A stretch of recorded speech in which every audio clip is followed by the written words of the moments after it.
In the morning when I'm driving, I really come alive when I listen to my Ronnie, I listen to my Ronnie Q. They are rare and they are few who can compare with Ronnie Q. So grab a chair, she's coming through. She's on the air, it's time for Ronnie Q.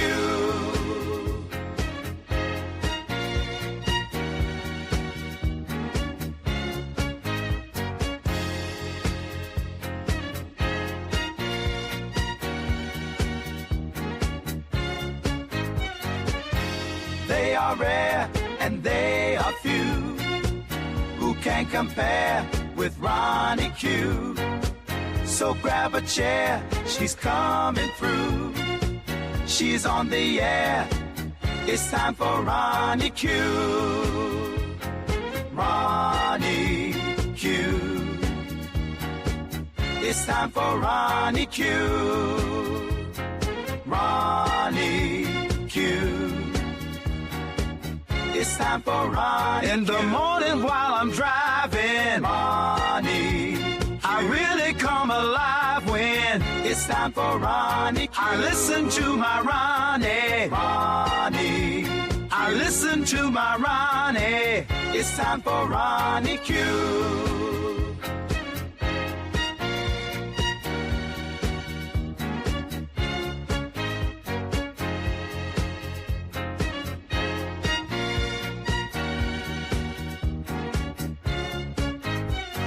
Take a seat and go meet Ronnie. Sweet, sweet, sweet, sweet Ronnie. No day complete without my Ronnie. She can't be beat. Sweet, sweet Ronnie.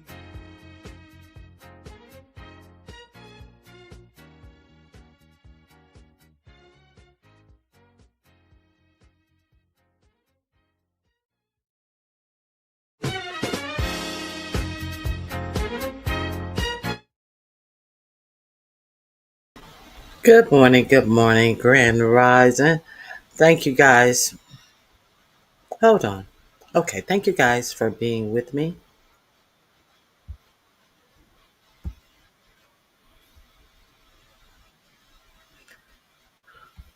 Can you please hit the like button on your way in? Hey, sir, uh, off. Okay.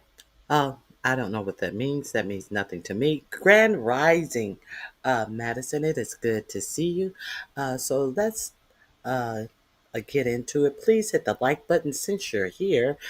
Please hit the like button, or I hear you must double tap. Hey, Shraka, King Black, Grand Rising. Hey, them slick the body. Listen while you're multitasking. So, for those of you who didn't see the newest Walmart shirt, I decided to show it again. What is being so boldly displayed for you to purchase at the largest brick and mortar retail store in the United States. So, you do with your dollar what you choose to do with your dollar. I just think that the uh, overt racism that has been going on in the United States the past 9 months, it has gotten overtly worse. So understand what you're seeing here. That is the Black Lives Matter fist. It says paper beats rock. And what is that that sign that the paper has? It has the sign, that Elon Musk sign that he presented when he spoke at the after 45, 47 one. So if you didn't know, you can purchase this bullshit over there at Walmart. So, okay.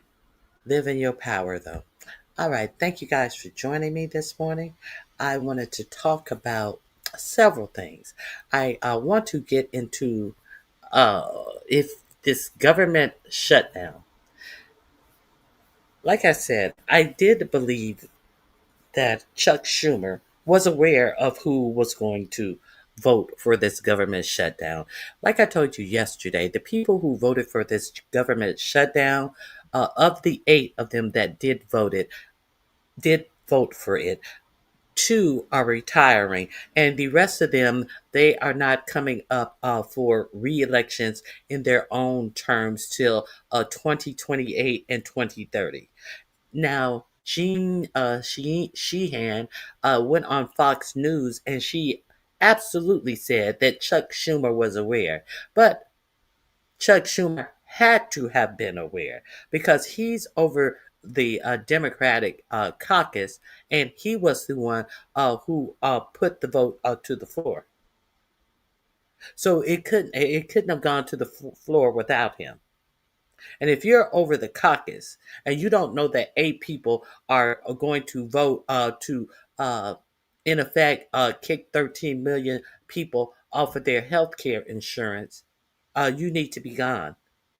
Either way you slice it, you need to be gone. Now, we do know the senator from Georgia, Ornoff, him and what is his name? The other senator, the black senator from Georgia, they both had already said that they wanted to do something to open up the government. So they had already voted twice to open up the government themselves. Warnoff and whatever. What is that other dude's name? Let me. The 2 senators, the new senators from Georgia, they had already voted to open up the government. So these 8 people, they found the 8 people who were less likely to be remembered when it comes time for them to be reelected.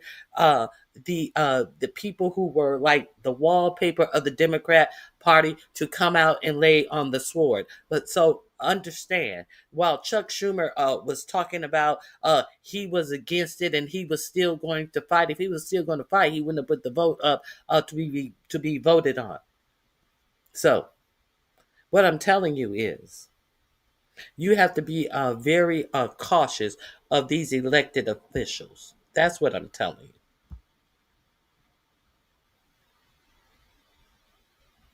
Yes, Elon was playing rock, paper, scissors.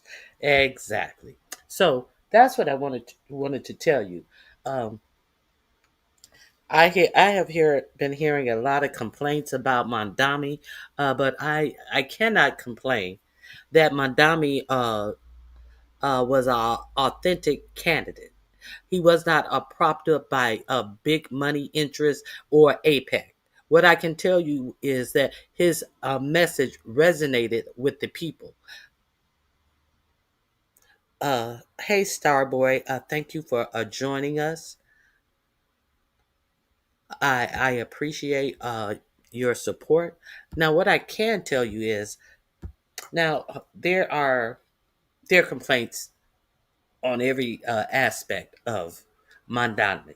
But what I respect about his campaign, it's that it was not propped up by billionaires. Now, what was that?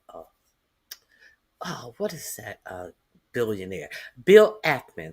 Bill Ackman spent $20 million uh, running against, putting money against Amandami, and he was the first one talking about, oh, if he a Muslim win, or I don't know if he straight up called him a Muslim, but we understand that is what the angst and the fear tactics that they were trying to put out about this man who was talking about making something affordable.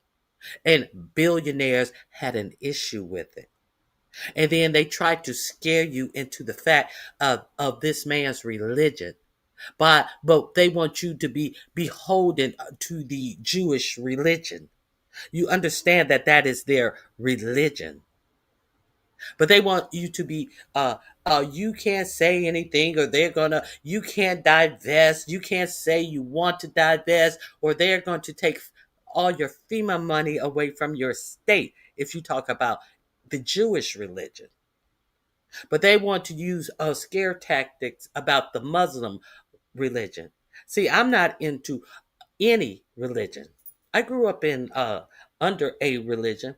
I'm not beholden to any religion because the people in these religions want to pretend like they're so religious. But you got to look at what these people do. You have to look at what these individuals who are talking about religion do. Let's take for instance the Christian nationalists. The Christian nationalists are are saying that, hey, the Bible doesn't say that slavery was bad. That's what the Christian nationalists want you to digest. And then you have another pastor who came out here and said, "Hey, I'm sure that some of the slavers they treated their slaves very well." So these people are right. Pete Hegseth, pastor, said, "Hey, these weren't bad people who owned slaves. They were just men of their time." Let that sink in. See, because they will, you see what the Israeli government is doing to children, and then they want to chastise you if you say that that is deplorable under the guise of anti-Semitism. No, we're talking about the government. Pretty much like our government is deplorable, shooting down all of these boats in the Caribbean and in the Pacific.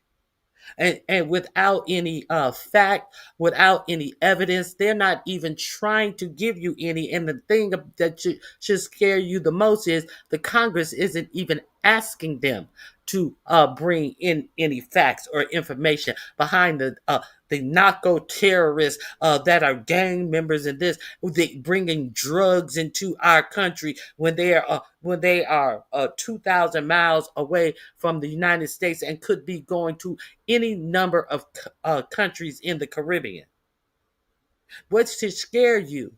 That all of these senators are sitting up there comfortable? All of these senators who didn't give a damn about your health care, about you losing your health care, about the prices of your health care going up, trying to blame it on one or the other. But they never told you any plan that they have. And the Democrats, they wanted you to believe that they were fighting for you, but not either party said that we're going to chin check these insurance companies who just because they can continue to raise rates. Well, we're gonna chin check them. Understand the Obamacare, they were getting government subsidies that kept their rates down.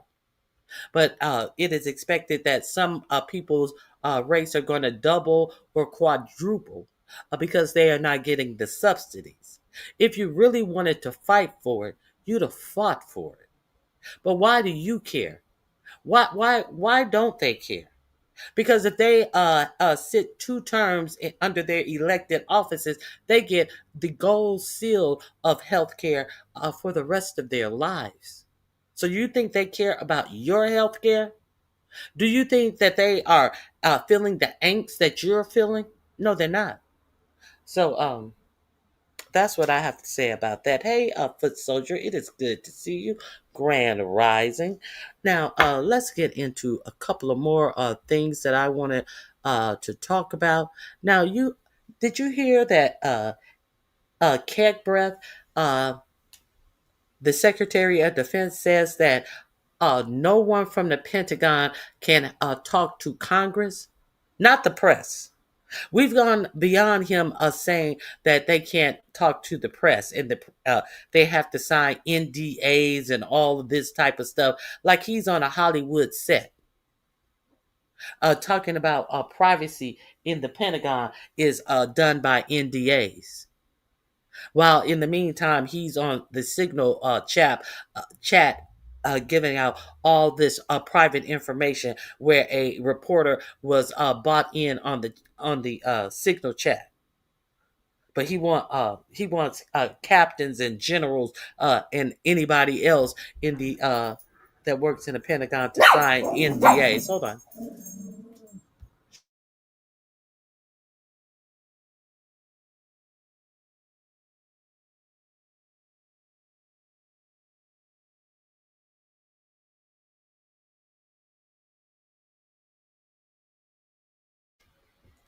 Thank you, William. I appreciate your comment. Yes. So he has said that no one from the Pentagon can talk to Congress. That's the new bullshit. You see, this is the new bullshit. Congress has oversight. So does that mean that there can be no whistleblower that can blow the whistle and then talk to a senator or a congressman to give the details about what's going on in the Pentagon?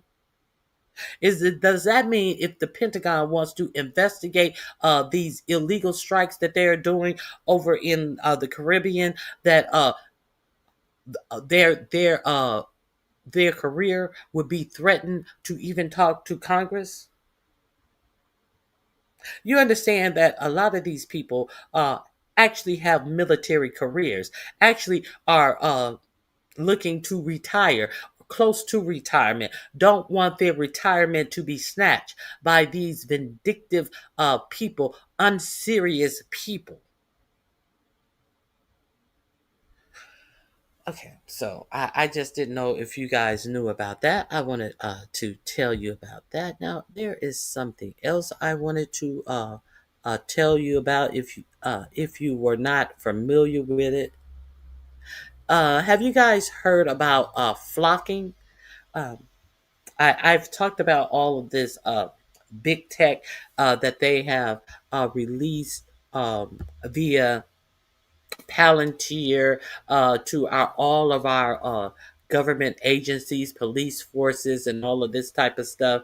Now, the tech company is bringing surveillance dystopia to your own town. Flock claims that its technology will literally eliminate crime, but what it's unleashing may be just as insidious as crime. Now, a lot of these cities that are allegedly solving crimes about flocking, a lot of people have been arrested based upon what police come to their doors without warrants and said that they saw them doing something via their flocking technology that these people have not done.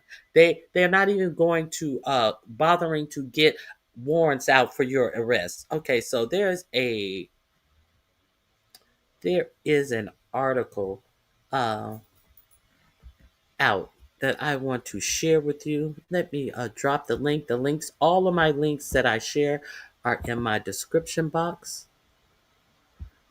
Okay, this is go in my description box, and this is the first thing I'm sharing with you. So this is link number one. That's how it goes. For those of you who are not familiar, the Real Republic, this article is in.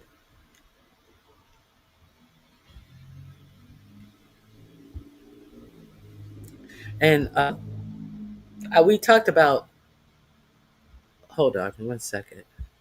I have to blow my nose. 1 second.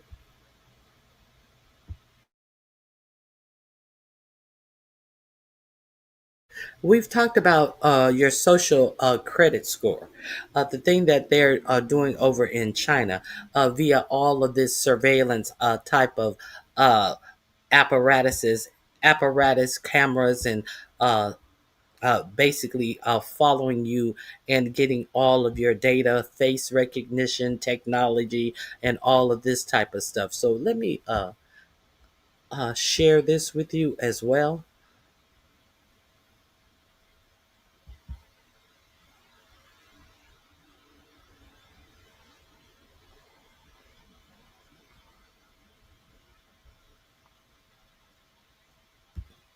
Here we go.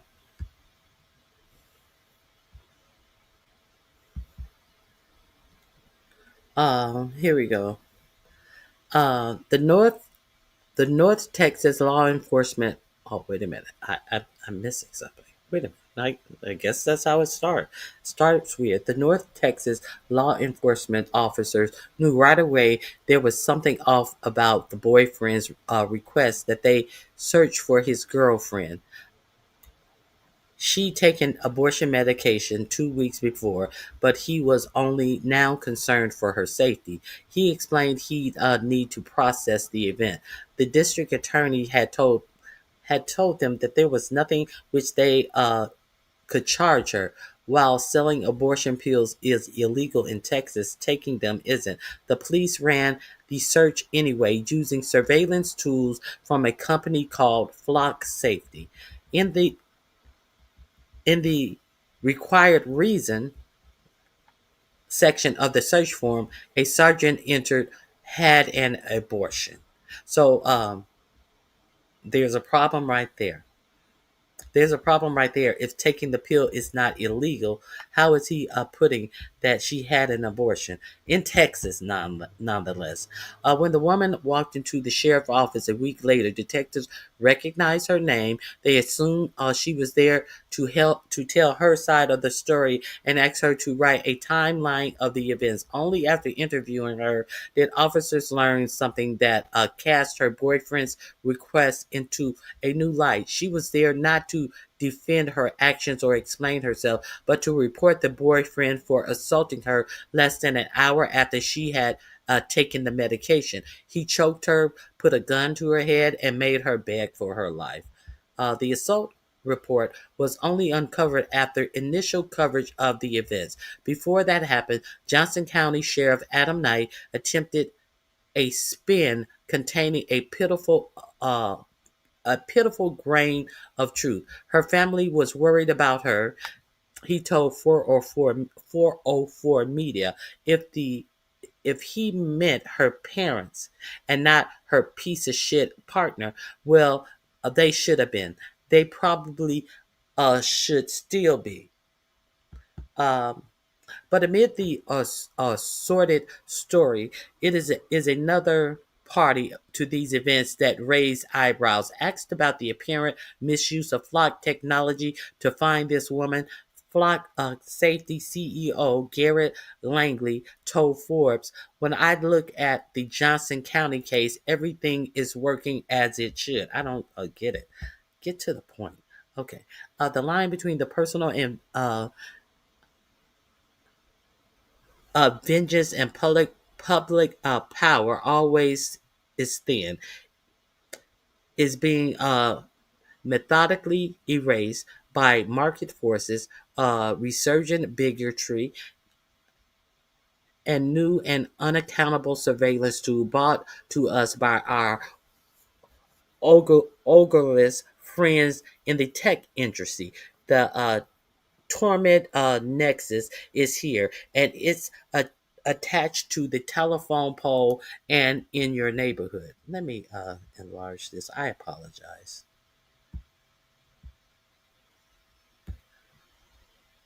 Here we go. We already know that the weaponization of government can be a lot more intimate than 4547 turning the Justice Department into a gangster style enforcement cable, and is not confined to single bad actors. Johnson County was not the first place where the tool of law enforcement have been put to use in service of intimate partner violence.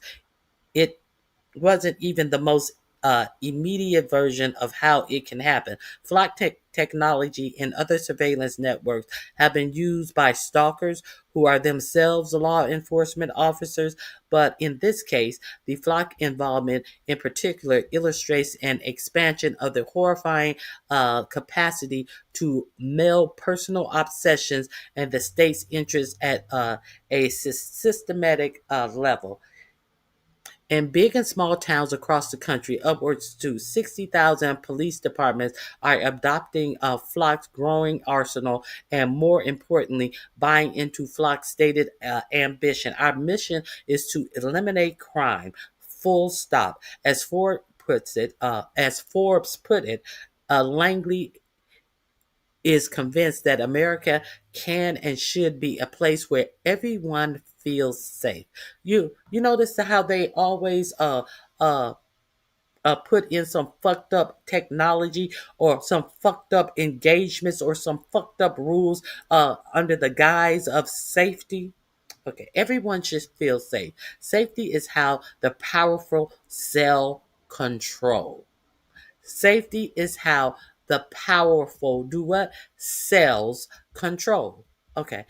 In the interview, Langley is somewhat less declarative about the company's goals, but what's telling is how often he and the technology reports writing about him center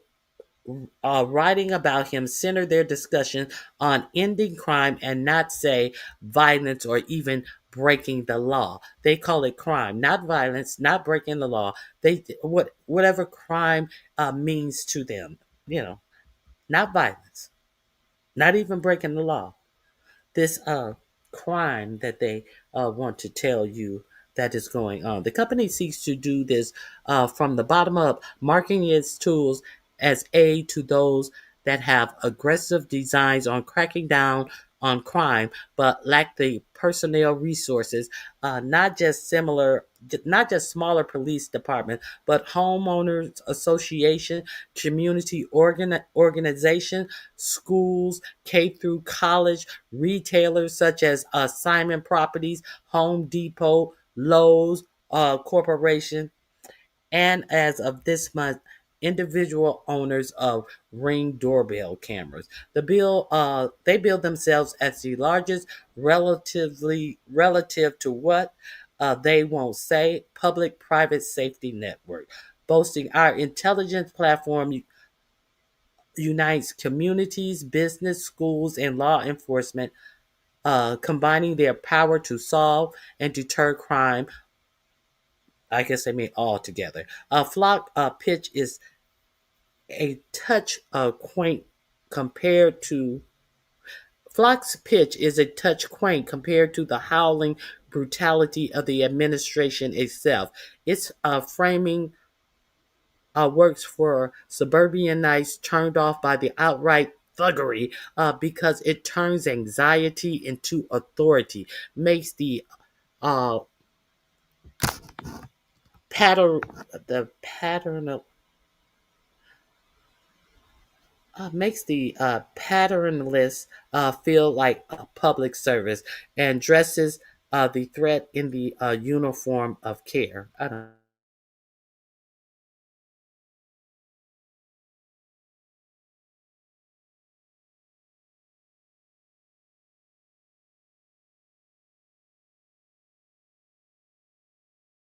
J contagion like spread of the I don't know what this pantocorum through the very institutions we like to believe are refuge. I'll even count the mall as a violation, as well as no less triggering because its neighbor, the corner store, and your local cops, and not the biggest brother of them all. But crime is a loose idea. Ending it is a totalizing vision, unnecessary, slippery, and dangerous and oblique. The vestiges is baked into Flock software, which until recently only required search operations to input a reason for the search, but didn't demand evidence the law was broken or even whether a violation is suspected. Just this week, and it announced that searchers must include one of the FBI's offense categories to proceed, as well as a case number. That doesn't provide a bulwark from would be stalkers. One of these categories is missing persons. So you can say that no, I'm just it's a missing person. It's very important. Okay, the deliberate and oblique am, am, ambiguity about a crime and what justifies pursuit is what allowed the Johnson County detectives to decide to pursue a woman that they well knew could not be charged with a crime. They knew she did something.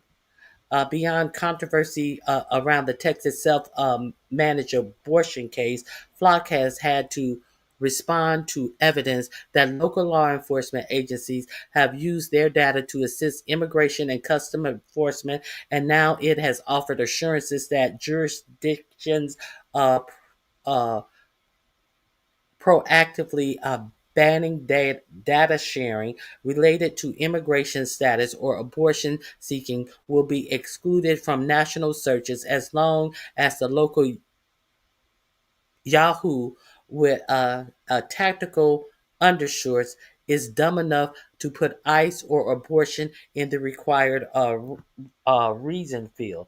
Now, so what if they aren't?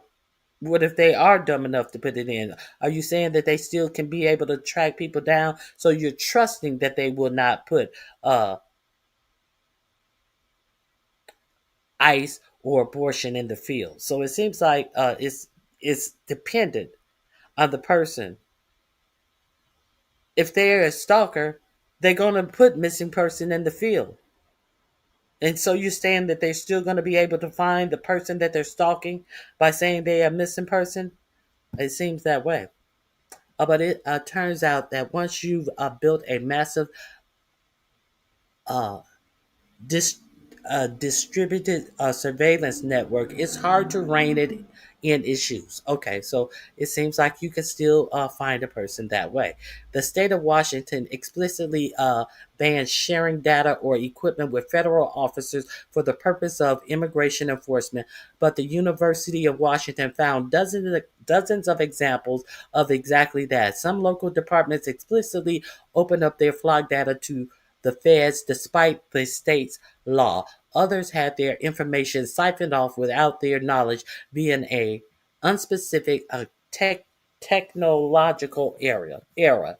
The university study and a investigation by 404 Media found another category of information sharing that also subverted the state's attempt to fed off immigration overreach. Federal officers just asked really nice if the local guy could run a search on their behalf and the local guy happened to use ICE or a ICE warrant or illegal immigration in the local search uh,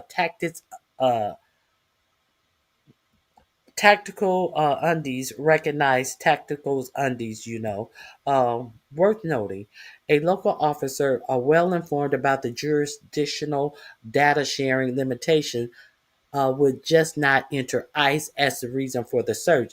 And we have no idea how many of those cannier cops there are. Already terrified, it gets worse. Flock is turning over more and more of its monitoring to AI, a feature that Flock and the entire technology media industrial complex sell as a neutral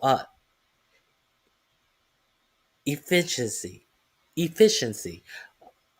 But the problem with AI is how deeply human it really is. Trained on biased data, it can only replicate and amplify what is already known.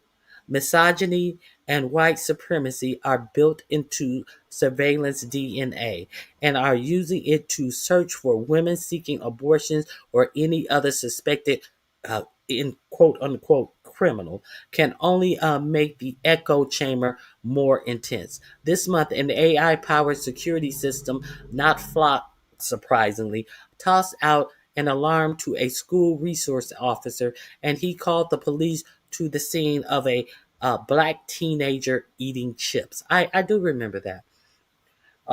There was a guy who was on his way to school, and he had a book bag on. And then they called out the police. They said he had a gun, and they searched his bag, and the only thing that was in his bag was a bag of potato chips. I do remember that happening about 2 weeks ago. The teen described eight cop cars that came pulling up to us, and they started walking towards me with guns. You can fault the resource officer for not clocking the chip bag, but at least we know the point of failure. The resource officer is depending not on himself, not on his eyes to see the bag of chips. He is depending upon this technology that you are forcing them to use. Okay. And now imagine that situation using Flock's new Aerodrome automated security product designed to work with almost no oversight. It integrates with your sensors and workflows to deliver real time intelligence across massive footprints, all that roughly all at roughly the cost of a single guard.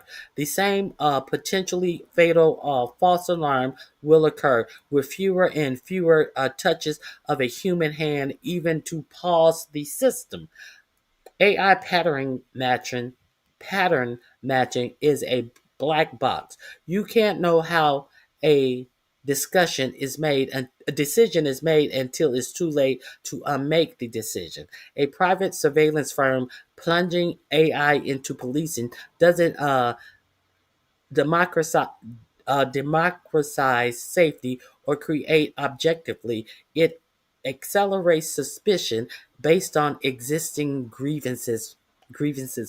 existing biases, in my own opinion.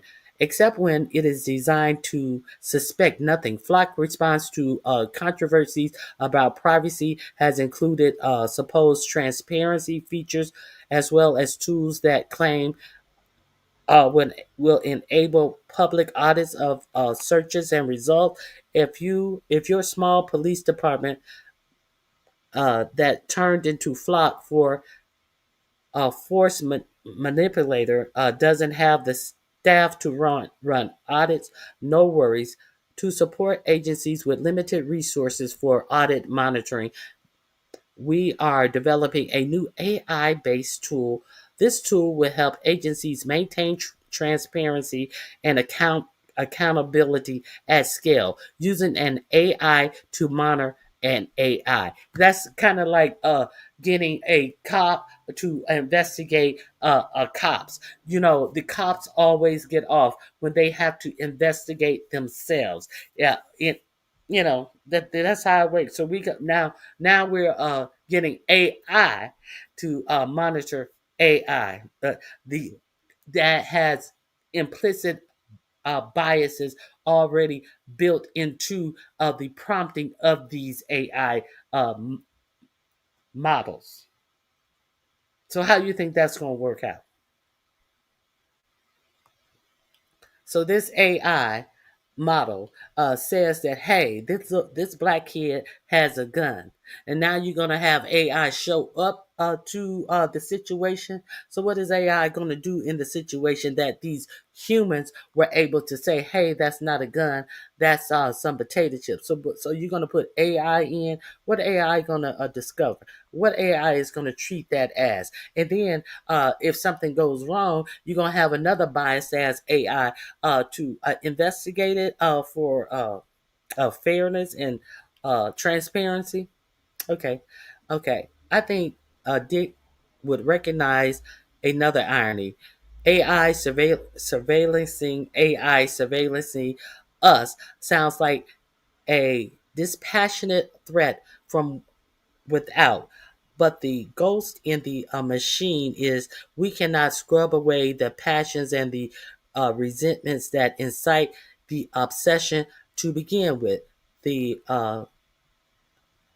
paternalism and the launches that the drone of our good of our the drone for our good doesn't curve the risk that something will go wrong. When you use sophisticated technology to pursue vengeance, you are not elevating the action to a cause. Involving an AI doesn't make violence an abstract. An automated uh,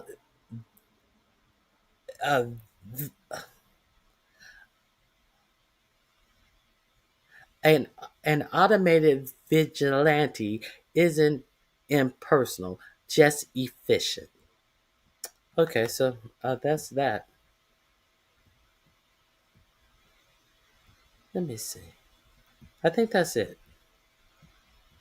Yeah, that's it. That's what I wanted to share with you. What do you guys think about that?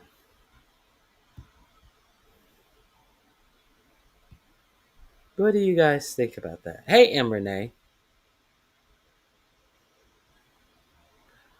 Nothing. Okay. So let me go on to the next thing I wanted to share with you as well. What is the next thing? I wanted to share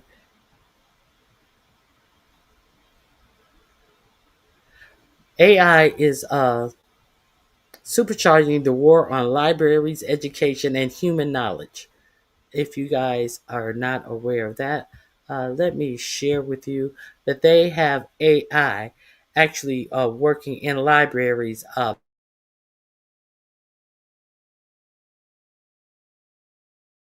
You know how they have the book ban because they say that these books contain this which is banned. So when you go in to look for a book, AI is actually referring you to some AI created book uh, uh, based upon all of these parameters that they are saying that you cannot read certain books because they are on some type of a book ban list. So they are letting AI do this as well. So you may be looking for a particular book and you get some AI slop to read.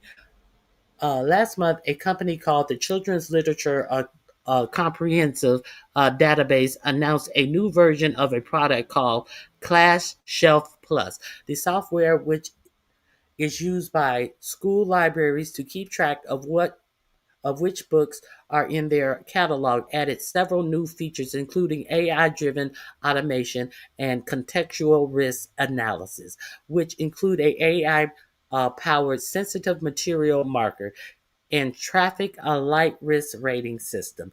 The company says that it believes the software would streamline the arduous task of school libraries face when trying to comply with legislations that ban certain books and curricula.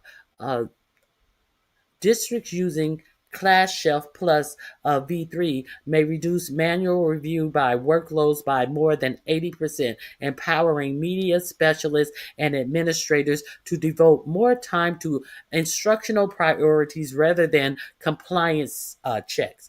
It said in a press release. Well, why would the teachers have to be doing compliance uh, checks?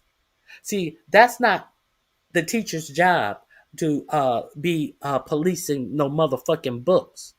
If these are laws that your government decides to put into effect about literature, about what you are and are not able to read and consume, then why don't they hire somebody else to do it? No, they want to hire AI, but they want you to do the work. They want you to go through all of the books in the library. AI can't take all the books out of the library. AI can just conform a list and tasks and duties that what a human being have to do. But they paying all of these motherfucking AI corporations and companies money to take your job away. They don't even want you to think. They don't want your children to be able to think because they want to tell your children what they can read and consume. The few children that want to bother to read and consume. Make any of this make sense. That's all I'm saying. Hold on. 1 second. Districts using Class Chef can reduce manual review workloads of more than 80%, empowering. Okay, I read that already. Make any of this make sense? A white paper published by CLCD, it gave a real world example the role of CLCD in overcoming a book ban. The paper then describes something that does not sound like overcoming a book ban at all. CLCD software simply suggests other books without the contested content. AI Gupte, the president of CLCD, told 404 Media the software is simply being piloted at this moment, but that it allows districts to make the majority of their classroom collection publicly visible. The majority? So you're saying there is some uh, material that cannot even be publicly visible. Okay, so it allows districts to make the majority of their classroom collections publicly visible, supporting transparency and access while helping them identify a small subset of titles that might require review under state guidelines. Okay. He added, this process is designed to assist districts in meeting legislative requirements and protect teachers and librarians from accusations of bias of no or non-compliance.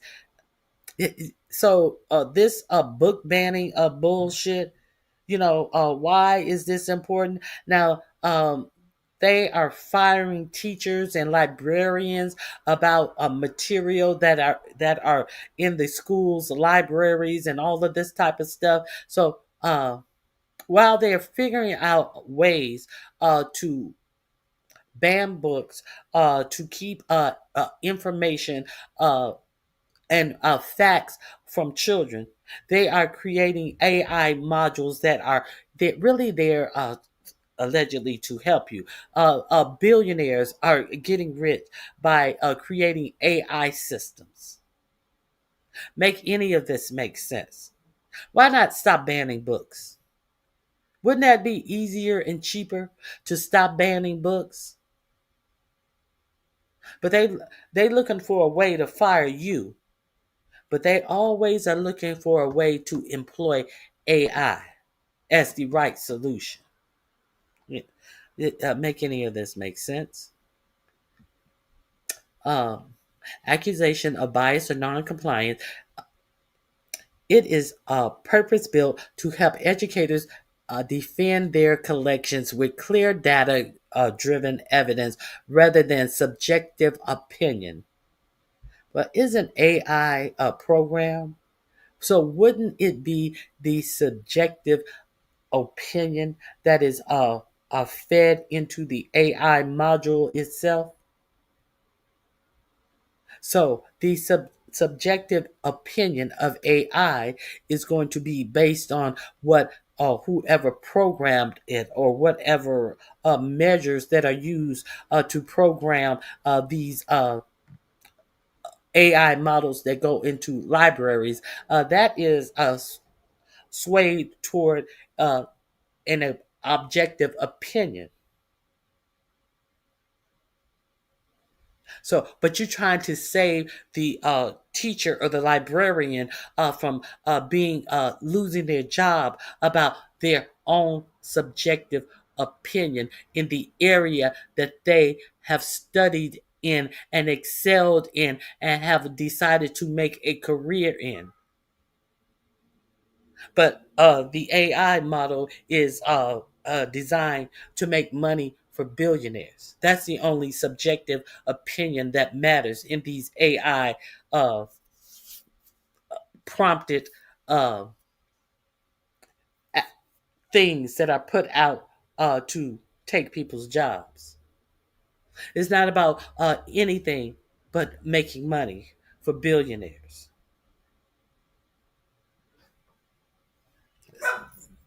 I tell you, librarians told 404 Media that AI library software like this is just the tip of the iceberg. They are being inundated with new pitches for AI library tag, and catalogs are being flooded with AI slop books that they need to wade through. But more broadly, AI maxim AI maximalism across society is supercharged, and the ideological war on library, school, government workers, and academies, CLCD, and Class Shelf Plus is a small but in instructive example of something that libraries and educators have been telling me, of the boosting of artificial intelligence by big tech firms, big financial firms, and government agency is not separate from book bans, educational censorship efforts, and a war on education. Libraries and government workers are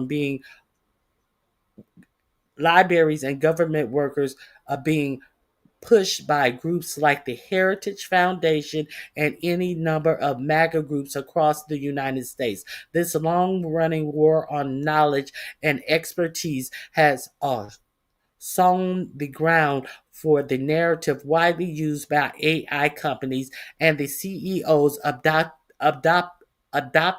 it.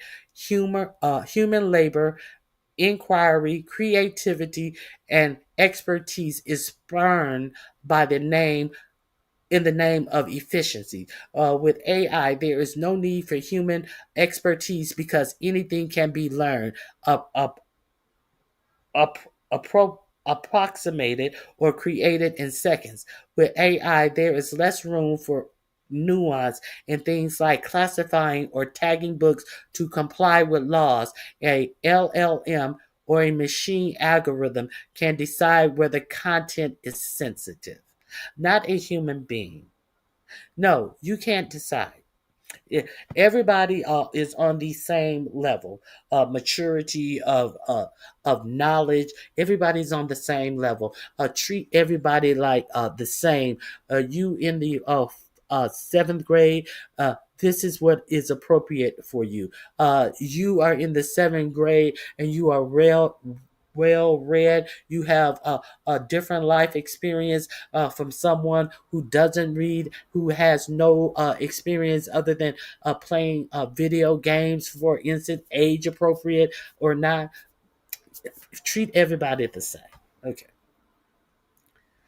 I see something like this, and it presents as very value neutral. Like, here's something that is going to make life easier for you because you have all the books you need to review. James Taylor, Discovery and Resource Management System Coordinator for the W.E.B. Du Bois Library at the University of Massachusetts, told me in a phone call. And I look at this and I look at this and immediately I am seeing the tools that's going to be used for censorship, because this large language model is ingesting all of the titles you have, evaluating them somehow, and then it might spit out an inaccurate evaluation, or it might spit out an accurate evaluation, and then strapped for time, the librarian or teacher will take what it spits out and weed their collection based upon it. It's going to be used to remove books from collections that are about queerness, sexuality, race, or history. But institutions are going to buy this product because they have a mandate from state legislators to do this, or maybe they want to do this, right? The resurgence of war on knowledge, academics, expertise, and critical thinking that AI is currently supercharging has its root in the hugely successful uh, recent war on critical race theory, diversity, equity, and inclusion, and the LGBT rights that painted libraries, teachers, scientists, public workers as untrustworthy. This has played out across the board with a seemingly endless numbers of ways in which AI boom directly intersects with the right's war on libraries, schools, academics, and government workers. There are Doge mass layoff of woke government workers and the plan. Hold on. I lost my spot. Hold on. There are Doge mass layoff of woke government workers and the plan to replace them with AI agents and supposed AI powered efficiencies. There are parents' rights groups that push to ban books and a curricula that deals with the teaching of slavery, systemic racism, and LGBTQ issues, and attempt to replace them with homogeneous curricula and approved books that teach one aspect of a type of American history and American values. Now, you know, they're trying to take slavery and the ills of slavery out of American history and still talk about American values. Well, if you're going to study American history, you're going to have to talk about those were values that slave owners had. Their values were that low. But now we're trying to pretend and whitewash history as if the values of the people who came over here enslaved people and kept them as basic non-human uh, animals on their fucking property. However, they made it with these people that they wanted to pretend were not human. But they had children with these people that they pretend was chattel. But now they don't want to talk about it. It's a deterrent. Why? It's a deterrent. Why? These now they don't want to talk about the realness of their future. But look at what they're doing right now. Look at what the ancestors of these same people who want to deny what they did in the past. Look what they're doing right now. Look at how they're setting every billionaire up to take a piece. Speaking of Gaza, speaking of Palestine, looking at how they are setting up people to become even richer off the land, the Palestinian land, after they have gone through Palestine and killed millions, not millions, hundreds of thousands of people, many of which were not even born when Hamas was voted into power. See, they're taking it out on people because Hamas is in power. But the people they have overwhelmingly killed in this most recent war weren't even born when Hamas was voted in. Make that make sense. But they are okaying this, and now they are talking about stealing their land entirely and building a haven for the rich. Now, it is said that Peter Thiel, uh, uh, 45, 47, 45, 47 son-in-law, all of these people are biting at the bit. Elon Musk, who is supposed to build I think it's Peter Thiel is reportedly supposed to build a big data center in the land that is currently Palestine. They're chopping this up now. Why is this important about the Peter Thiel aspect of it? Because it is reported that Peter Thiel Palantir apparatus was used by the Israelis to go in, take drones in, find out where civilians were hiding, and making the drone making the decision that these people should be unalived, and unaliving these people. So why would a company do that?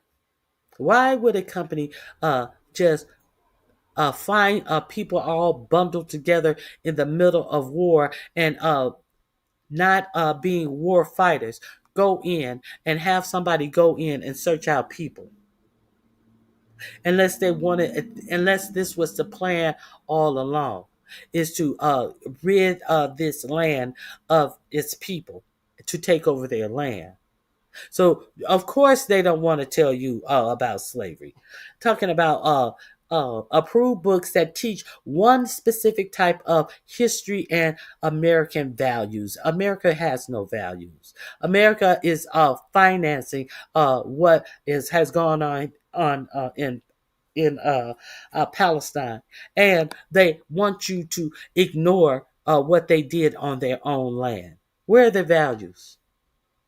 But are trying to pretend like these book bans are so important. It's only important to them, because if you know your history, you know some facts. Like, you have all of these people sitting up talking about how slave owners weren't that bad, how you should be grateful because when you were a slave you learned a trade, as if these motherfuckers couldn't survive in the United States without motherfucking slaves. Like, these motherfuckers didn't go to different parts of Africa to get slaves that were astute and had perfected different skills already that they bought with them, because you couldn't survive in America, because you couldn't fucking make the land work in America, because you was freezing in America.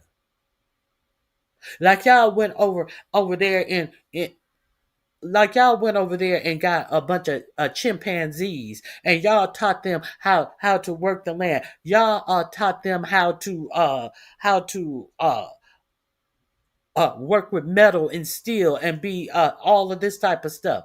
Like like like the black people, you didn't already know that these people were experts in different fields, and you came over here and got them because you were not experts in these fields. And the audacity for now in 2026, they want to recreate history so bad that they said that they taught slaves a fucking a trade.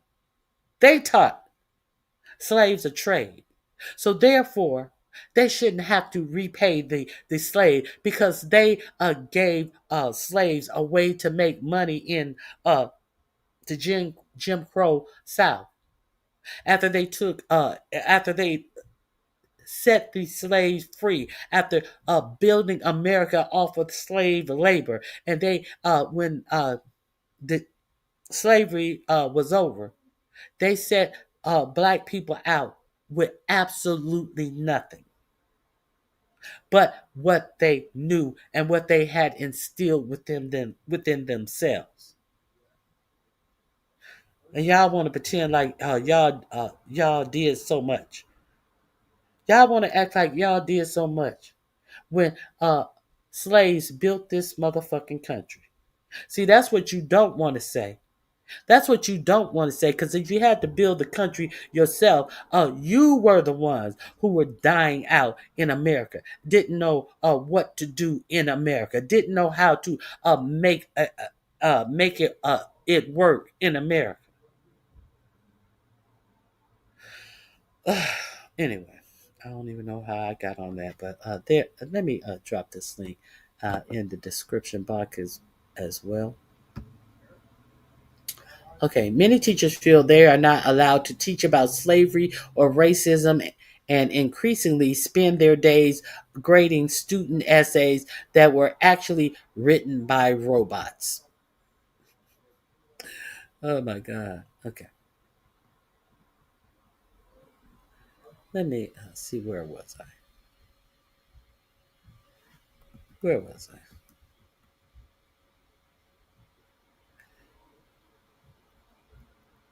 AI powered efficiencies. These are parents' right groups that push to ban books in curricular that deals with the teachings of slavery, systematic racism, and LGBTQ issues, and attempted to replace them with homogenous curricula that approved books and teaches one specific type of American history and American values. And there are AI tools that have been altered not to be woke or to reinforce the types of things that the administration wants you to think. Many teachers feel they are not allowed to teach about slavery or racism, and increasingly spend their days grading student essays that are actually written by robots. One thing that I try to make clear at any time I talk about a book, about book bans, is that it's not about the books. It's about the deputizing bigots to do the ugly work of defunding all of our public institutions of learning. Maggie Tickdall Hall, a co-founder of the Authors Against Book Bans, told me the current proliferation of AI that we see, particularly in libraries and education spaces, would not be possible at the speed and scale that it is happening without the precedent of book bans leading into it. They are very comfortable bedfellows because once you have created a culture all experts in which all expertise is uh de de de de de I think the designate denigrated. Oh, I'm sorry. Which all once you have created a culture in which all expertise is denigrated and removed from the equation and considered non-essential, you create the circumstances in which AI can flourish.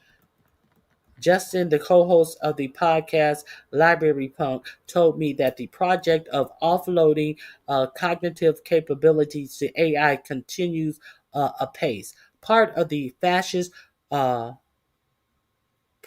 project to offload the working thinking, especially the reflective kind of thinking that reading, study, and community engagement provides, Justin said. That kind of thinking cultivates empathy and challenges your assumptions. It's also something you have to practice. If we can offload that cognitive work, it is far too easy to become reflective and hateful while having a robot cheerleading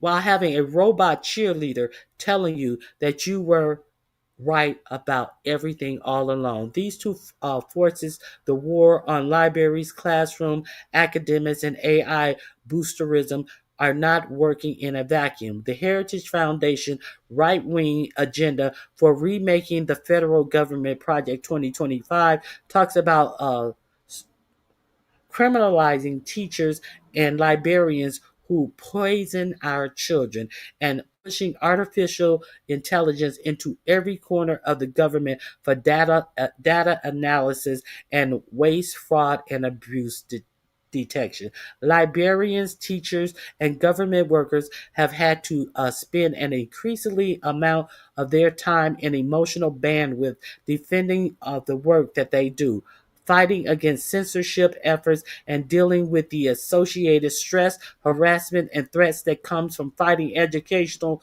censorship. Meanwhile, they are separately dealing with an onslaught of AI slop that the top-down mandated AI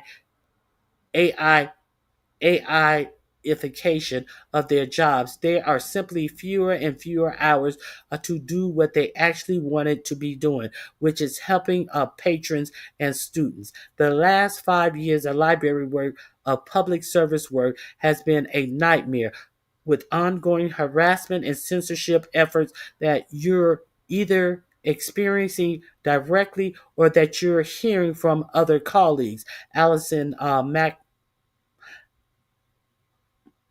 what is her name? Allison Marquina, a executive director of Library Freedom Project, told me in a phone interview, and in the last year and a half or so, you add to this enormous push for the artification AIification of your library and the enormous demands on your time. Now you have these already overworked public servants who are being expected to do even more because there is an expectation to use AI or that AI will do it for you. But they're dealing with things like the influx of AI generated books and other materials that are being pushed by the vendors. The future being pushed by both AI boosters and educational censors is one where access to information is tightly controlled. So real information is going to be tightly controlled. That should now why should that worry you? R.F. Kennedy Jr. submitted a health and human resource paper that had a whole lot of AI markers in it. You know how they found that AI wrote the fucking health and human services presentation that Robert F. Kennedy wrote, because he wrote a whole lot of his anti medicine shit in the report.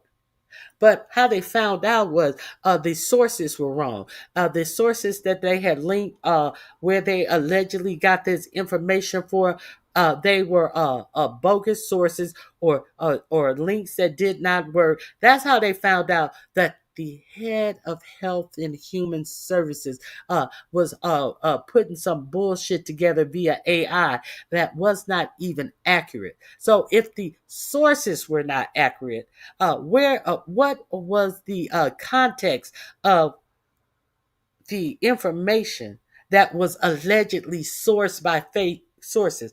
What about this information that is in the Health and Human Services report?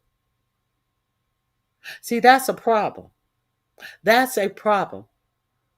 But he's such a slacker and had not had to perform the entirety of his life that he's sitting up overseeing the health and human services of the whole United States, and he's getting this from AI,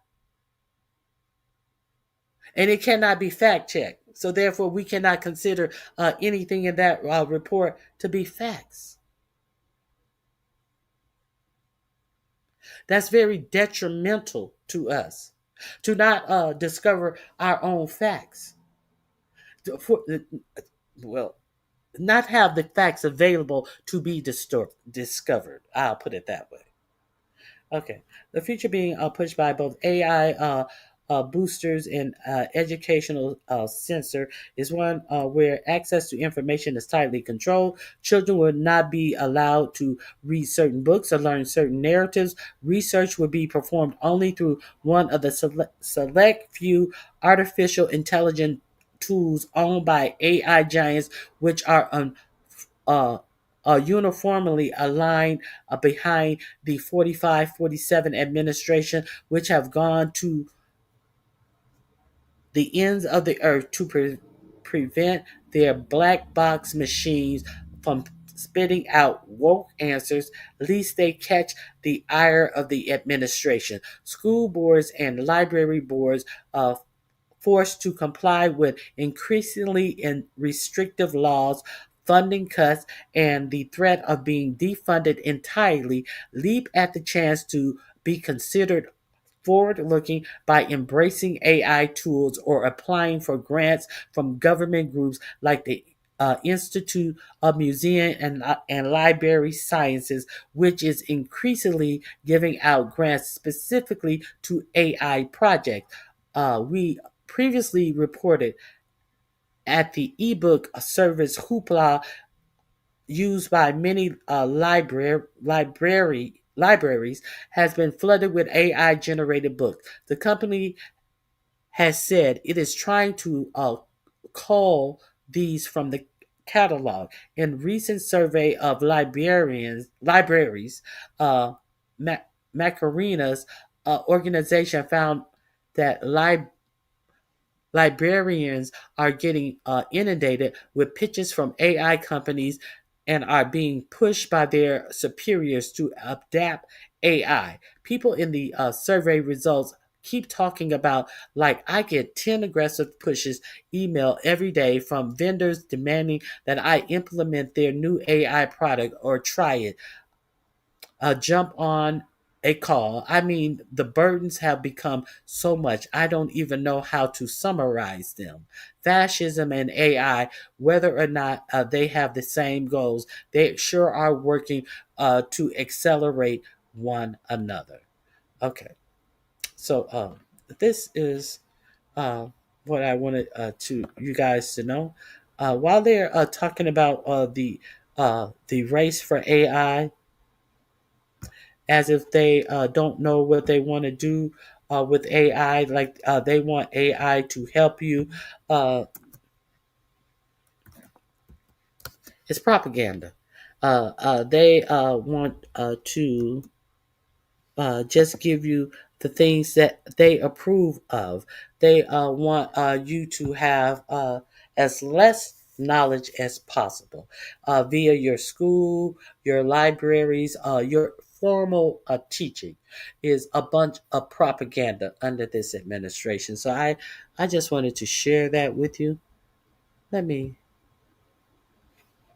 see if I have anybody in here. Hey, Be Easy. Decouple. It is not about the book. It is about the agenda of being beholden to bigots. Yes,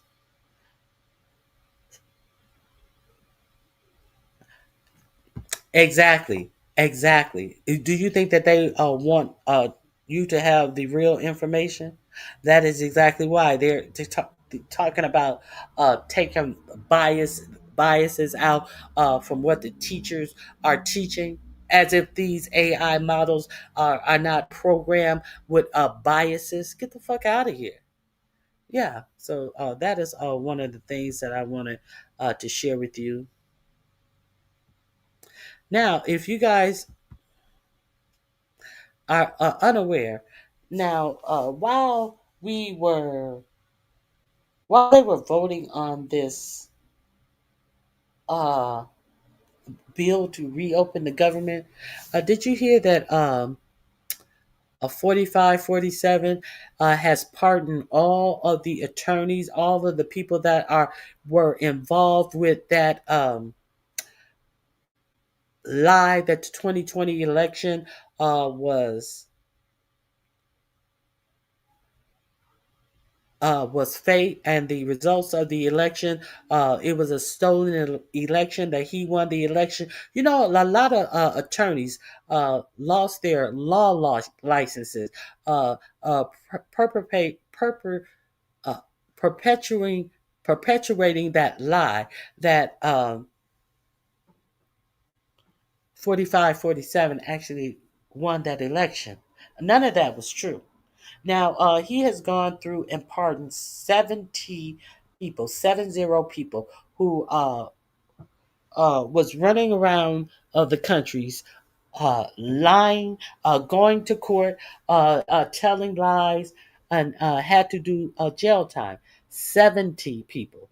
And in the meantime, if you also are unaware, he has the DOJ. He has told the DOJ, uh, well, um, even when you see him write in a Truth Social uh, post directly to Pam Bondi, they want to deny that it is him instructing her to then investigate do investigations. So now they are doing an investigation on Barack Obama, Brennan, that I think he was a general or whatever, John Brennan. There is a DOJ investigation into quite a few people. Let me share this with you guys. If y'all, John Brennan, Obama. Now they are talking about actually taking these people to jail. Let me find this information. Let me find this information. In the meantime, we have a former Al Qaeda leader who is actually sitting in the fucking White House. A former Al Qaeda leader uh, who is now the interim president of Syria. Now, we used to be searching him out in the war on terror. The first time ever an Al Qaeda leader has been invited to the White House by this president. Because Netanyahu said that he should go over there and accept him. Now they are expected to, Syria is expected to join the U.S. led coalition to defeat ISIS. Make that make sense.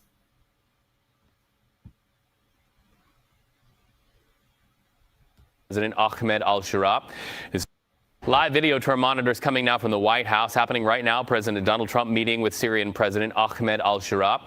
This is the first ever visit by a Syrian president to the White House. The men met in May, and in that meeting, decades of sanctions against Syria were lifted by the United States. So what will come out of today's meeting there at the White House? Let's go live where it's happening to CBS News White House reporter Olivia Rinaldi. So, Olivia, you have new details about what's being said in that meeting. What are you hearing? Reed, it's good to be with you. We can report from a senior administration official that Syria is expected to join the U.S.-led coalition to defeat ISIS. There are about 89 other countries that are part of this coalition, but this marks a major policy shift between the U.S. and Syria. Just to take a step back and give you the scope of this, Ahmed al-Shara, who is the new leader of Syria, the de facto leader of Syria since he toppled the Assad regime earlier this year, was on a U.S. bounty list as of last December for $10 million.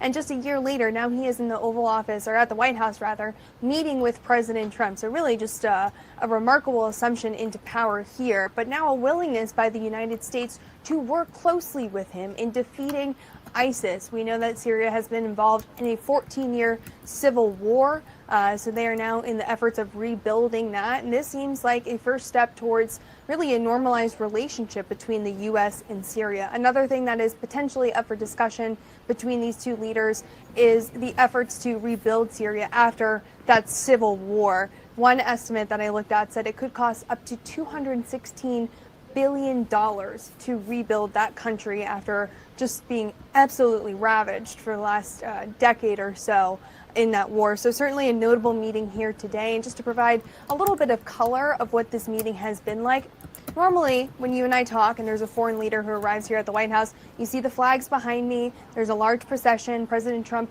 appears with that leader, shakes their hand, welcomes them into the White House. That's not what happened here today. The Syrian leader came via motorcade, was ushered into the White House away from pool cameras where we could not see, and this bilateral meeting between the two is happening inside, but there are no cameras that we have there as reporters. So we have not seen the two of them pictured together, but still, even though there's a willingness to perhaps keep Ahmed al-Shara at arm's length, they are still willing to work with them and the new Syrian leadership on getting control on ISIS in the region.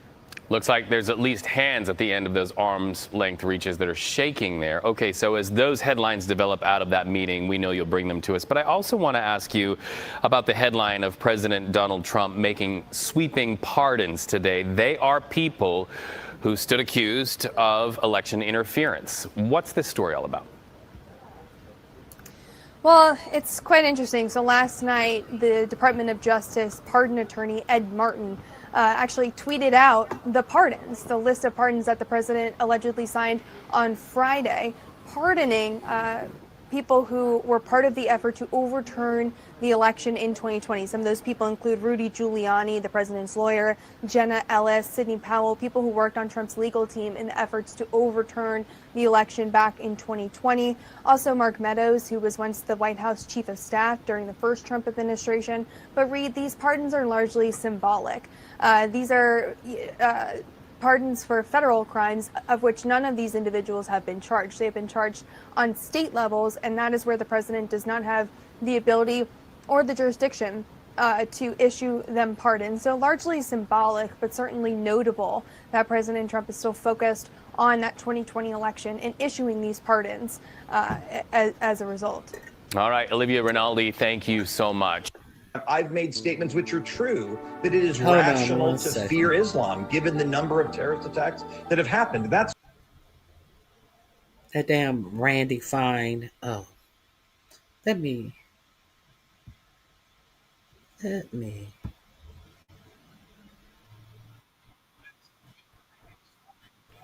Let me also show you who the interim Syrian president really is. They don't even want to have them on camera together. So you will not understand exactly who he is. The Syrian rebel leader who defeated Assad. This is what they're saying. And this is the man responsible for the fall of Assad. He is Ahmed al-Shara, better known as Abu Muhammad al-Jilani. Now, I didn't know he defeated Assad. I thought that Assad had left Syria years ago, way back when Obama was president. Was it before or definitely when Obama was president? But now how all of a sudden he has defeated him? I don't understand how that happened. Let's find out together. Leader of the rebel militia Hayat Tahrir al-Sham, or HTS. Jilani is considered a terrorist by many countries, and the United States has a $10 million bounty on his head. The country now has a transitional government. Not so much now. Let's see when this was. This is who was just in the White House. Let's see how long ago this video. 10 months ago. 10 months ago. There was a bounty on his head 10 months ago, and now he's sitting in the White House shaking hands at the Benjamin Netanyahu told 45-47 that was it OMB or whatever, the king, it was one of them, said that he's a great guy and he should visit him, and there is a scheduled some Trump hotel or golf course over in Damascus. Wait, is it Damascus, Syria? Oh, somewhere over in Syria. Okay, so let's see this story. And Jilani is its military leader, but some already see him as the de facto head of the new Syria. We're going to tell you about his journey to becoming the face of a revolution and what Jilani's leadership could mean for the future of Syria and the wider world. This is Syria's rebel leader explained. Another week and another explainer on Syria. Last time we looked at how Assad's allies had deserted him and left him vulnerable to losing power. Here we're going to talk about the man who defeated him. Ahmed Hussein al-Shara was born in Saudi Arabia in 1982. His family had moved there from Syria. They lived in the Golan Heights but had to flee after it was occupied by Israel following the Six-Day War. And the name Jilani was chosen by him as a reference to his family's origins in the Golan Heights. When he was 7, he returned to Syria, settling in the capital, Damascus. As a young man in 2000, he watched the start of the Second Intifada, a major uprising by Palestinians against Israel, and Jilani says this began his pathway to jihadism. A year later, Al-Qaeda carried out the 9/11 attacks against the United States. يكذب عليك أي شخص يعيش في العالم الإسلامي أو الوطن العربي إذا قال لك أنه لم يكن سعيد في ذاك الوقت. With America invading Afghanistan and then preparing for war against Iraq, Jilani travelled to Baghdad, and he was there when the conflict began. He joined the fight against the US occupation, and in 2005 he was imprisoned in a US-run jail in Iraq. It was in that prison that he met Abu Bakr al-Baghdadi, the man who would become the leader of the jihadist group, the Islamic State, or IS. Jelani says he used his time in prison to write a thesis about how to fight jihad in Syria. Syrian society has been brutalized for the best part of 5 decades. So Jolani, like many Syrians, is a product of that brutalizing, barbaric environment. And that really helped fuel his trajectory into the global jihad movement. In 2011, Jelani was out of prison and the Arab Spring had begun across the Middle East. Mass civilian protests against authoritarian regimes. And Syrians were out in the streets as well, demonstrating against President Bashar al-Assad. They were met with brutal force, and rebel groups took up arms against Assad's forces. Jelani was sent back to Syria by his former prison mate Baghdadi, back with funds to create a new jihadist group to fight against the regime. Jelani established the Al-Nusra Front, which quickly became a prominent fighting force. فنحن في غضون سنة واحدة من هؤلاء الستة أصبحنا 5000. But while Jelani used the financial backing of Baghdadi, he distanced himself from the leader after the creation of the Islamic State. Jelani's Al-Nusra Front instead joined Al-Qaeda, becoming their key fighting force in Syria. He's quite a slippery character who's always been titrating different relationships up and down based on what they're going to serve and deliver for him. It wasn't long before Jelani announced a split from Al-Qaeda too, and in 2016 he formed the group that would become Hayat Tahrir al-Sham, or HTS. علما أن هذا التشكيل الجديد ليس له علاقة بأي جهة خارجية. It's clear that Jelani relied on both ISIS and Al-Qaeda to establish his military foothold in Syria.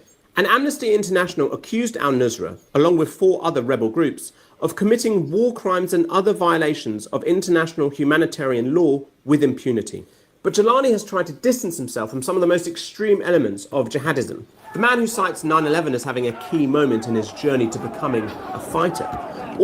Okay, so you see that he depended on ISIS and Al-Qaeda.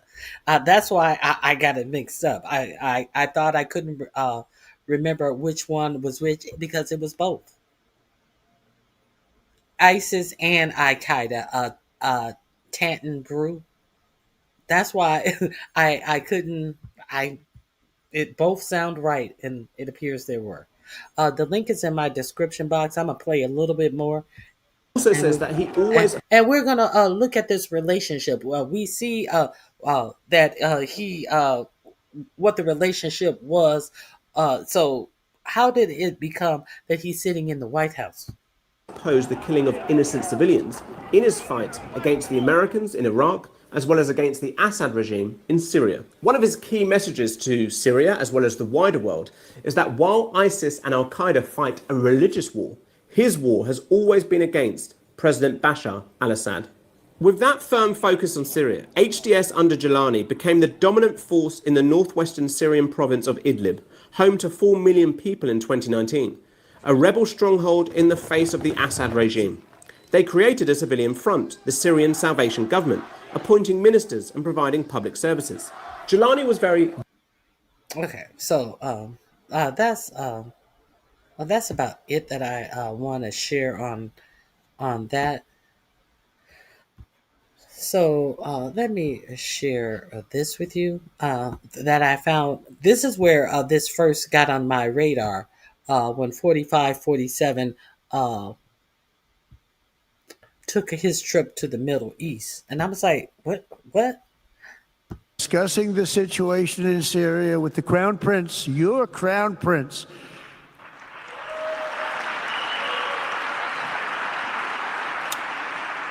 And also with President Erdogan of Turkey, who called me the other day and asked for a very similar thing, among others, and friends of mine, people that I have a lot of respect for in the Middle East. I will be ordering the cessation of sanctions against Syria in order to give them a chance at greatness.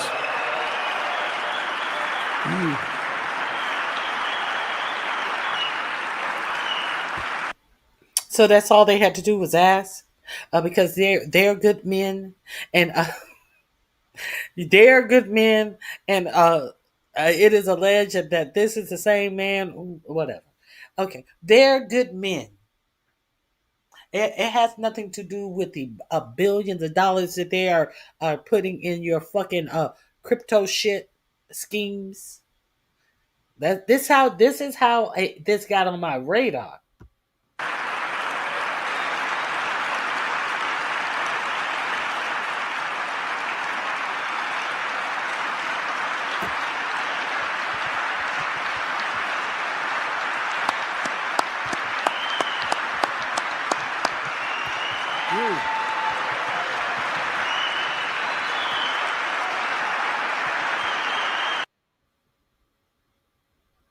After discussing the situation in Syria with the Crown Prince, your Crown Prince.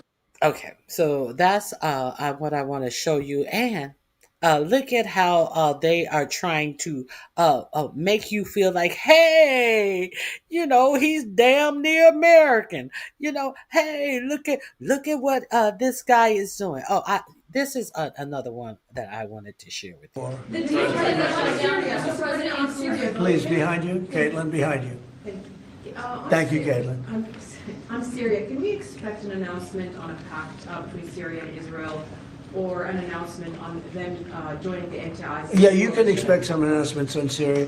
We want to see Syria become a country that's very successful, and I think this leader can do it. I really do. I think this leader can do it. And people said he's had a rough past. We've all had rough pasts, but he has had a rough past, and I think, frankly, if you didn't have a rough past, you wouldn't have a chance.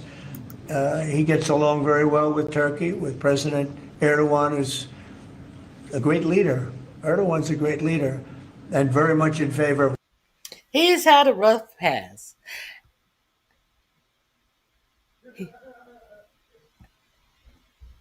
He had a rough past. That's all he has to say. Oh, give him a chance. He's had a rough past. That was both for our mistakes, Titan.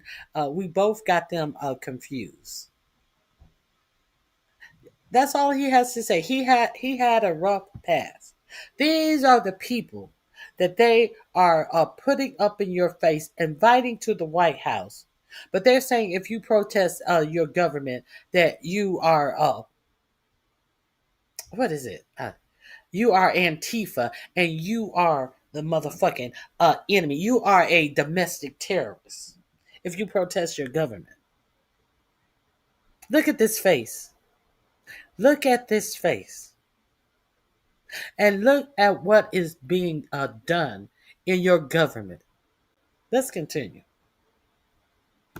What's happening in Syria? We have to make Syria work. Turkey, with President Erdogan, who's a great leader. Erdogan's a great leader, and very much in favor of what's happening in Syria. We have to make Erdogan is a great leader. Imagine that.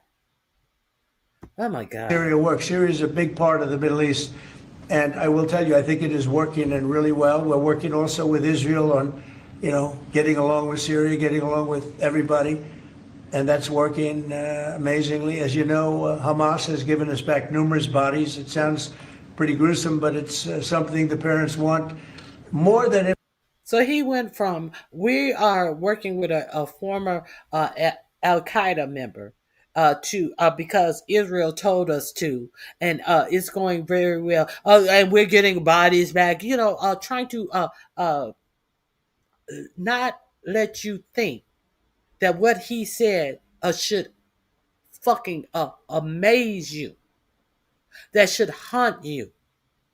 Erdogan, he's a great leader. We're working with someone who used to be on the battlefield against our U.S. troop because Netanyahu said he's a good guy. MSG said that he's a good guy. So fuck these troops. America first, though. This is your America first president. These are the reasons that he's had this former Al Qaeda fighter in the White House. Oh, but they didn't take no pictures together. They hope you did not notice any of this. I found it. I was like, what the fuck? When he was over in the Middle East talking this dumb shit. Okay, I guess it was just me. I guess I'm the only person that noticed that. But let's continue. If their son had been living, hard to believe. It's I've seen all of the parents, so many of the parents, and getting back the body of their son, their dead son, is as vital to them, as important to them as if the boy was generally the boy was alive. And as you know, over the last 4 or 5 days, we've gotten a lot of the additional bodies that they said they were going to. They've worked very hard to do that. So we have peace in the Middle East. It's a great thing, and nobody's ever seen anything quite like it. Because there's no peace in the Middle East. Because I was told how to get in and get more money from people who were giving me money. We're getting bodies back and this, that, and the other. A whole bunch of bullshit. This man is profiting off of this presidency at a disgusting rates. And look at what he's doing. Look at what he's willing to do and put the America name behind to get his personal wealth for him, his friends, and his billionaire of friends and family.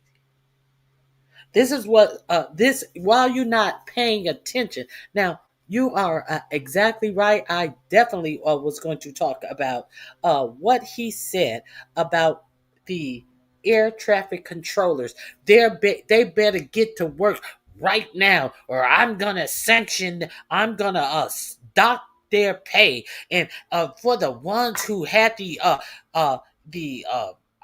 trying to say going to work was being patriotic. No, they were going to work because they could get to work. And then let's not forget that he had said that he was not going to pay back pay. So why would somebody who had to figure out how they were going to get to work without a paycheck show up to work anyway? Did not forget that he said that he may not pay back pay early on in this government shutdown. He said he wasn't going to pay back pay. So what incentive does that give a person to show up to work regardless of what job they have? He said that. But then now that the shutdown is over and the ones who didn't show up to work, you're going to be doxxed and you're unpatriotic. And showing up to be an air traffic controller is not a military position. There's no patriotism in going to work in your field of expertise. Stupid. Stupid. Okay. Yeah, we're going to talk about that as well. Let's get into I put those links in the description box. Yeah, I was quite surprised about that. Now let me find where the idiot was talking that stuff.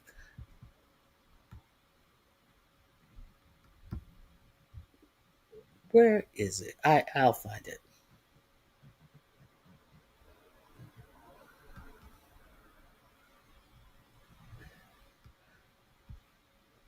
I definitely wanted to.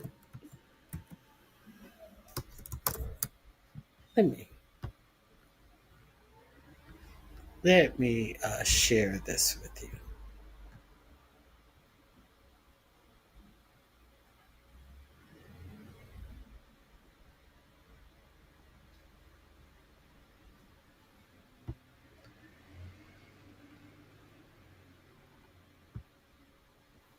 Here we go.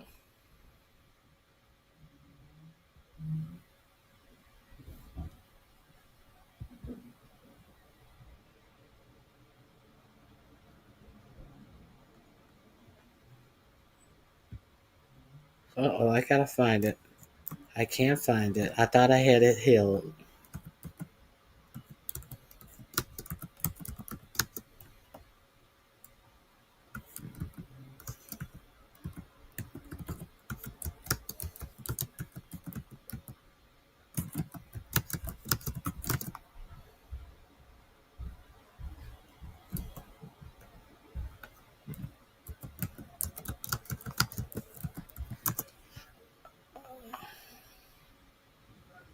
Here we go.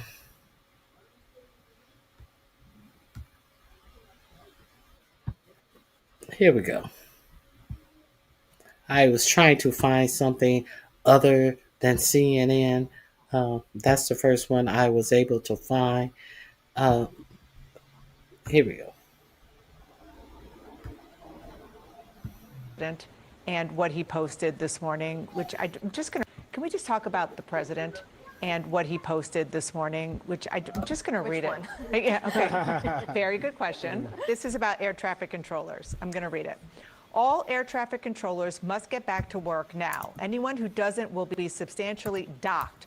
For those air traffic controllers who were great patriots and didn't take any time off for the Democratic shutdown hoax, I will be recommending a bonus of $10,000 per person for distinguished service to our country. For those that did nothing but complain and took time off, even though everyone knew they would be paid in full shortly into the future, I am not happy with you. You didn't step up to help the USA against fake Democratic attack that was only meant to hurt our country. Why would they step up to help the USA when you said that they would not be getting back pay earlier on? Now, what did he say? Great patriots. Hold on. Let me see what I wanted to catch on. He will be putting it into who for them to get paid. If you wanted to pay them, who are you? Let me see. Michelle, I think it's probably those that did nothing but complain and took time off, patriots, and didn't take any time off for the Democratic shutdown hoax. I will be recommending a bonus of $10,000 per person. Who you recommending? Who you recommending that to?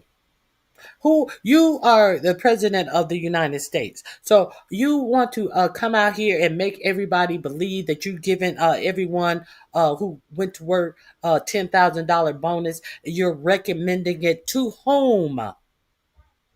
Whom would he have to recommend that to get them that payment? At the same time, uh, the government it has been announced that the government is reopening, and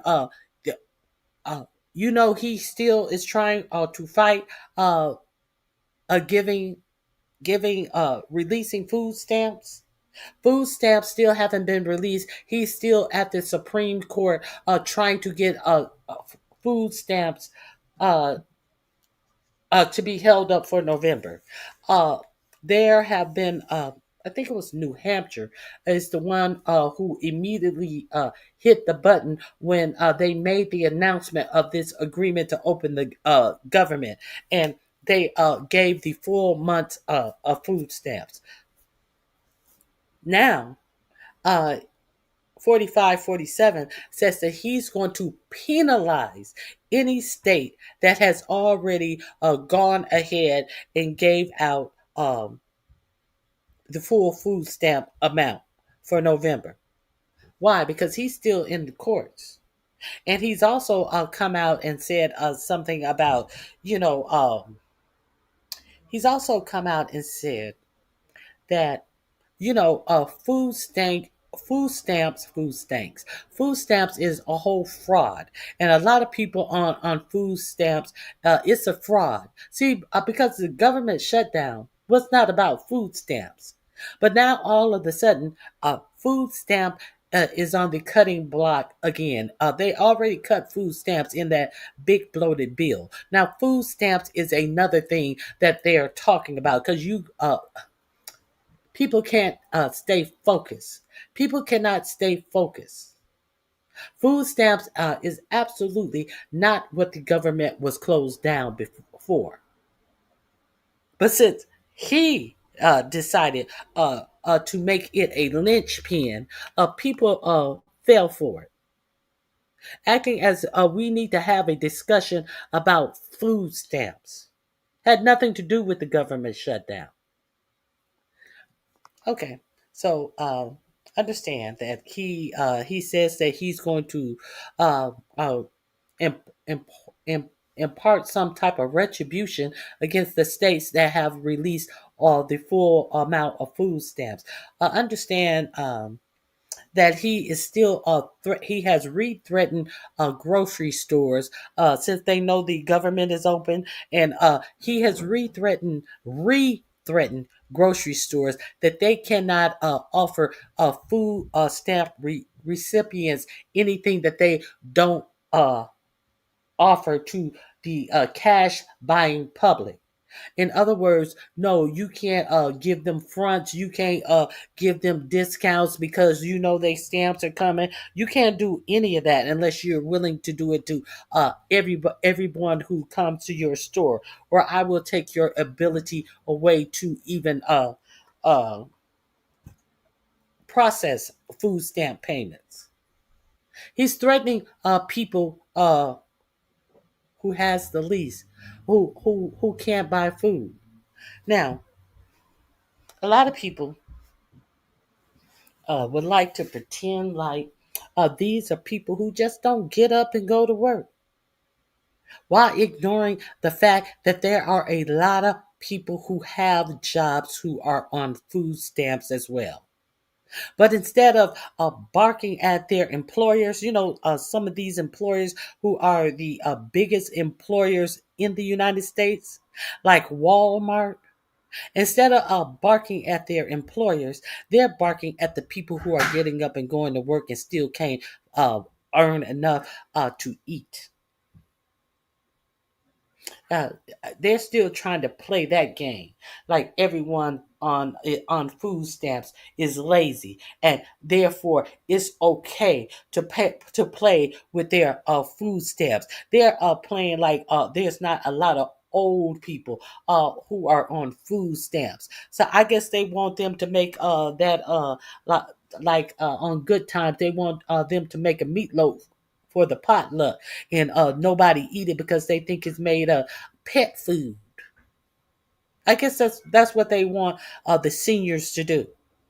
In the richest, they always want to talk about being the richest country in the world. We're the richest in the world. So let's get finish this. For distinguished service to our country. For those that did nothing but complain and took time off, even though everyone knew they would be paid in full shortly into the future, I am not happy with you. You didn't step up to help the USA against fake Democratic attack that was only meant to hurt our country. Just keep that on the screen for 1 second as I go to you, Michelle. I think it's probably an educated guess that the people who didn't go to work weren't protesting. They didn't go to work because they had to find other ways to put food on the table for their children or to pay their rent or their mortgages. It's not because they just didn't feel like working. And if you look at this, it just is kind of snatching political defeat from the jaws of victory. Right. And that's something Sean Duffy, the transportation secretary, said throughout when he was having these news conferences at airports. He was very grateful for people who did show up, but he was understanding of these air traffic controllers who didn't show up because they were trying to find other ways to take care of their families. I think the one part of that, the president's message, it's a big if that $10,000 bonus ever materializes into legislation or if that gets paid out. But it is something that will resonate with the traveling public, because they see it as, if they don't know why some of these workers didn't show up, and they think, you should be rewarded for continuing to show up for this hard. Unfortunately, I was watching News Nation, Chris Cuomo and that raccoon Stephen A. Smith, and they had Bill O'Reilly. I was there to see Adam Mockler. I was there to see him.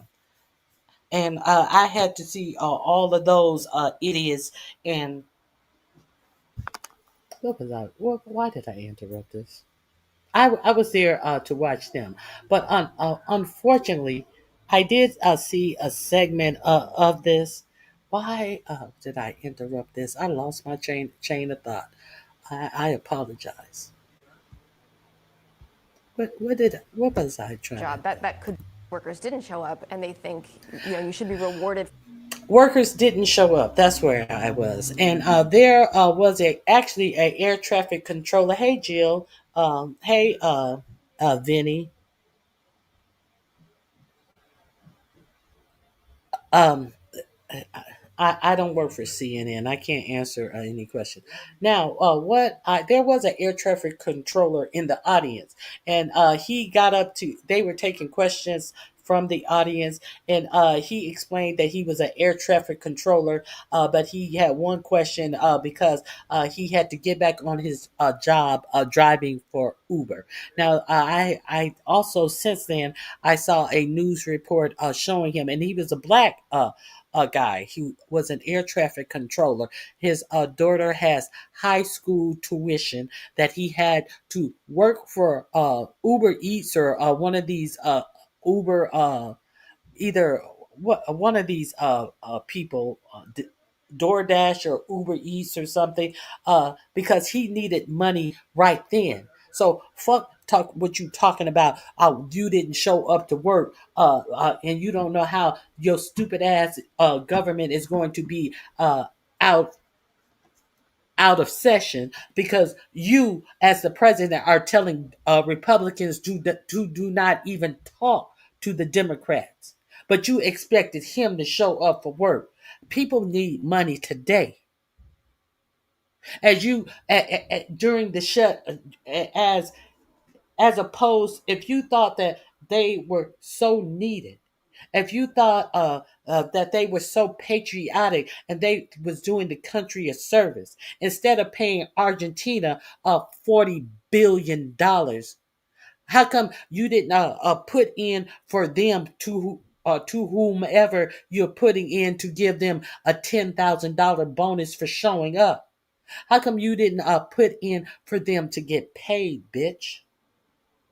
How come you didn't take that 130 million dollars that you got from the dude whose grandfather has allegedly taken so many trips to Epstein's Lolita Island?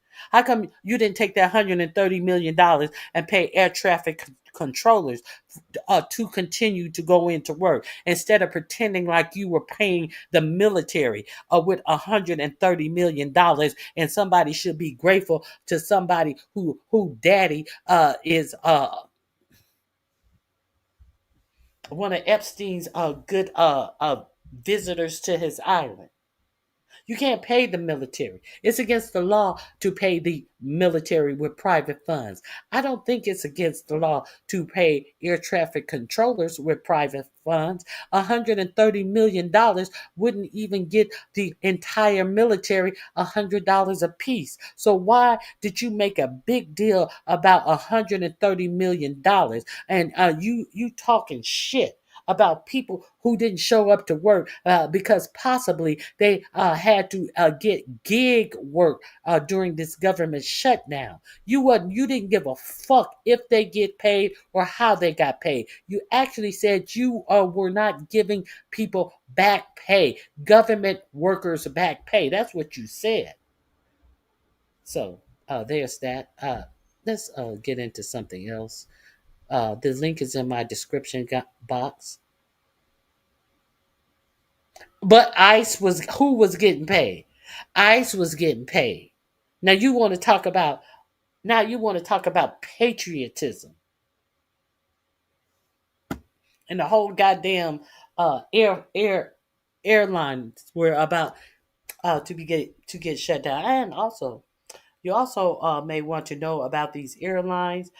Airlines were starting to feel the pinch. You know, when planes are delayed or or don't take off, what happens? Airlines start losing money.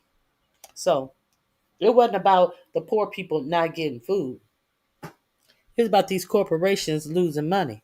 I don't even know why they were worried about losing money because the government always bail out these airlines anytime they're in trouble.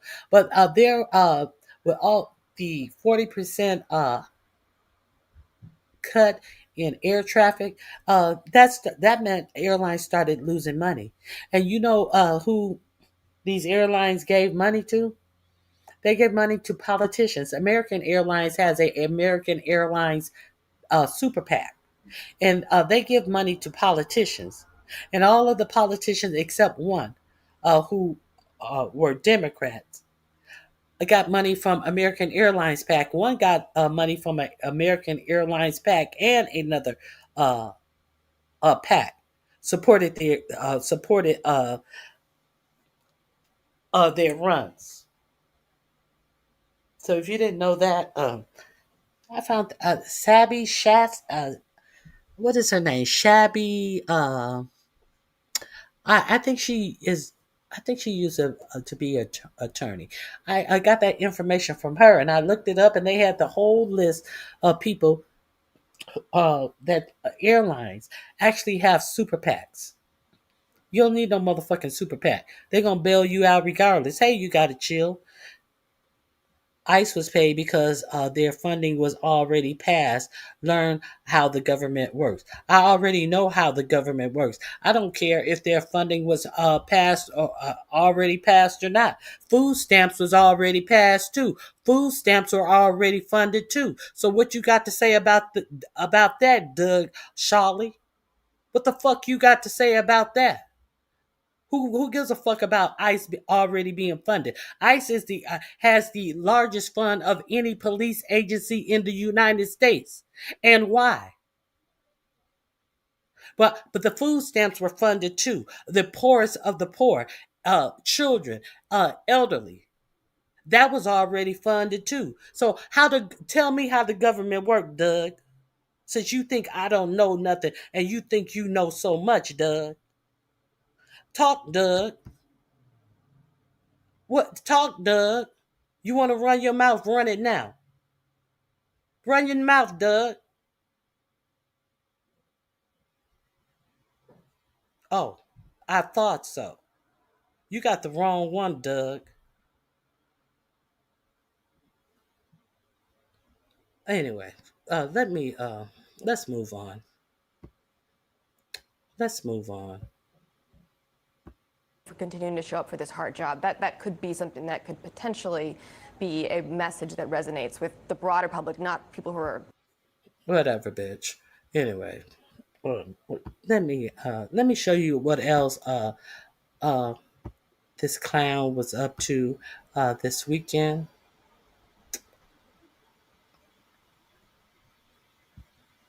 He did a interview with Laura Ingraham, and at the time where he's in the Supreme Court, talking about he doesn't think that he needs to. For some reason, the government is open, and he's still fighting to pay the extra $3 billion in food stamps. Now, understand, they just gave during the government shutdown Argentina not 20 billion; they gave them $40 billion, and they were allegedly only short.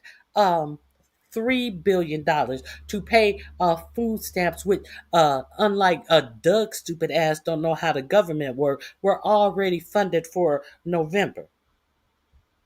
So, come to find out, they had more. They had more money that they were sitting on, something like an extra $20 billion that they weren't talking about. That they could have paid that little petty $9 billion, of which they already had $5 billion. But he's going to court to not pay money that they already have. Doug, what about that, Doug? You don't know how your government works, Doug?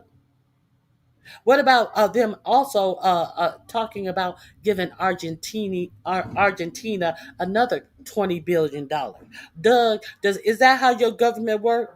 Doug, is your government supposed to be saving other people because your president gets out here? They're dying. You don't know. They're dying. They need help. While your American citizens go without food, Doug.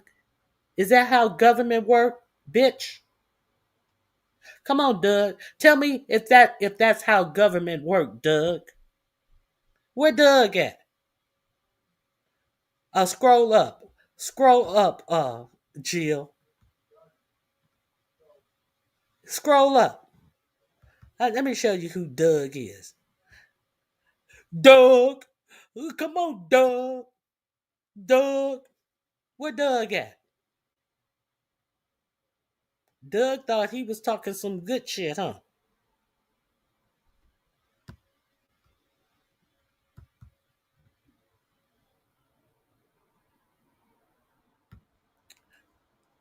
It doesn't sound like I know how government works. Be specific. Be specific. What did I say that doesn't tell you how government works? I'm telling you how your government is working. Be specific. Please be. I will wait. Not really, but be specific, and wait for me to care. Okay, let's move forward.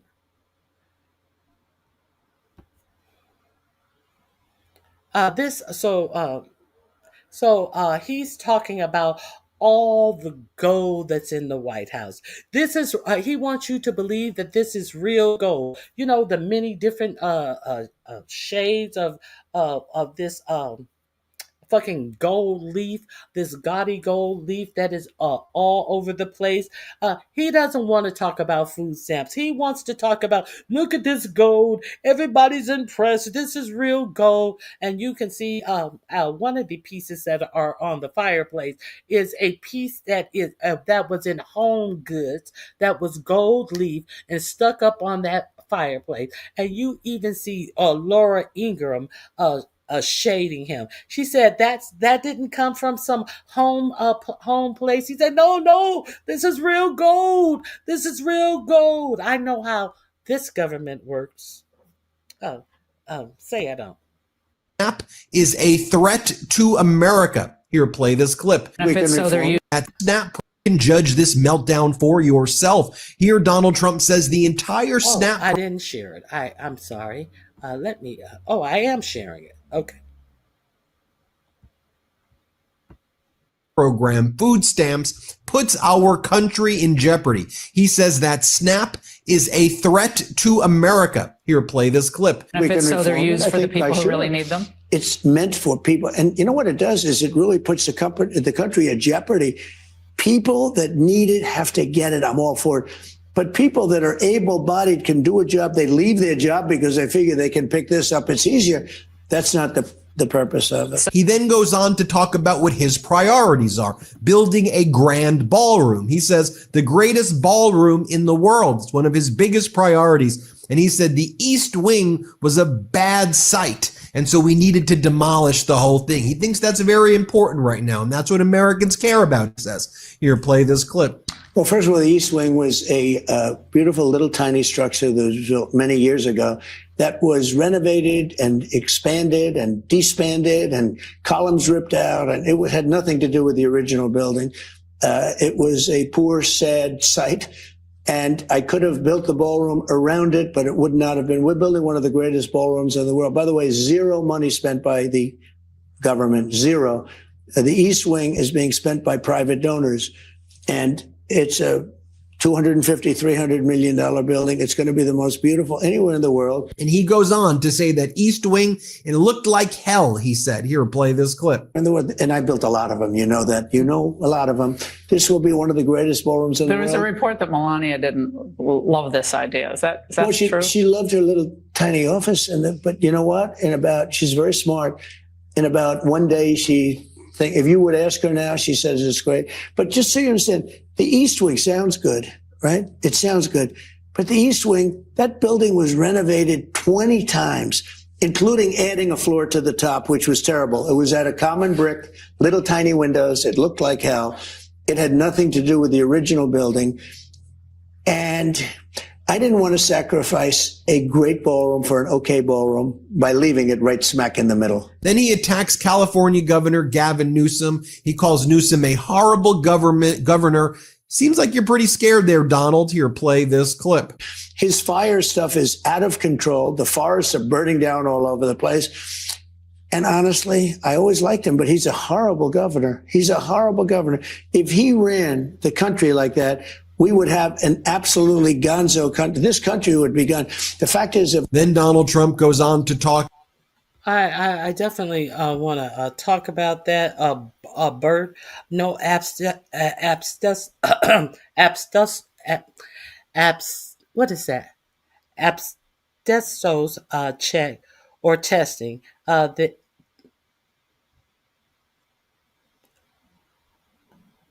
I mute 14547C. Didn't have an abscess, abscessos. I know what you're talking about. Check for the East Wing, and people are getting sick. Stop. Stop the work. Trump is the world's greatest liars. As far as that testing for abscessos, they did not test for it. And you know what they did with the remnants of that building? If you paid attention, they took all the remnants of that building and they put it in a national park. They told you they put it on a golf course. The golf course is on a public land. And you know what they do on that golf course that they put all of that shit in? They give black people the opportunity, black children, the opportunity to learn to play golf in that golf course where they put all of that abscessos. I can't say that word. All let me find this story. I read the story yesterday. I think it was in Axios. It was either in Axios or Rolling Stone. Let me see. I think it was in one of them. Abscessos. Yeah. That's what they did with the remnants of the East Wing. Hmm. Uh, Let me see. Uh, I take my word for it or look it up. Either one, you will find it. Let me continue that. Let me find it. About how much he hates Snap. He's like, it's gone from 7 billion to many times 7 billion, and the number is way too high for what it should be. Here, play this clip. System. Take a look at some of the welfare things that we're talking about. They've doubled, tripled, and quadrupled since I left office. SNAP benefits have well, SNAP has gone from high. like 7 billion to many times 7 billion. And, you know, people keep talking about SNAP, but SNAP is supposed to be if you're down and out, you really, really have. That's what the purpose of it.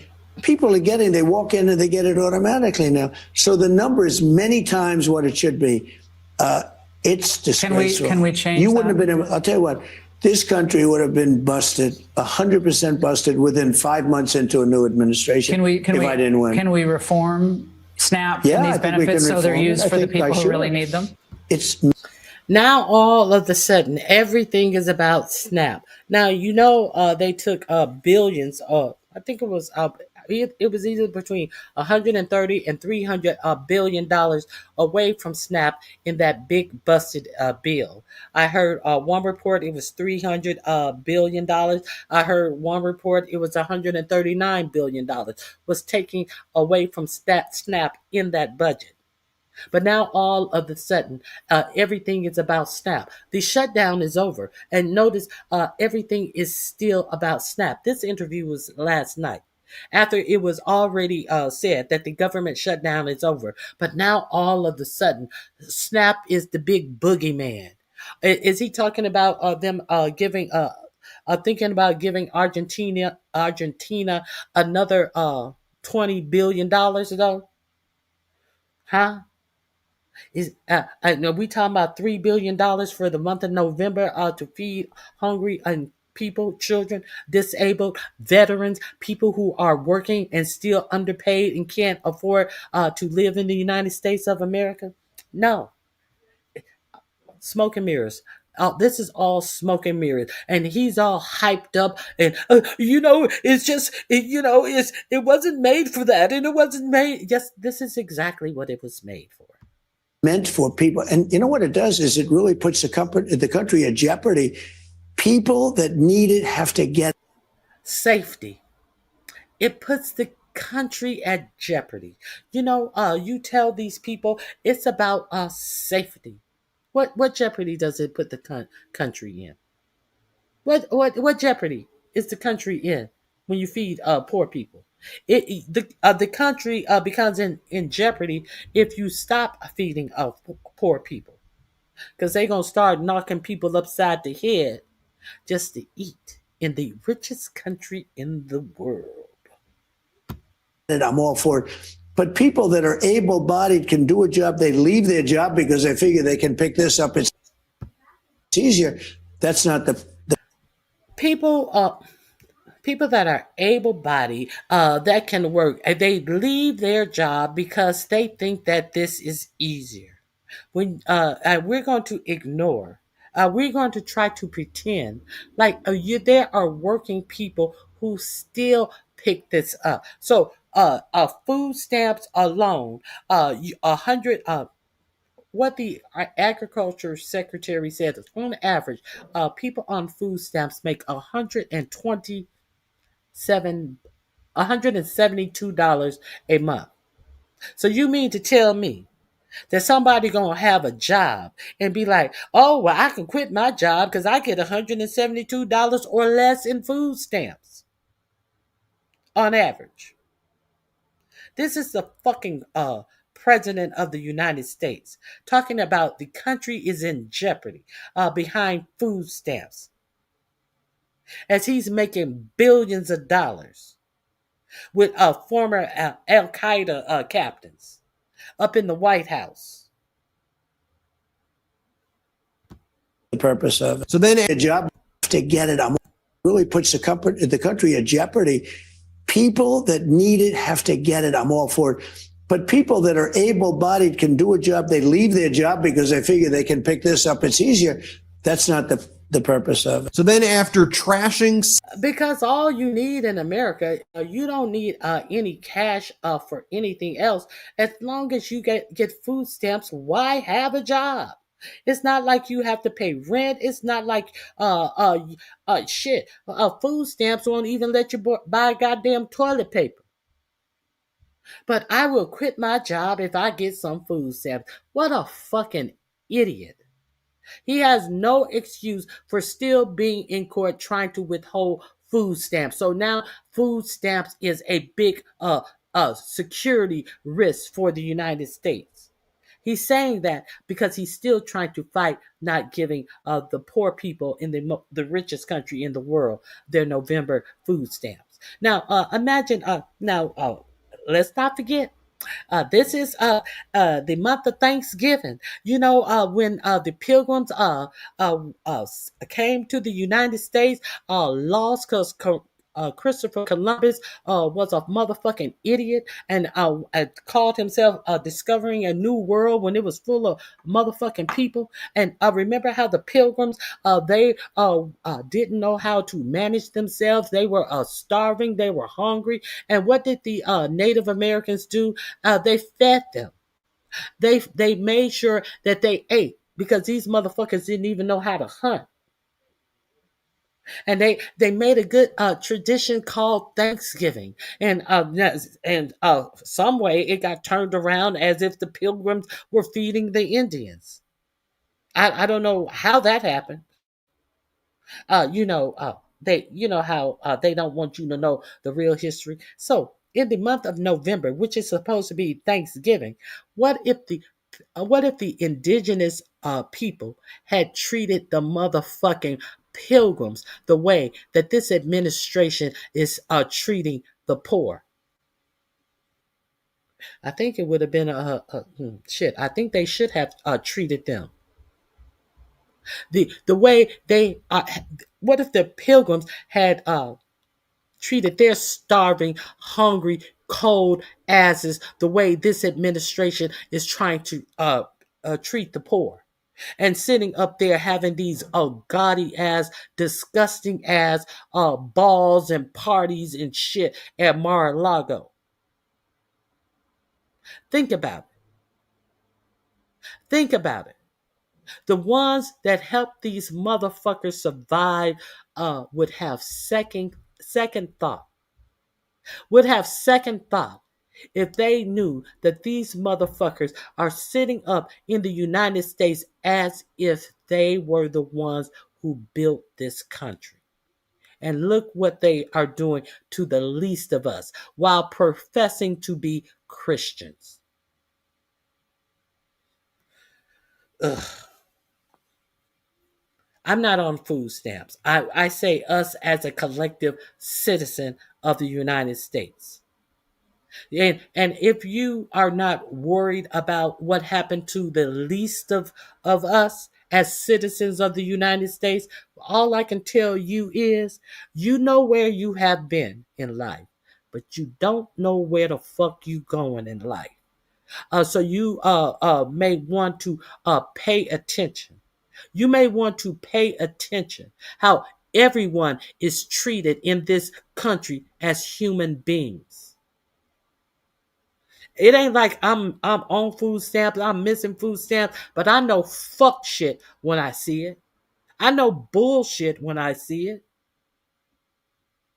Some of you guys don't even know genocide when you see it. Israel has the right to defend itself.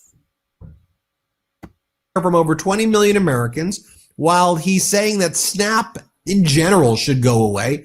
Here's what he's doing in the Oval Office. Play this clip. Another one thing with gold. Why not? You can't imitate gold, real gold. There's no paint that imitates gold. So these aren't like from Home Depot or something? No, this is not Home Depot stuff. No, not stuff you buy. This is not Home Depot. Well, next thing he's asked about. She was shading him. No, it's not Home Depot, you fucking dingy ass bitch. It's Home Goods. But look, we're going to get on to him talking about beef with this bitch. Laura Ingrams, why didn't you tell him the same shit that you said on your show when you talked about you went into a grocery store and bought some beef and you were shocked at how high it was? It was just little, and it was just little things, filet mignon. You were shocked at the price of your filet mignon. How come you didn't tell him that when he tells you that beef, the only thing's gone up in beef and it didn't go up that much? The bullshit of this whole motherfucking interview is, doesn't it seem like we're too dependent on China based on the fact that they're able to not take in exports from our soybean farmers or just shut down the exports on their end to us of rare earth elements, REEs, and that could just like destroy our economy? And Trump's like, no, what we're dependent on is having a smart president, me. We're not dependent on China. It's really ridiculous. Here, play this clip. Within 10 minutes, I got a call. We'd like to meet. And we settled it out. And we made a wonderful deal, great deal for our country. But we made a great deal. We would have had a closed country. We would have had a depression. The whole world would have had a depression. Doesn't it show us that we're too dependent on China? It's not just on rare earths, sir. We're dependent on them for still pharmaceuticals, still key industrial components. The Journal did a huge piece, and they're fairly pro-China, but but a very it's all coming extensive back, piece. Laura, because of tariffs. I'm charging them tariffs of 100% and 150% for pharmaceuticals. What's happening? The pharmaceutical companies are all back here building plants right now. That's part of the 20 trillion. Be specific. Where are these pharmaceutical plants being built right now? Can somebody tell me, is there a pharmaceutical plant being built in your state?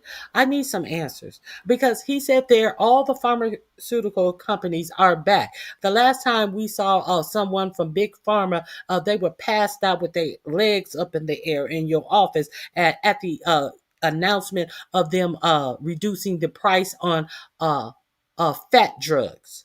Not any drugs that are needed for any life-saving type of things, on drugs that make fat motherfuckers who don't know how to push away from the table and close their motherfucking mouth. He was laid out on the Oval Office floor with his feet in the air, had fainted as the head of Health and Human Services ran out of the room like someone was chasing him away. This is administration. Where are they building pharmaceutical companies in the United States right now?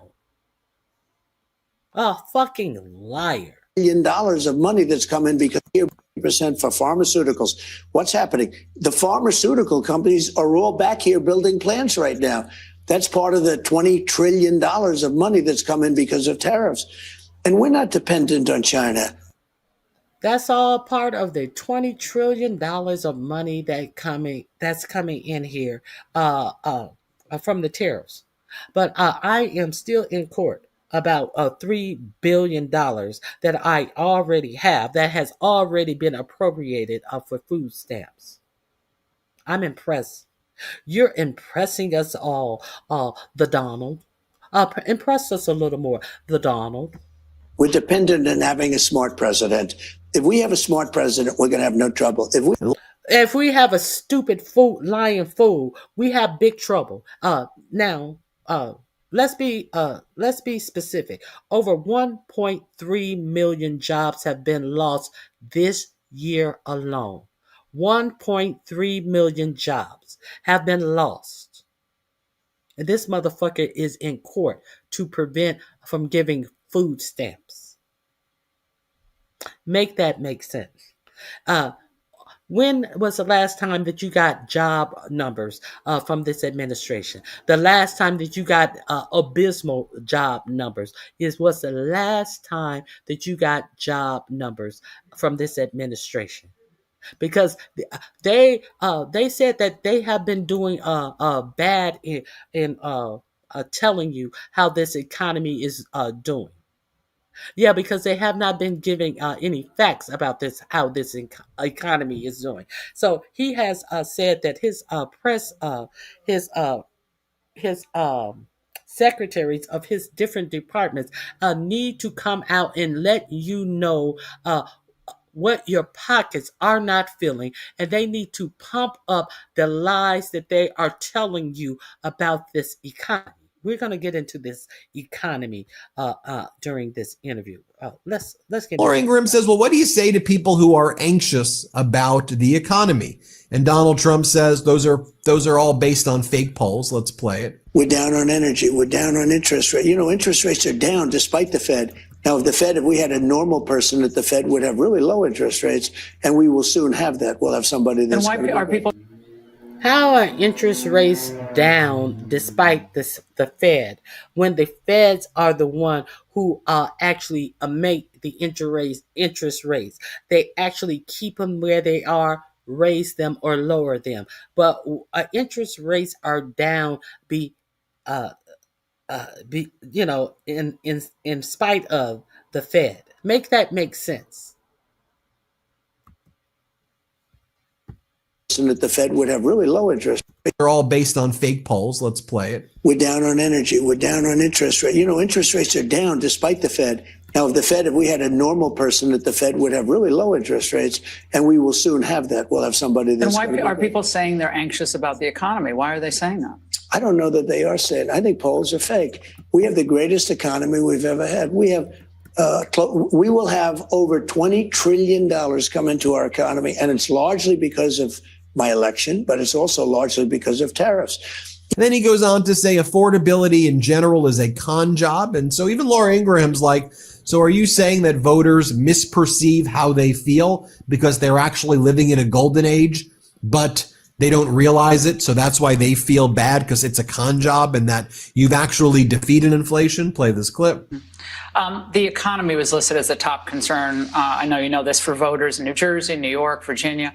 And I've been all over the affordability issue today and for the last several months. Eggs, gas, dinner costs for Thanksgiving way down. But other things, as you noted, have gone up. Beef, coffee, they're going to come auto down very repairs. shortly. Is this a voter perception issue of the economy, or is there more that needs to be done by Republicans on Capitol Hill or done in terms of policy? More than anything else, it's a con job by the Democrats. They're saying they just have to say, you know, they put out something, say today costs are up. They feed it to the anchors of ABC, CBS, and NBC, and a lot of other, and, you know, CNN, and et cetera.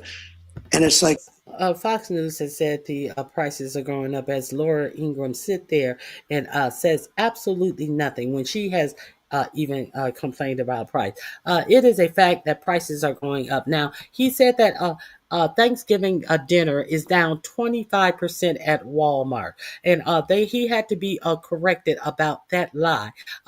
Walmart always put together a dinner that they try to tell you and sell you and say, come on in and get your dinner at Walmart for X amount of dollars. But he said that the dinner is 25% cheaper this year than last year. Last year, there were I believe it was 29 items to choose from. None of them, the ingredients were the store brand ingredients. They were actually name brand ingredients. And this year, the dinner is full with great value, the store brand ingredients, and there are also only 15 ingredients on the list.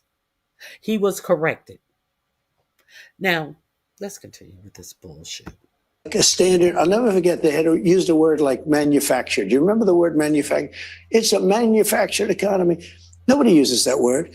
Every anchor broke through, manufactured. They do exactly what they say. It's such a rigged system. So, are you ready? These new words that he's always hearing. He said that groceries were a new word. He started using the word groceries. Because you're so out of touch that you never had to go shop for your own groceries. Someone is doing that for you. And now manufactured is a new word, a made up word. Oh, kind of like those manufacturing jobs were made up jobs that you said that were coming back to the United States once the tariff start rolling in. But then you said the manufacturing jobs, they have to build up the companies, and they have to build the building, so it'll probably happen in 2026. Those fake manufacturing words, we know those fake manufacturing words. Yes, we do. Costs are way down. Gasoline is going to be hitting $2. Every anchor broke through, manufactured. They do exactly what they say. It's such a rigged system. So, are you ready? Costs are way down. Gasoline is going to be hitting $2 pretty soon, or around $2. And she sits there and says absolutely nothing. Gasoline is at $2.70 now, and it was at $4.50 under Biden, under Sleepy Joe. When gasoline comes down, when energy comes down, and everybody agrees energy's down, we're drilled, drill baby drill. We're going like wild. We produce more gasoline, oil and gas in the last month than we ever have before, by far. And we're going to also end up filling up the national strategic reserves, which were taken out by Biden in order to try and win an election. Didn't work out too well. They tapped in. That's supposed to be for war, for national emergency, not to get. So you're saying that voters are misperceiving how they feel, or? So when I took over, you remember? Because you said Biden did that too, because he was saying things were great. Let's say it's synonymous, Biden and Kamala, because you didn't know who the hell was campaigning. I mean, it got to a point. So I was up by 20 points on Biden or some crazy number. And they said, all right, let's get him out. We'll put a new one. This never happened to anybody. All of a sudden, I have somebody new. And they had the 6-week honeymoon, which was standard in the world of politics. You get a little honeymoon. And she had her little honeymoon, but then eventually people got to know her too. And then they had the 60 Minutes catastrophe where they, changed her answer. Housing costs are. I know I shouldn't have to fact check it because I think we all know he's lying, but we all know just by common sense, inflation is surging. We have the most job losses since the Great Recession, over 1 million job losses. We're in recessionary territory in many sectors of our economy. Things are bad in the United States. And the only people who's getting rich is Donald Trump and his family. Laura Ingraham then says, well, do you think a 50-year mortgage is a really good idea? And Trump's like, whatever, you go from 40 to 50. There's no such thing as a 40-year mortgage. Here, play this clip. Housing costs. He said you go from a 40-year mortgage. There's no 40-year mortgage. If you have any good sense, there was a time where you could go for a 15-year mortgage. He said that you go from 40 to 50, an extra 10 years. Oh, what's the big thing? The big thing is there's no 40-year mortgage. The The regular mortgage is a 30-year mortgage, and you can get lower years. There's no such thing as 40-year mortgage. And the big thing is that in this new economy, the age of the first time home owners has gone up to age 40.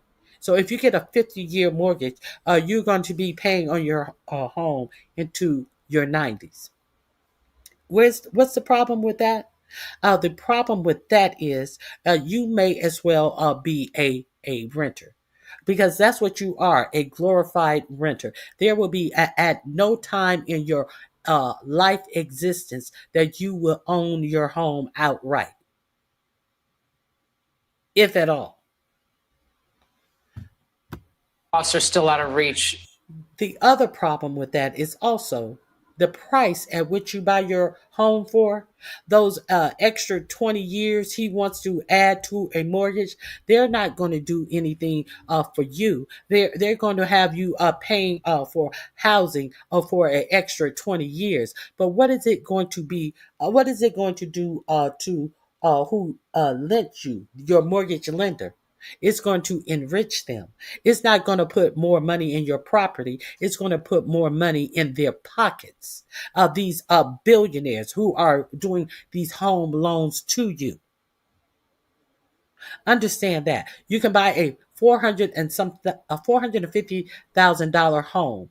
If you pay that mortgage off for 50 years, you are more than likely going to pay $1.2 million out of pocket for that $450,000 home. That's the part that he think we're stupid. That's their big fix for housing. And nothing about the affordability of the house is into play. You can just get a longer mortgage. Okay. And another thing that your administration...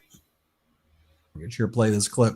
Housing costs are still out of reach. And another thing that your administration is trying to tackle, many Americans, the average age of first-time home buyers are now up to age 40, which is sad. The country you and I grew up in. I inherited that. Look, you have to understand. Right, but let me get to the question, though, because your housing director has proposed something that has enraged your MAGA friends, which is this 50-year mortgage idea. So a significant MAGA backlash, calling it a giveaway to the banks and simply prolonging the time it would take for Americans to own a home outright. Is that really a good idea? It's not even a big deal. I mean, you go from 40 to 50. Derek Vest said he has not been president a full year yet. Give him a break. Did I tell you he didn't take one? What do you mean? Did I tell you he didn't take one? Why would I give him a break? How many billions has he and his family personally made since he has not been in office a year? Why would I give him a break when he and his family are earning and profiting billions off of him not being in office for a year? What break do you think I'm going to give him? What break do you think any American citizen should give him to sit up and lie and profiteer and scheme and let criminals out of jail, give criminals pardon? What break do you want me to give him? As he's sitting up in court trying not to pay people food stamps, and he's making billions. What exact break do you want me to give him, Derek? I'm going to wait to see exactly what break you think that this man deserves. Well, good. You can stand with him, Don. You're more than welcome to stand with him.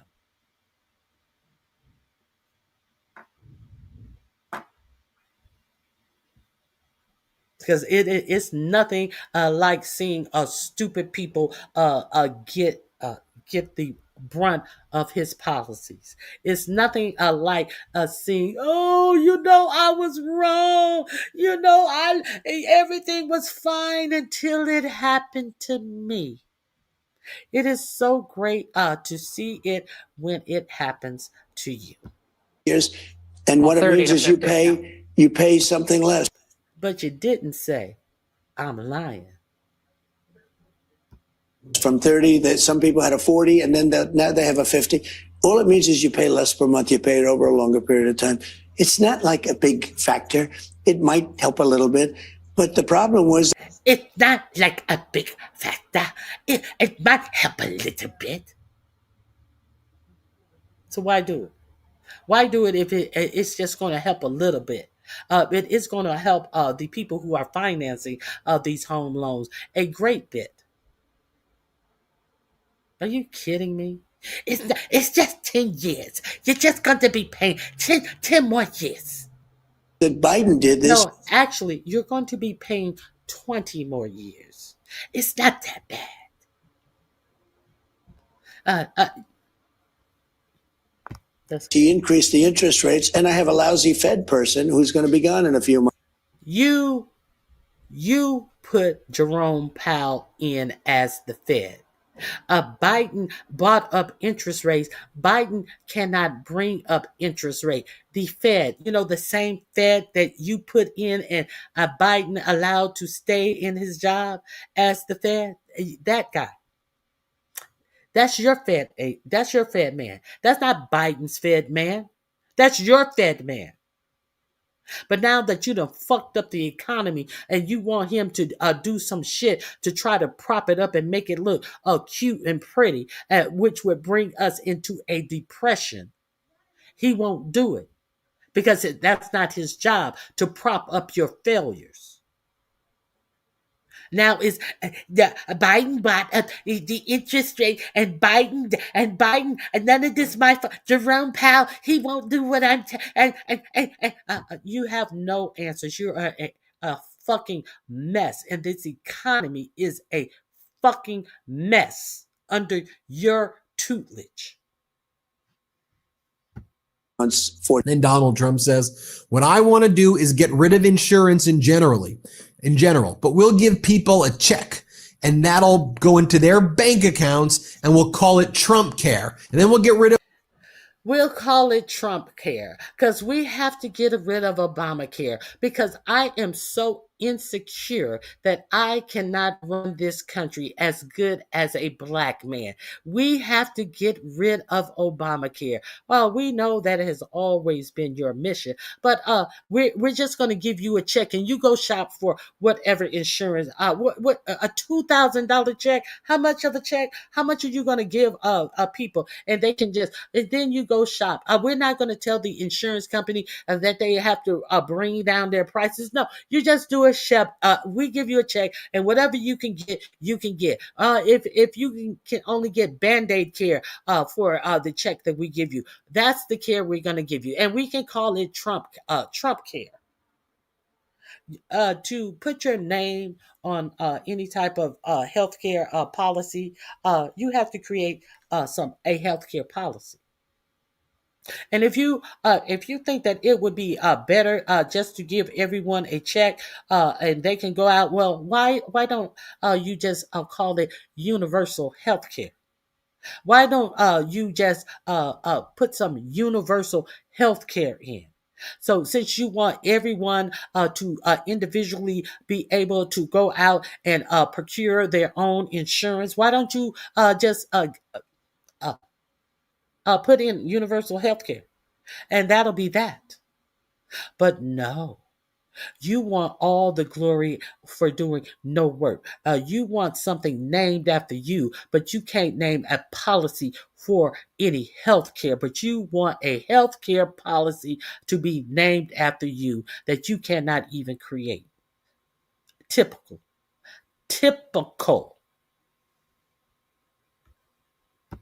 Obamacare, and I'll give people like $2,000 and that'll cover all their health insurance. Okay, that's not going to cover their health insurance. What happens when they require a surgery or a procedure? You're just going to give them $2,000? You think that that's the way insurance works and you're going to get rid of the concept of insurance? What the hell are you talking about? Here, play this clip. And I'm not just talking about recently. I'm talking about for years they've been going up. And he said premiums will go down. Everything will be wonderful. It's horrible health insurance at a very high price. And what I want, and probably what you're alluding to, is the fact that I want, instead of going to the insurance companies, I want the money to go into an account for people where the people buy their own health insurance. It's so good. The insurance will be better. It'll cost less. Everybody's going to be happy. They're going to feel like entrepreneurs. They're actually able to go out and negotiate their own health insurance. And they can use it only for that reason. That's the beauty, only for that purpose. And if we did that, that would be so exciting. Call it Trump care, call it whatever you want to call it, but anything but Obamacare. Obamacare is a disaster, just like he was as a president. Then Donald. Just like he was. Has those 2 weeks, are those 2 weeks up yet? You said you were going to be announcing your healthcare plan in about 2 weeks in your last term, and in the early part of your last term, when you were talking so much shit about Obamacare. So surely by now your 2 weeks are up, and you have presented your remedy for healthcare. Just throw money at it. We're not going to be specific. We're going to throw money at it. Kind of like you came out now and said that you were going to give some tariff checks. Tariff checks are going to the most needy. Wouldn't that be the 99% of the population, the citizens of the United States that are not being taken care of, since you're only concerned about the 1%? So are you going to give a $2,000 a tariff check to everyone? But that wouldn't even scrape the barrel of the amount of price increases on everything that the American citizens are paying for because of your tariffs. Make any of this make sense? I guess you can to people who are behind you all the way to their own detriment. I guess you can make it make sense to the 1% who you are looking out for. I guess you can make it make sense to the 1% who are creating ways to take away jobs from the American people. But you still have dummies out here talking about they're behind you 100%. They are, until it happens to them, as usual. Trump says, I'm going to pay all the air traffic controllers who didn't leave when they weren't getting paid $10,000. And I'm very mad at the air traffic controllers who did not work while we were not paying him. And Ingram's like, where are you going to get the money from? He's like, I don't know. I don't know where the money's coming from. I'm just making this all up. Play this clip. Out a Truth Social post earlier today. I did. Where you blasted the air traffic controllers who had not shown up for work and offered potentially a bonus of $10,000 for those who have worked despite the shutdown. Are you worried that, given the fact that we have a deficit of air traffic controllers still, I know we're trying to change that, that might be a difficult No, we don't position? have much of a deficit, and we have a lot of people want the job. What I was not happy when I saw all these people, we have to, look, life is not so easy for anybody. Our country's never done better.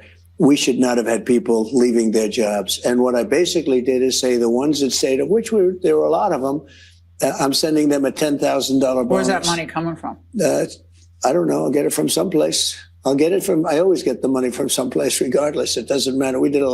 I do a lot of bonuses for people because it's really something that, it's like the American way when you think about it. So here's somebody that goes and shows up every single day. Some of them showed up early because they knew there was going to be a problem. Those people should be rewarded. Others, we can't make it. We can't. A lot of the people that showed up also had a second job. They took a second job temporarily, but they all know the money's coming, and the money was coming. So I want to reward the people that showed up without a lot of nonsense, without a lot of talk. They did their job. And in many cases, they worked longer hours to get us through this period. When can we? Trump then is shocked at the word magnets, that this is a word. Here, play this clip. But it's so, President Xi was willing to. New word alert. New word alert.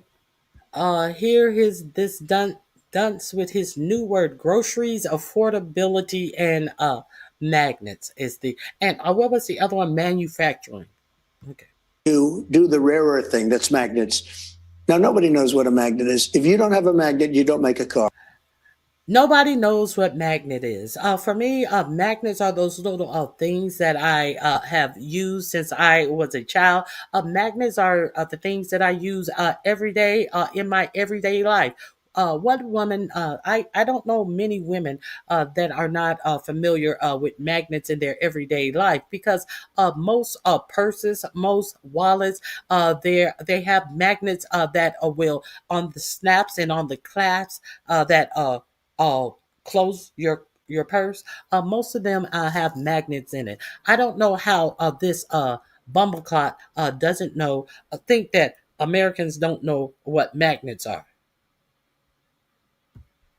You don't make a computer. You don't make televisions and radios and all the other things. You don't make anything. It's a 30-year effort to monopolize a very important thing. Now, within 2 years, we'll have magnets, all the magnets we want, but we don't. Because of tariffs, I called. I said, listen, here's the story. You're going to play the magnet. I'm going to play the tariff on you. And for national security purposes, I raised the tariff by 100% over and above what they were paying, which was 55. So he was at 155%. Within 10 minutes, I got a call. We'd like to meet. And we settled it out. And we made a wonderful deal, great deal for our country. And here, Donald Trump is, this is where Donald Trump says that he really wants, that the best way to be America first is bringing in 600,000 Chinese students to replace American students in American universities. Here, play this clip. Mess around with us, I can tell you that. A lot of MAGA folks. You have to bring in students to go to these elite colleges. Indeed, a simple fact that he had the audacity to say that HBCUs would be closing down if Chinese students didn't go to these colleges.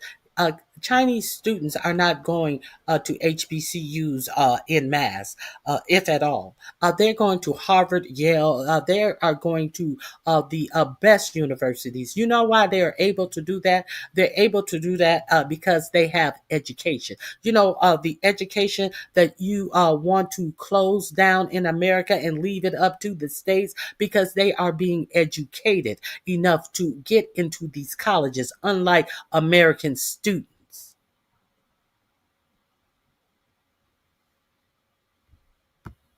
Are not thrilled about this idea of hundreds of thousands of foreign students in the United States. We have about 350,000 Chinese. One point during COVID, you were going to, push to, get them out, but that was pulled back. You've said as many as 600,000 Chinese students could come to the United States. Why, sir, is that a pro-MAGA position when so many American kids want to go to school and there are places not for them, and these universities are getting rich off Chinese money? Sure. Never said about China, but we do have a lot of people coming in from China. We always have China and other countries. We also have a massive system of colleges and universities. And if we were to cut that in half, which perhaps makes some people happy, you would have half the colleges in the United States go out of business. So what? Well, I think that's a big deal. Are they fans You would have the of the historically, United States? Yeah, but you would have, as you know, historically black colleges and universities would all be out of business. You would have a system of colleges and universities. Historically, black colleges don't have an influx of Chinese students. That would be a non-factor for historically black colleges and universities. The fuck out of my face with that dumb shit. So we're dependent on China to keep our university system going? But I think it's good to have, I actually think it's good to have outside countries. Look, I want to be able to get along with the world. They're not the French. They're the Chinese. They spy on us. They steal our intellectual property. What, do you think the French are better? There you have it. Let me know what you think, folks. When I say meltdown, I mean it. I mean it. Hit subscribe. Let's get. Let me make sure I drop this link in. If you are like me and don't want to go over to patronize Laura Ingraham on the Fox News channel, I will drop the link. This interview is really Donald Trump just had a late night meltdown. A lot of places. Let me drop this link in the chat and let me see what you guys are talking. Just sign your life over. Renter, let me see what you're saying. A renter pays a renter paying property taxes. That's exactly what you would be, a lifelong renter that has to pay property taxes. You are right, Titan. Uh, and these big corporations are buying up, uh, and these hedge fund people are buying up a lot of the property. And that is a reason why prices are not going down. I was talking about this all during the Biden administration, that there were more and more homes being bought up by these hedge fund people, sight unseen, buying them over the computer, over the internet, over the phone, buying up housing before even the first person could walk through the house on a, a, a uh, on a open house. Somebody had already called in to buy up this property, and this is what the government should be working on. Not allowing these big hedge funds and corporations to buy up housing. But no. They can't see it within them to do something as simple as that. And you also have because they're in the real estate game. I did a story a couple of years ago about what is this? Jared Kushner's their family owning real estates and apartment buildings in all over the country that are rat and roach infested. These real estate.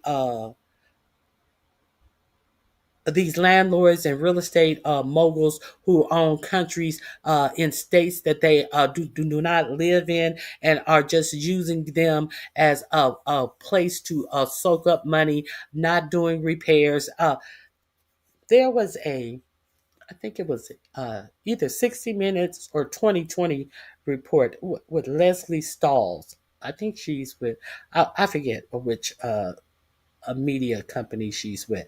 I played a couple of years ago as well when I was talking about this, about how they have actually these companies that are doing. You may see some of the commercials, and they are buying up actual brand new communities, brand new subdivisions. You know those subdivisions that has a community pool and this, that, and the other, and they say why have all the headaches and problems of renting when you can live here and this, that, and the other, and blah, blah, blah, with its own pool house, its own social room. They are trying to get people adapted to being permanent renters, never owning anything. That is the plan of these mega rich people, to make you think that it is okay to not own anything for yourself. At this at the time that I was doing this, uh, uh, uh, these hedge fund people and big corporations had owned about 32% of all the available housing in the United States. And now it has gone up to 40% of the homes are owned by these permanent renters. I mean, these people who want you to be permanent renters. 40% of the housing market. So when they try to pretend like they are doing something for you, they're not doing nothing for you. They are keeping avenues open for the rich to profit off of you until you die. Let me share. Let's talk about the prices of beef. I want to talk about the beef prices. If you are unaware, the Department of Justice Trump has ordered the Department of Justice to probe the soaring beef prices that is jeopardizing the U.S. food supply. This is from none other than Fox News. I want you to hear the bullshit. This was on November 9th. This was 2 days ago. This is their story 2 days ago, and I'm going to After this, I'm going to show you a story that I also had given you information on about the price of beef, that the corruption in the beef prices. Bring a DOJ investigation into foreign meat packers, accusing them of inflating U.S. beef prices. He says on Truth Social, quote, "We will always protect our American ranchers, and they are being blamed for what's being done by majority foreign-owned meat packers who artificially inflate prices and jeopardize the security of our nation's food supply." Joining me with his reaction is a fifth-generation rancher, Steve Lucy. Steve, thank you for joining us this morning. How big is your ranch? It's big enough. I mean, I don't like to tell a lot of personal information, but I raise a lot of cattle. Not as many cattle as some of the big giant ranches out west, but for Illinois, we raise quite a few cattle. So would you say you're a mid-size? Yeah, I'd say I'm a mid-size cattle farmer right now. And there's a lot of us out through the country scattered out still, but we've lost many of us. And that's part of the reason why we're seeing, a supply problem in the beef side. Yeah, and consumers are seeing a real rise in beef prices. And the president is suggesting in this Truth Social post that it's because of these 4 companies that are the meat packers, and that they are setting the prices and increasing costs for the ranchers and for the consumers. Can you explain how these 4 meat packers are impacting your business? Well, for instance, they set the price when I have me or a feedlot or another independent feedlot wants to go sell a fat beef. We have to take the price that is getting bid from, say, JBS. So essentially, there's no competition amongst the market. They're completely consolidated, owning like 85% of the beef industry, and we don't have a choice other than to take what the market price is. If we keep that beef and keep growing it, first of all, it becomes too fat, and it's not good for the animal, and it's not good for the consumer. So they know that when we have beef ready to sell, we have to move those beef. And so they take advantage of that, yes. Yeah, they can set the price on a whim. They can decide if they want to, cut less meat that day or for a week, and then therefore they can manipulate that market pretty easily. Now, if you were to buy a beef from me directly off my farm and I take it to a local processor, I would sell it. I tell this story a lot. I sold a beef this summer, and I took market price for the beef. The customer pays the processor at a USDA inspected facility, and we could get into that as well. But they pay the processor, and by the end of the day, they got the whole beef back. I think the total cost was like $6.25 a pound for the beef. So that's steak, roast, ground beef, and everything, when you're paying over $20 a pound for a ribeye in the store. So is President Trump over the target on this? In other words, is the answer to break up these 4 or have many more meat processors, especially locally? And is that a problem that USDA that Agriculture Secretary Brooke Rollins can resolve by making it less regulation so that there are more local meat processors? Is that the solution? So I'm glad you said that. That is one of the big solutions to this problem. And I don't want people to think this is going to happen overnight. No, we don't need less regulation for this to happen. We need Brooke Rollins to get off her ass and trying to stop blaming shit on poor people and to pay attention to what she really needs to pay attention to. They love the American farmer. Well, why is Brazil the main meat packing company in the United States? Why is Brazil a company that's owned by Brazil allowed to not allow more meat processing plants? The people who cut up your cow, the people who slaughter your cows. Why is Brazil, a company owned by Brazil, preventing more of these processing plants to open in the United States? And why are they the one originally brought Brazil into the United States because of their cheap beef, and we'll get to that. This is going to take a lot of time. We don't have the infrastructure to have that many local processors out through the countryside right now. I mean, I have to drive 45 minutes to a local processor, and there's only one close to my area. So you take a lot of places in the country, there's not a local processor that can handle this. And the reason for that is? These Brazilian meat packers are not allowing them to be opened.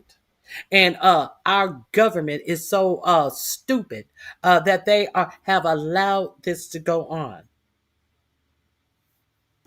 It's because of regulations. Yeah. You know, if you have to have.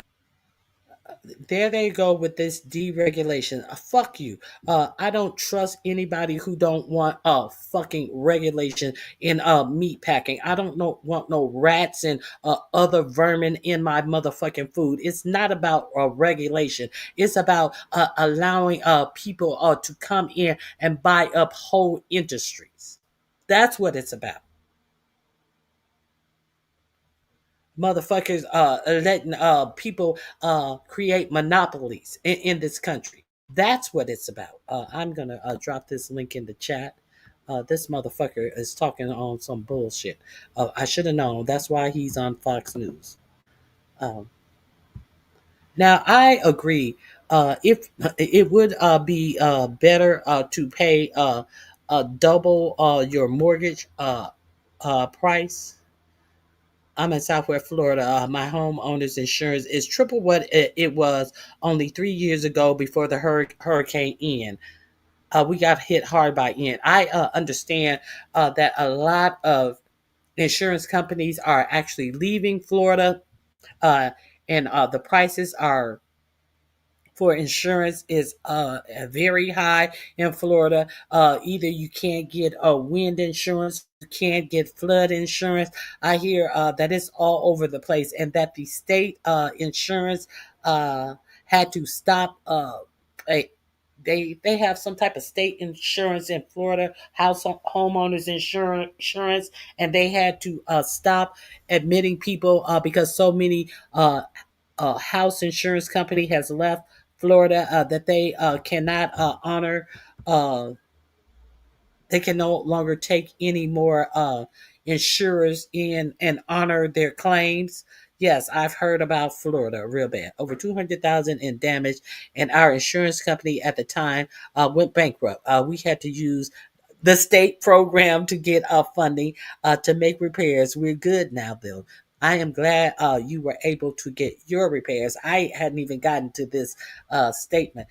Now, I heard that, well, it's being reported on various in-depth look at the housing problem in Florida. That is some of the main problem. There's also a big problem with so many condos and homes being on the market for extended period of time with no offers because of the insurance problem, and people who are able to actually secure a mortgage, but then they have to pull out because they are unable to find insurance. Isn't that the whole purpose of insurance? It seems like these insurance companies are in business to have bigger and bigger profits for themselves, and to do what they're there for, to pay you when something unbeknownst happened to your home. They're not in the deal for all of that. They just want the profits. Since they want to ignore climate change and the storms are getting worse. They're like, hey, we didn't have all this on the mind when we said that we would pay for something that happens to your house. Shit, we were used to years and years and years of mild weather and storms that happen every once in 10 to 5 years, not every season. No. People don't know what magnets are. This guy is so out of touch with. Are you way behind? Now let me. I'll drop. I think I dropped that link in the chat. I want to share with you guys one more time about what they are allowing in the beef President industry. Trump ordering a DOJ investigation into foreign meat packers. So the DOJ is going to arrest who for this? Who are they going to arrest for this? Absolutely nobody. They're not going to arrest anyone for this. Let me show you what is the problem in our meat packing companies. The most corrupt corporation in the world is taking over our food supply. This is a more perfect union report that I have played to you guys a number of times, but I'm going to play this for you one more time so you can understand what is really going on with the beef. He's trying to say he's going to demand that U.S. Ranchers take down the price of beef. The U.S. ranchers can't afford to take down the price of beef, or they could. They have the. It is the. We have the fewest amount of cows in the U.S. as it is. There used to be so many cattle ranchers, and now they are few and far between. And the herd, the U.S. Herd, is the smallest it has ever been. Meanwhile, the United States have let Brazil come in here and take over the U.S. Beef industry under the guise of inexpensive beef. So why is it now that they are controlling all of the beef and including all of the processing plants in the United States? And now beef is 16 to 18% more expensive. The monopolies are always the problem. As these people sit back and talk about less regulations, no, we need America first. All this stuff, and they are going to investigate who? I don't know. Who the fuck are they talking about? They're going to investigate. Investigate the Department of Agriculture. Maybe that's where you ought to start your investigation at first, because it is your policies that have allowed all of this to go on. So let's get into this. Meat industry that you don't even know about. This is the biggest story in food. Josley and Wesley Batista. Already under investigation for corruption. This is the biggest story for anyone who eats. The Brazilian meat packer JBS has been steadily taking over the American meat industry for years. The world's largest meat producer, Brazil's JBS. This is a company that has been plagued with scandal. Look at all of the recalls. Look at the child labor. Look at the payoffs and settlements. Investigating whether Brazilian inspectors were bribed to clear tainted meat for export. Price fixing allegations, wage fixing allegations, environmental desecration allegations, discrimination in their plants. Despite all of that, the company just debuted on the New York Stock Exchange. You are turning a criminal actor loose on American investors. This makes zero sense. The government seems to have taken a step back from its regulatory authority. They've chosen cheap meat. Cheap meat wins over pretty much anything else in America. But what is the real cost of cheap corporate meat? And what could it mean for the food we depend on? Problem is right now.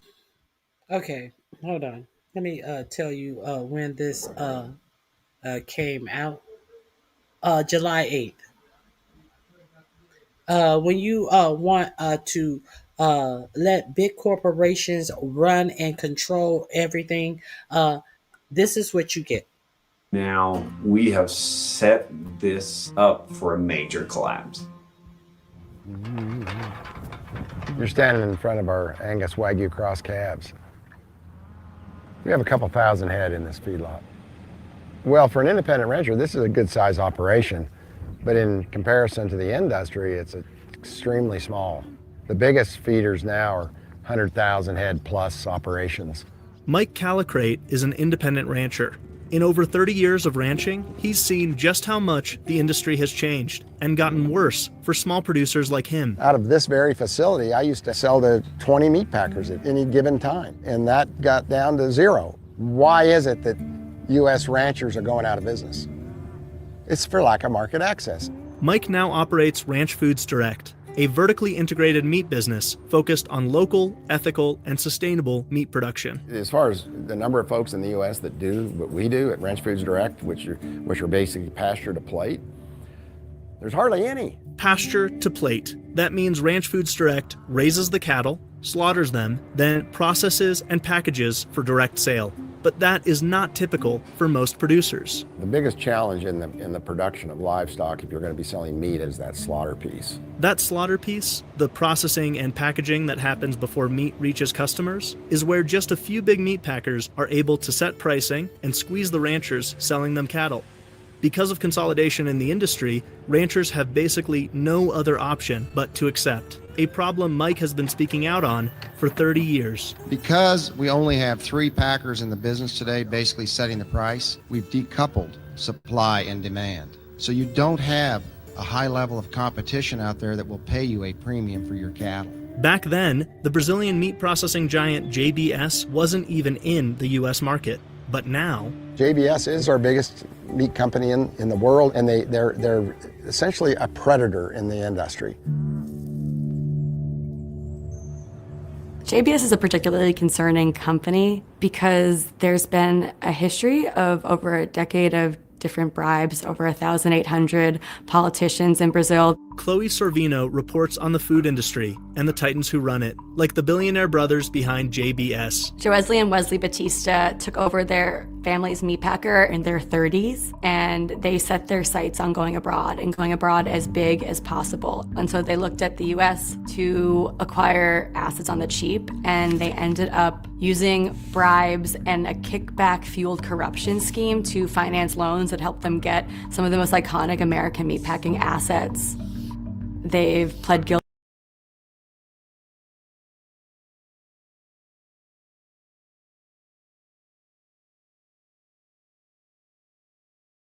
They pled guilty and they served jail time. So it seems as if the Department of Agriculture wanted to bring down the price of beef of the largest meat packing company in the United States and open up more meat packing companies.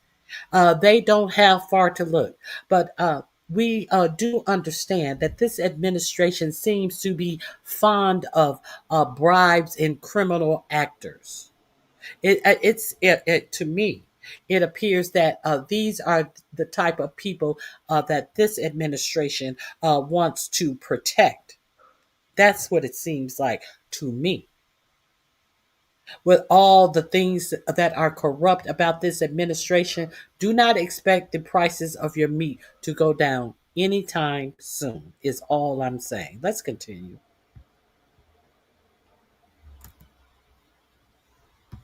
Get some of the most iconic American meatpacking assets. They've pled guilty to foreign corruption practices and had to pay fines, have even had some jail time in Brazil. Chloe's book, Raw Deal, traces the Batista brothers' rise and broader consolidation in America's meat industry. To take a step back, America's antitrust regulations with the DOJ are created around this idea that the top 4 players in an industry, if those top 4 players have around 20 to 25% control together, that's a highly consolidated industry. And in the beef industry, you have 80 to 85% with the top 4. In pork, you have more than 70% controlled by the top 4. And in chicken, you have over 60% controlled by the top 4. So now, these are arrangements that they have been approved by the DOJ. So now they want you to believe that 4547 is having his DOJ investigate who? Who is the DOJ going to investigate? Themselves? How do you think that's going to work out? With all this big announcement about the DOJ is doing an investigation, none of that shit means absolutely nothing. That's why I wanted to tell you about this. Don't get your hopes up. Let's continue. Pretty much impacts any American that is buying controlled by the top, more than 70% controlled by the top 4% consolidated. Idea that the top 4 players in an industry, if those top 4 players have around 20 to 25% control together, that's a highly consolidated industry. And in the beef industry, you have 80 to 85% with the top 4. In pork, you have more than 70% controlled by the top 4. And in chicken, you have over 60% controlled by the top 4. So that pretty much impacts any American that is buying meat. And JBS's IPO could just make all of that worse.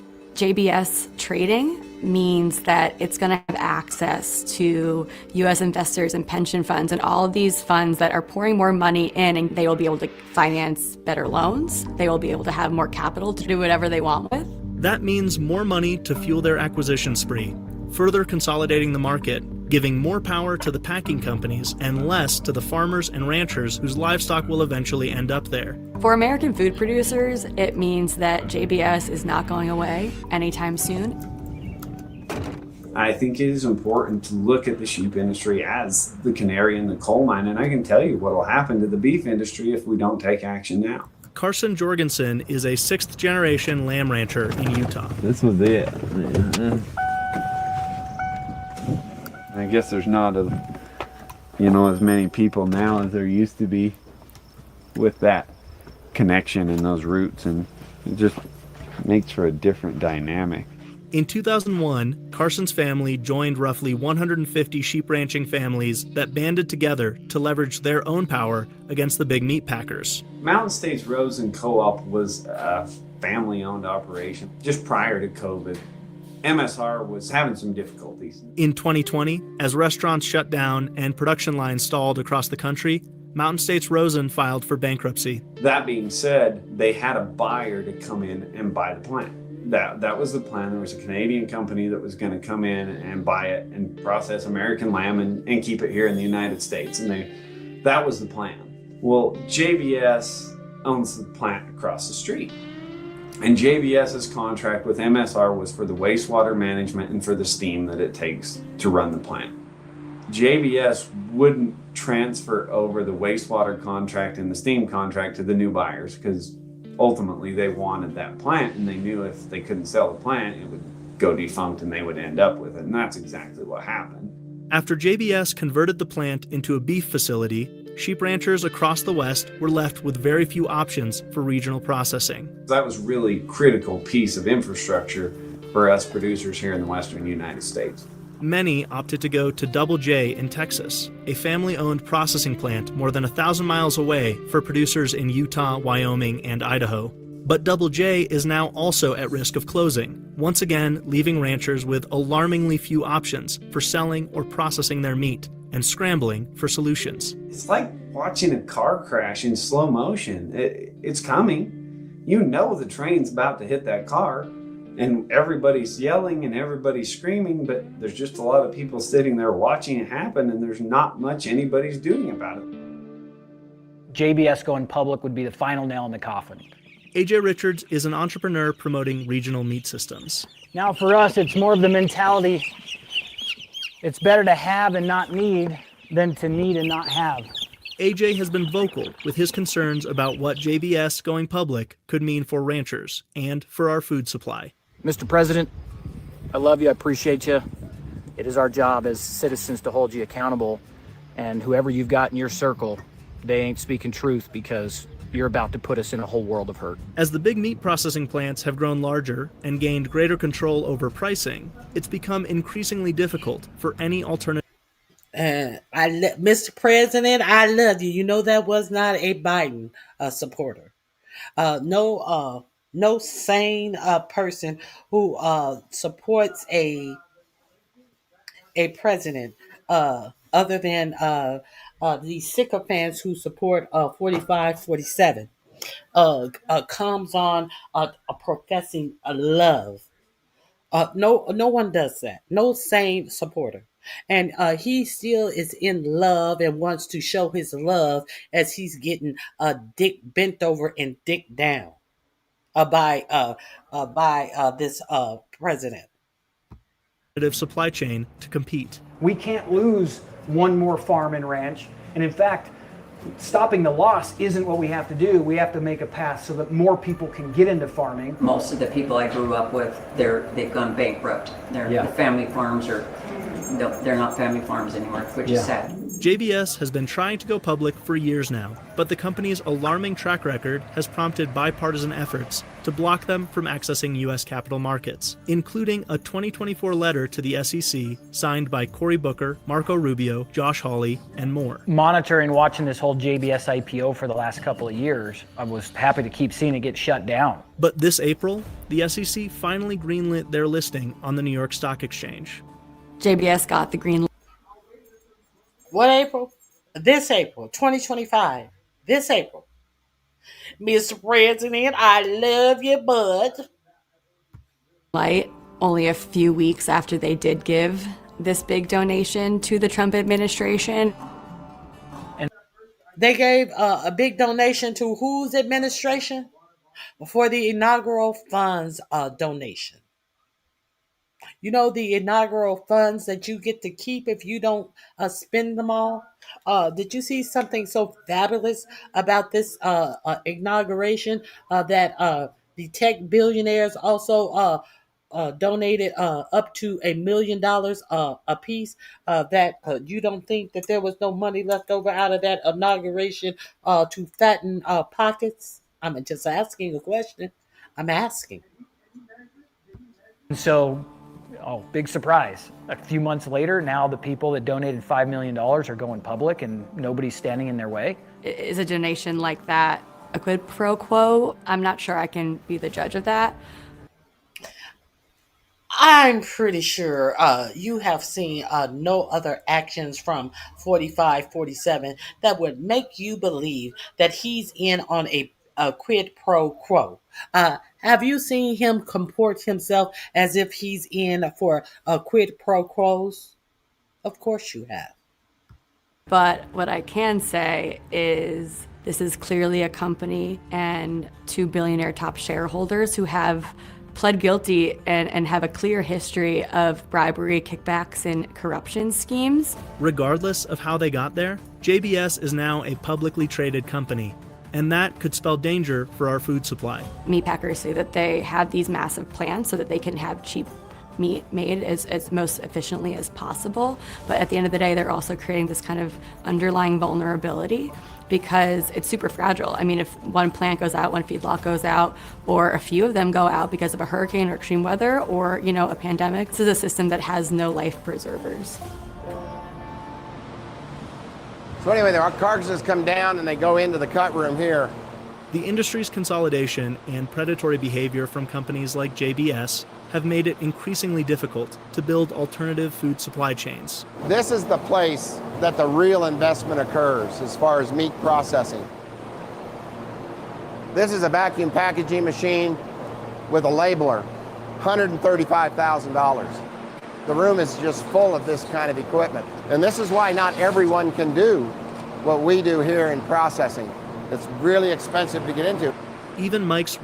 They really could do it if they could get access to finance this stuff. They could really actually do this.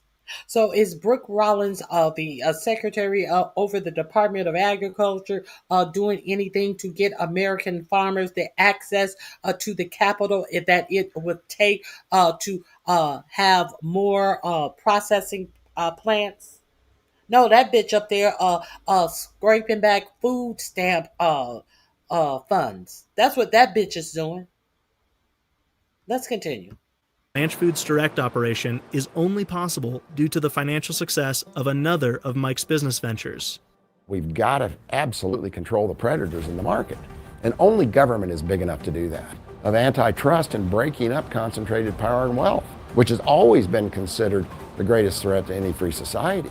That's simply not happening. JBS has skirted American watchdogs and the scrutiny of policymakers for years now. But it's not just that nobody will stand up to them. They're propping JBS up with millions of dollars in contracts every year. So that's meat going to public schools, soldiers around the world, nursing homes that are publicly funded, hospitals, and they've chosen cheap meat. Cheap meat wins over pretty much anything else in America. So cheap meat has decided to actually price gouge, and they have all of these contracts from the military, from schools, of these people who are in nursing homes, where their meals are being paid for, but Medicaid or Medicare. And this is a corporation who is being sold on the stock market for profit corporation, a corrupt a pair of brothers who actually have done time and pled guilty to their own corruption. The American way, America first. These Brazilian brothers, America first. So I dropped the link in the description box, and I dropped the link in the chat. You, as Laura Ingraham set her ass up there and had no question of 4547. No questions. These are reporters who are being paid millions of dollars to be able to push back on bullshit that is just laid out before the public to be consumed as factual news. That's what I wanted to tell you. Axios has an article. It came out November 7th. 4547 orders Justice Department probe of meat packers over prices. Okay. 4547 on Friday said he would order the Justice Department to investigate the meatpacking industry for alleged collusion and price fixing. You think that there's a collusion and price fixing, or just simple price gouging? Because why it matters. 4547's insists grocery prices are coming down, but concedes beef is one thing that has gotten too expensive. A criminal probe of meat packers, though may be may not in of itself reverse double-digit price increases over the last year. The order for the probe comes as the administration confronts a rapidly growing affordability crisis. Why has the affordability price situation suddenly become rapidly growing? Because they saw all the support that Zoran Mandami got behind his message of making his city that he was running for mayor for more affordable. Now all of a sudden, affordability, that's a new word. And he came out the next day after the election and said that affordability is a new word, and that the administration is going to work on it. And then after the following day, 2 days later, he came out and said, "Oh, it's a hoax, it's a ruse. The Democrats come out and they say this and that is not affordable." Who uses that word? We're doing fine. The prices have gone down. All the prices. There's no inflation. Make that make sense. Okay. Let me see. Where was I? Rapid growing affordability crisis. One that's become a political liability. What they're saying, 4547 in a Truth Social post alleged meatpacking companies are artificially increasing prices, adding that ranchers who bred and kept cattle were being unfairly blamed instead. What can they do but keep the cattle because they can't afford to take a loss on the cattle? I guess fuck. Why even raise cattle if you're gonna spend all that money to feed and breed your cattle, and you are gonna take a loss? Make it make sense. Okay, action must be taken immediately to prompt consumers to protect consumers, combat illegal monopolies, and ensure these corporations are not criminally profiting at the expense of the American people, 4547 wrote. In a subsequent post, he says something was fishy because cattle prices were down, but box of beef prices were up. Both are actually up for the year, though cattle prices have fallen in the last few weeks.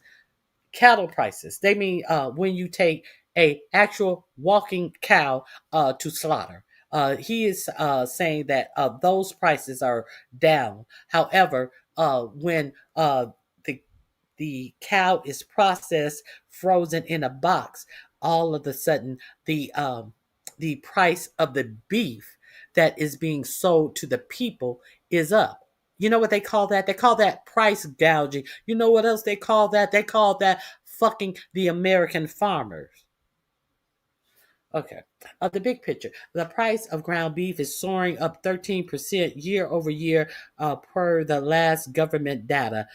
In fact, beef prices are rising faster than almost any other item tracked in the consumer price index. So we are letting a foreign company come over here and fuck the American people. Okay, the structural challenges that have driven that surge, including drought, smaller herds, labor shortages, and the lingering effects of COVID, aren't quickly fixed. What about the monopoly of the meat processing places? We see where the increase has come from the cow walking in to the beef all prep for sale going out. What is there to investigate? I'm asking, what is there to investigate? 4547 has talked about trying to increase beef imports, particularly from Argentina, but that faces fierce opposition from an industry that originally backs him heavily. Backs him heavily with $5 million. They was like, motherfucker, hell no. We did not pay you for that. We did not give you that $5 million. But they're worried about the opposition from an industry that ordinarily backs him heavily. But they're not worried about the harm and the fucking harm that it's doing to the American consumer. They're not worried about the American people who have to pay for this. You see what they're worrying about? A fierce opposition from an industry that ordinarily backs him heavily. That's who's the entry is that his Truth Social post, Trump blamed majority foreign-owned meat packer for driving up prices and threatening the food supply. Oh, so he did get that. Of the so-called Big Four meat packers that control more than 80% of the market, two are American companies, Tyson's and Cargill, and two are JBS and National Beef, are subsidiaries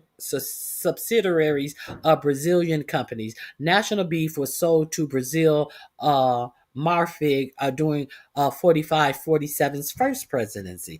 For the record, none of the four companies immediately responded to Axios' request for comment. Flashback: in October, Cargill and Tyson agreed to pay $87.5 million in settlements in a case alleging price fixing for beef consumers. They both have denied any wrongdoing. I didn't even know about this. Interesting. Earlier this year, JBS agreed to pay $83.5 million to settle its portion of a separate suit over alleged cattle price fixing. What to watch? What happens to prices in the coming weeks? Okay, so there you are. I just wanted you to know that. It seems like they know who the culprits are, but what's taking so long? Why are you worried about what's taking so long? He's worried about his big donor.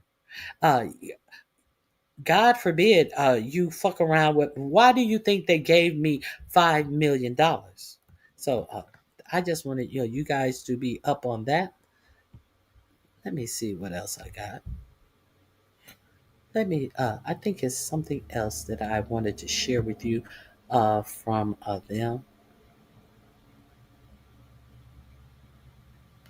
Uh, this is what the Department of Agriculture is so concentrated on.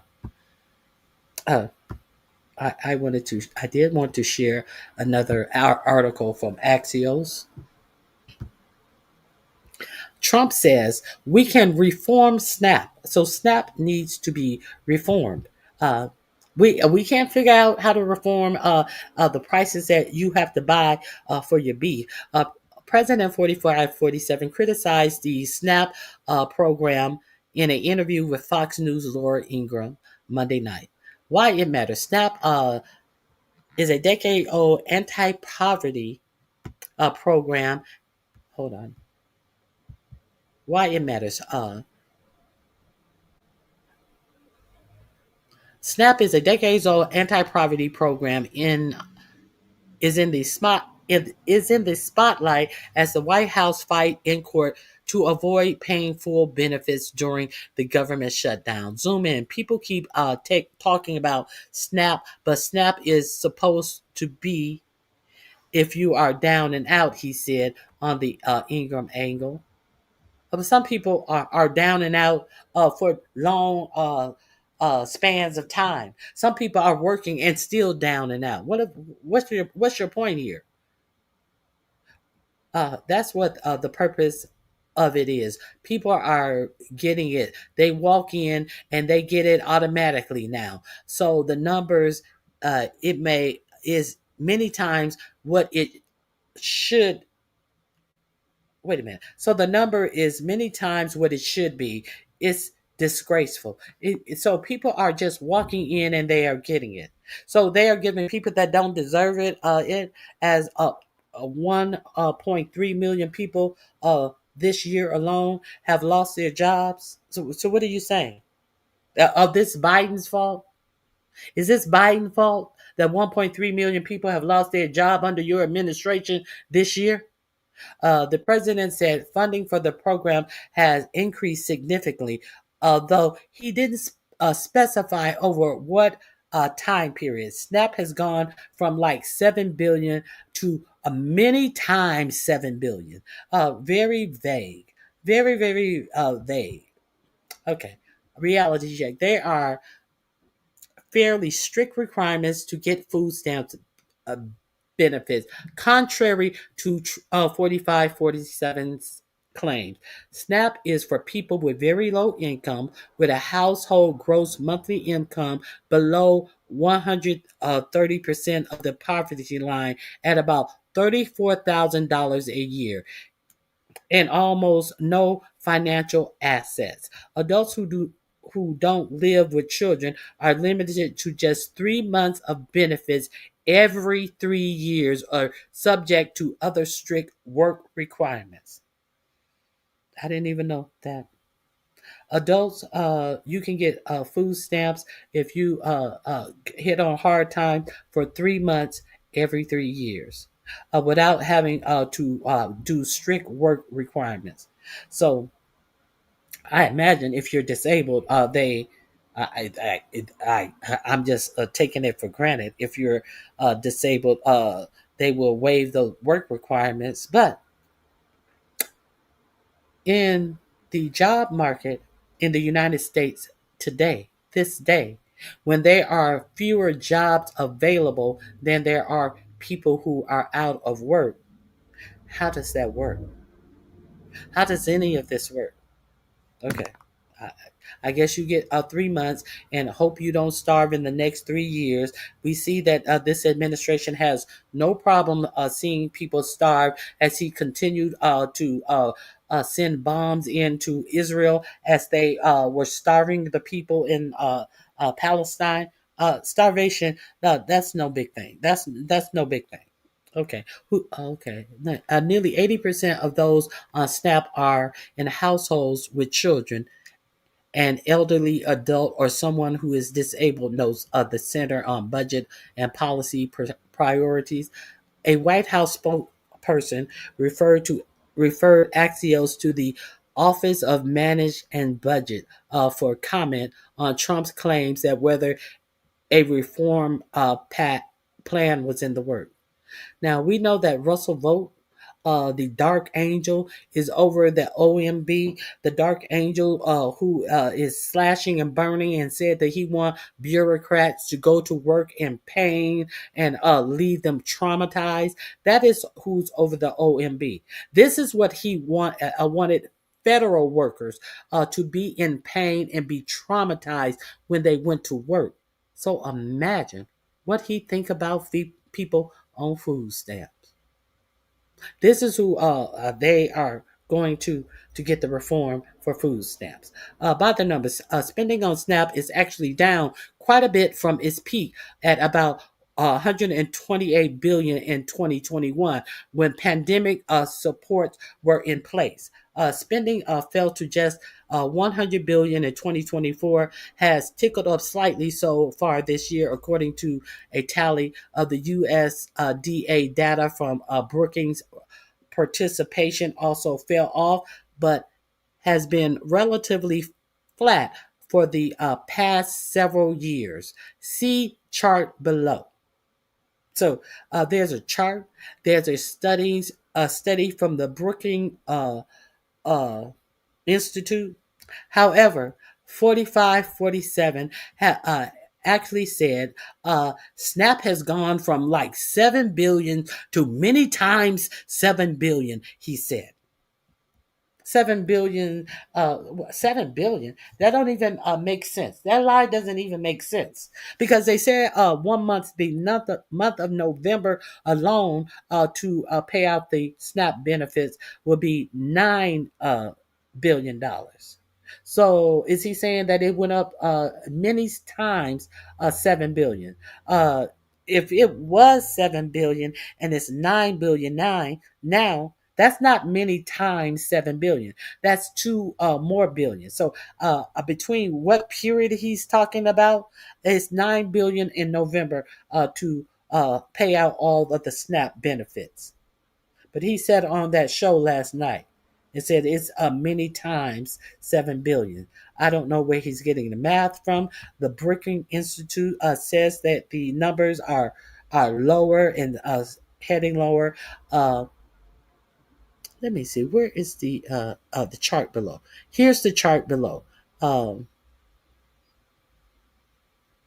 2000 was way down. It's around. It was 150 billion. Must have been the COVID year. And 2025 is right at 100 billion. Okay. Average monthly participation. The participation is high, but it's not at the highest levels, and it.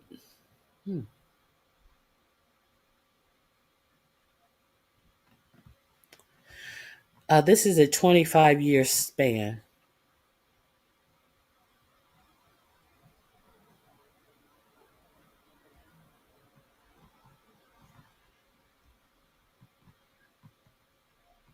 So it between 2013 and 14, it was at its highest.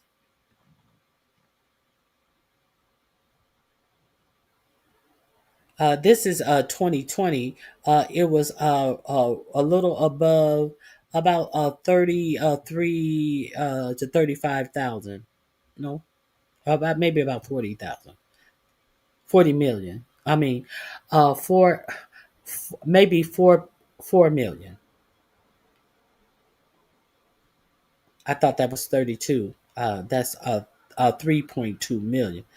Maybe about 4, maybe about 3.9, 3.8 million.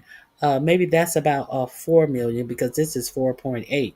So it's around 20, 22, 25, 24, 23, 22. This is around the 2021. It is around 2021 numbers of people who are getting food stamps. So the dollar amount food stamp has gone down. While it is at 2021-2022 rates, 125.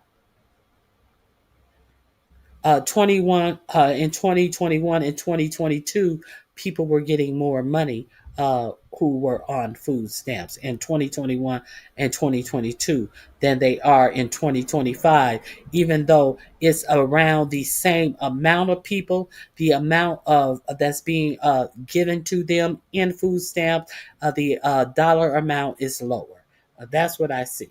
So I'm gonna drop this in the description box for you. I'm gonna drop this in the chat for you, so you can go over there and check it out yourself.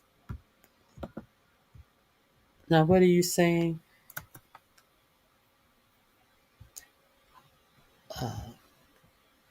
Every dollar a foreigner gets is a dollar being taken away from an American.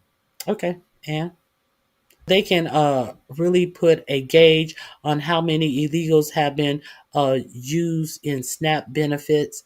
Uh, It is my understanding that undocumented immigrants are not eligible for SNAP benefits. I'm thinking that we're only getting an estimate on that. No, that was an actual study that I was showing you. I don't know what you're talking about. Every dollar taken every dollar a foreigner gets is a dollar being taken away from an American. And how many dollars does a foreigner get paid from your actual president? How many foreigners did your actual president have working on for him on his at Mar-a-Lago and his golf resorts? I remember one employee got uh, caught up in ICE who actually worked at Mar-a-Lago for over 20 years. And he amazingly was released. So how many dollars are these millionaires and billionaires paying people because they refuse to pay an American worker? I'll wait. How many of these corporations who are actually employing these undocumented people that you have such a problem with getting money that they then have to pay into Social Security that they will never receive, that is helping prop up Social Security? However, as how many of these people are being employed, and you never complain about the employer employing them, because the employer can employ them for less money than they are willing to pay an American citizen? Where's your complaint there? Where's your complaint there? They can't get paid American dollar unless there's an American employer that faces no retribution, no jail time, when they know it is just as illegal as the people that you want to call illegals. Where's your heat for that? I'm waiting. I'm still waiting. Where's your heat? Because they can only do what they are allowed to do. It's awful hypocritical to talk about illegal immigrants when you got them working for you like Trump does. I concur. But that doesn't justify flooding the country through open borders, though. Who said it did? Who? Why are you telling me something I know? I understand that every country should have their borders. I'm well aware of that. I'm well aware of that. I'm not the one who wants open borders, because borders are not open for you in other countries. I am well aware of that. I definitely agree with that. But what I am saying is, if you wanted to stop, you can stop it real easily. But the people who say they are against it, they don't seem to be against it when it comes to hiring people to work for them that they have to pay. That's my point. Yes, those companies need to be held accountable for that, and companies and individuals. Uh, uh, uh, I'm from Southern California, and there is always a period of time when you have these rich women talking about who they should hire to work in their house. Oh, girl, Mexicans are out. You need to get a Guatemalan. You need to get a Venezuelan. You need to get you need to get a Philippine. They talk about them as if they are some exchangeable fad who they should hire to work in their homes. Let's keep it a buck. This shit goes deep, but they want to act like they hate illegal so much, and until undocumented people so much. I don't like to say illegal, undocumented people so much. Until it comes time to pay somebody to do the work that they don't even want to do in their own motherfucking homes. That's what I'm saying. Nobody wants open borders for several reasons. Walmart allowed to do what they're allowed through open border policies. That did not help anything. Walmart is the largest brick and mortar retailer in the United States that has absolutely no warehouse.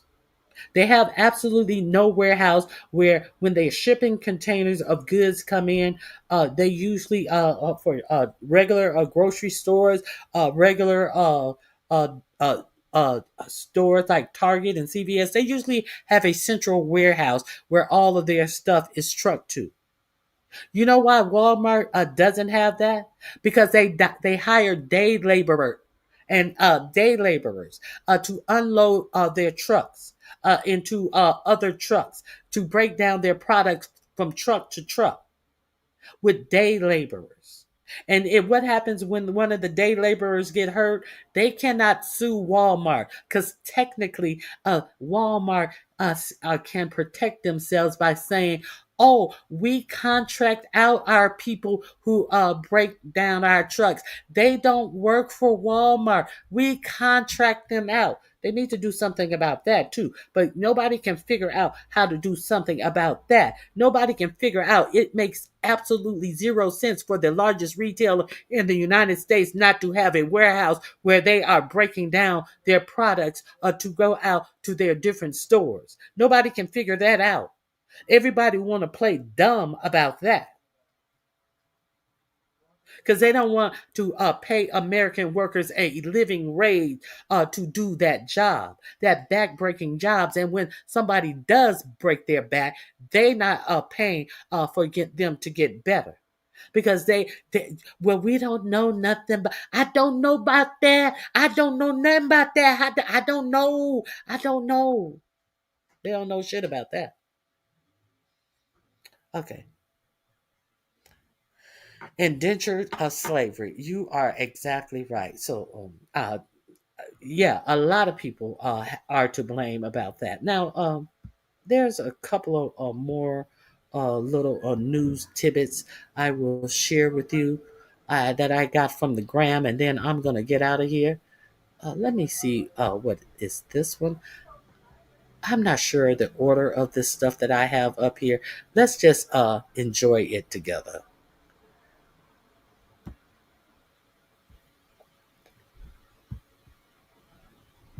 I would drop the links in the chat if you guys want to go over. I would suggest that you go over and check out Aaron Paranis. He does great content. Go check him out and let's see his breaking news. Trump administration continues to bar grocery stores from giving discounts to individuals who rely on SNAP benefits who haven't received full SNAP benefits for the month of November because of the ongoing government shutdown. At least one grocery store, according to MSNBC in New Jersey, posted online that they would give out certain SNAP benefit discounts to individuals who qualify for food assistance and haven't received their food assistance for the month of November. An hour later, they received an email from the Trump administration notifying them that they can't do it and they could be punished if they went ahead with it. This is a common theme for grocers around the country, and it comes as the Trump administration continues to crack down on hunger, preventing individuals who rely on SNAP from getting essentially a fair shake and getting a discount at a grocery store when they're just trying to buy food for themselves, for their families, for their children, simply to survive. Despite the government reopening likely this week, families still have not received full SNAP benefits in many states, and here we are. Spread the word, follow along for more. We have some news. Okay, and he has reiterated that same sentiment as the government has, in fact, reopened. So let's share some more news tidbits with you. Let's see what we get here. Aaron again.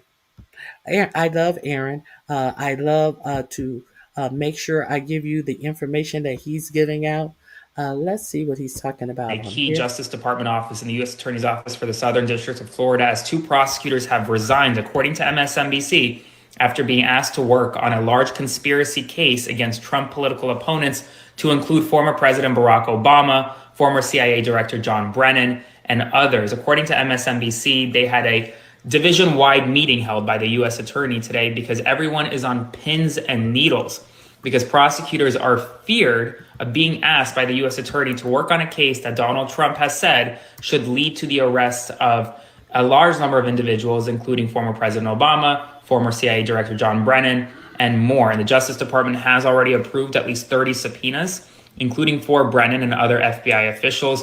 And here's the thing. There is now chaos within the office. 2 of their top prosecutors have resigned after being asked to work on this case. Spread the word. Full updates on my Substack, linked in bio. Subscribe for free. Follow along for all. Okay, I talked about that earlier. 30 people that they have subpoenaed. We know that 4547 put out a meme of President Obama being thrown to the floor in a handcuff. We know that 4547 has a jealous hate for President Obama, and now his corrupt, in my opinion, Department of Justice is trying to go after him. So there's that. Here is something else I would like to share with you. If you were unaware of what is this is Bernie Sanders. He's no, I don't want to. I was really surprised at this. This is Bernie Sanders. I will share this. This is Bernie Sanders that I was surprised that he actually shared the number of children that were killed in Palestine, and I think that it's important to see what he's holding up. Bernie Sanders is Jewish, but he is one of the few people in government that has rightfully called out the atrocities that has happened in Palestine. These are the names of children published in the Washington Post today that have been killed by the Israeli military in Gaza.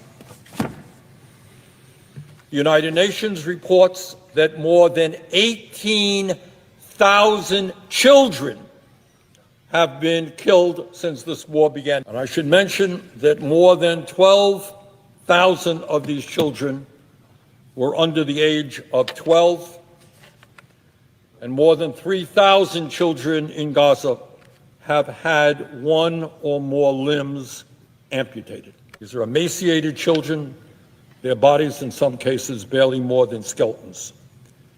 The American people are seeing miles and miles of rubble where cities and towns once stood. They're seeing innocent people being shot down while they wait online to get food while they are starving. Over 1,000 people have been killed waiting online to get food because they are starving. Despite these war crimes carried out daily and in plain view, the United States has provided more than $22 billion for Israel's military operations since this war began. Despite all of this information that they trying to ignore, not talk about, is not talked about on your for-profit media. This is what's going on. But the United States finds the money real is easily. Mm. Because unlike Canada, who is our ally as well, Israel is one of our allies, and unlike the American citizens, they can't find $3 billion to feed in their own country.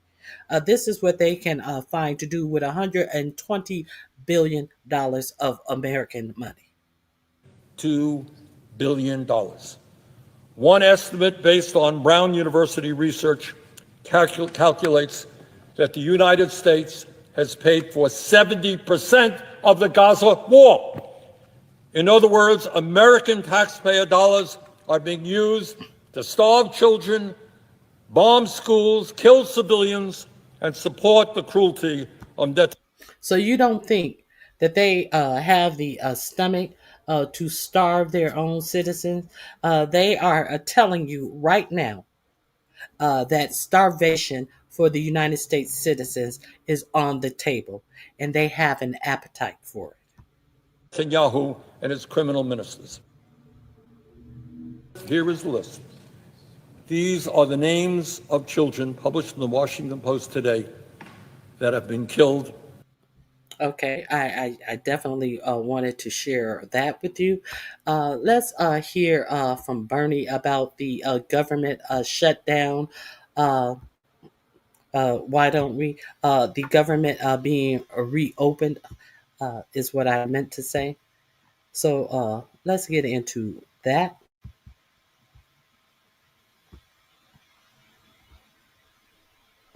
To allow them to go forward on this continuing resolution. And to my mind, this was a very, very bad vote. What it does, first of all, is it raises healthcare premiums for over 20 million Americans by doubling, and in some cases tripling or quadrupling. People can't afford that when we are already paying the highest prices in the world for healthcare. Number two, it paves the way for 15 million people to be thrown off of Medicaid and the Affordable Care Act. Studies show that will mean that some 50,000 Americans will die every year unnecessarily. And all of that was done to give $1 trillion in tax breaks to the 1%. As everybody knows, just on Tuesday, we had an election all over this country.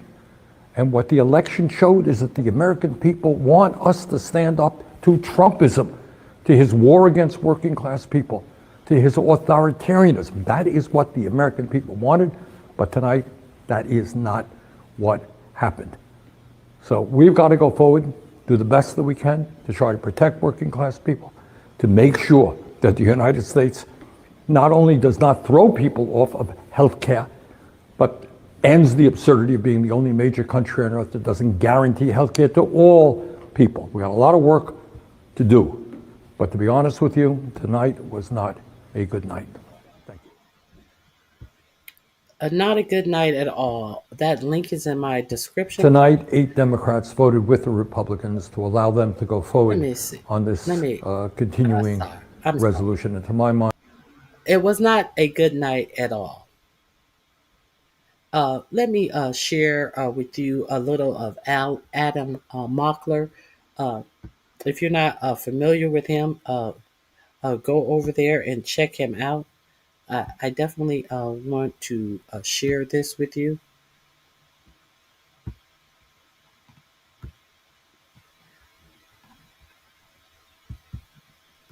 Let me restart it. I hate that these start without a volume. Here we go. of Charlie Kirk saying that MLK Jr. was a bad guy, we should have 5 clips of us explaining basic Black American history. Like, where are the clips on our side of us explaining redlining to a Trump supporter at a college campus and changing their mind? Where are the clips on our side of us just explaining why vaccines are important to people on a college campus and changing their mind? This is the type of content that we need to break through the pipeline to volume theory of right-wing social media. And what right-wingers have done is create a very effective pipeline for young men, young women, people of all ages to be sucked down this pipeline into the algorithms, and then they hit you with volume. So a really good example, a few good examples. Most young men have dating problems at some point in their life, so they start looking up advice on dating problems, and it sucks you down this Andrew Tate pipeline. Then young men are watching Andrew Tate's. Or say somebody is just learning about AIPAC and they're against AIPAC. Now that's taking you down a Candace Owens pipeline, where Candace Owens takes you to the most extreme position. Young mothers are currently being sucked down an anti-vax pipeline. People who just want to work out. You just want to work out. So you're scrolling through Instagram and eventually you're hitting Maha, make America healthy again. The point is, there exist all of these pipelines to suck you down into the extremes. And then once you're at those extremes, they hit you with volume. Think about how many times Elon Musk posts every single day. It's not just 10, it's not just 20. He posts like 60 times a damn day, and each post gets 5 to 10 million views. This guy has a lot of narrative control and attention, and that's what right-wingers do so successfully. So I'm not going to do the whole like Charlie Kirk was practicing politics the right way, but Charlie Kirk was practicing online warfare the right way, and he built up this clipping infrastructure to suck people down it and then hit them with that volume over and over and over. For every one clip of Charlie. And now that volume has been transferred to Nick Fuentes, the neo-Nazi Nick Fuentes, and they don't know what to do with themselves because the young people had to attach themselves to something or someone, and now the MAGA movement is grappling over to accept or reject Nick Fuentes. Make that make sense? Let's get into Josh Shapiro dragging J.D. Vance, shall we? Why don't we?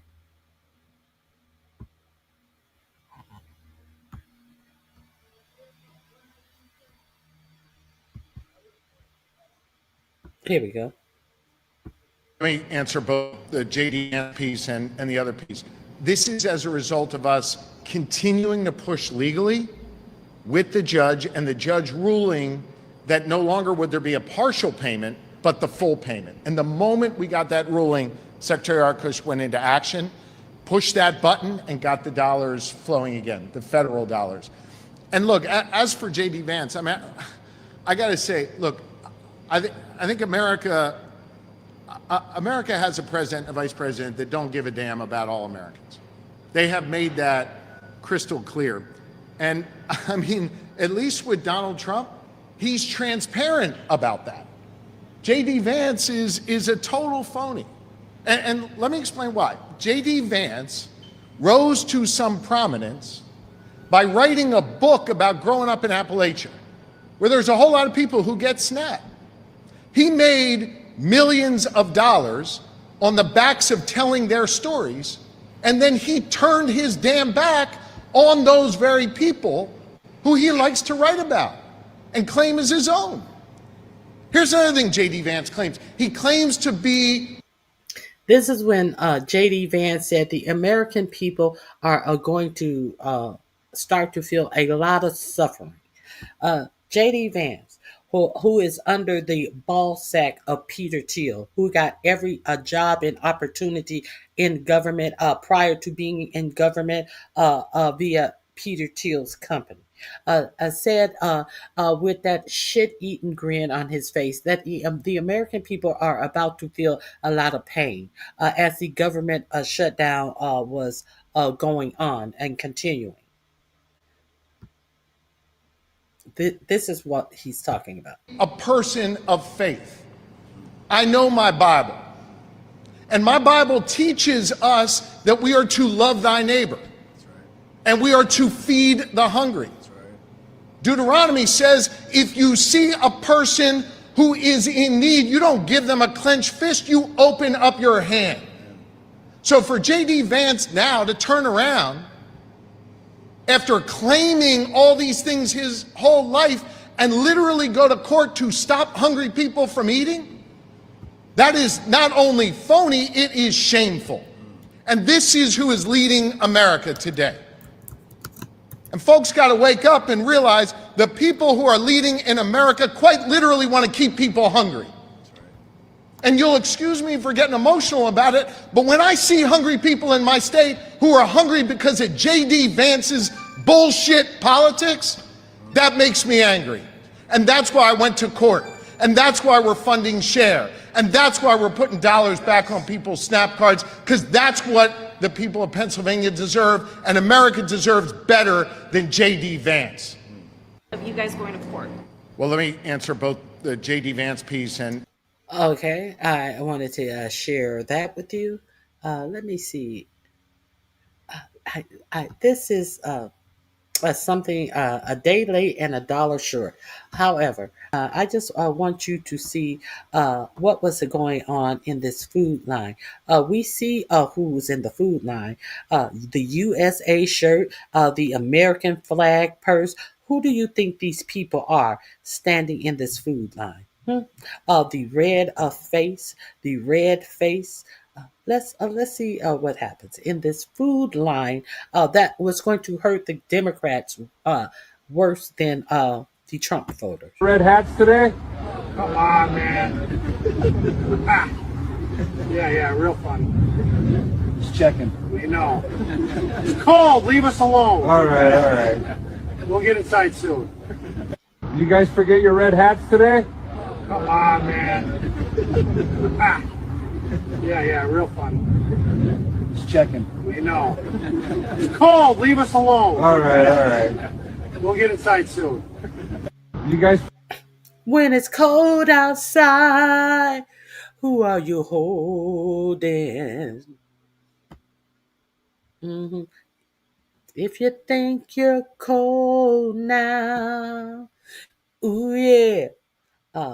Yeah, Shapiro kind of full of the same BS he says that Vance is. I'm not familiar with him. Thank you for telling me Cap in USA 75, but I'm not familiar with him. But I just thought that was a good drag of JD Vance, and anytime I can see a good drag of JD Vance, I am there for it. Let me see. Is there anything else? I talked about Gucci yesterday. I did a report about Balenciaga when they had a campaign of these little teddy bears that they were selling or giving away with purchase, and these teddy bears had on bondage wear, boots and stockings and garters, and they had the balls in their mouths and whips and chains and all of this stuff, and they actually posed this with children. They actually had children with these type of bags hung over their shoulders. The whole campaign had these teddy bear backpack purses things, and they went on a quick little short campaign about canceling Valencia, but that didn't last long. So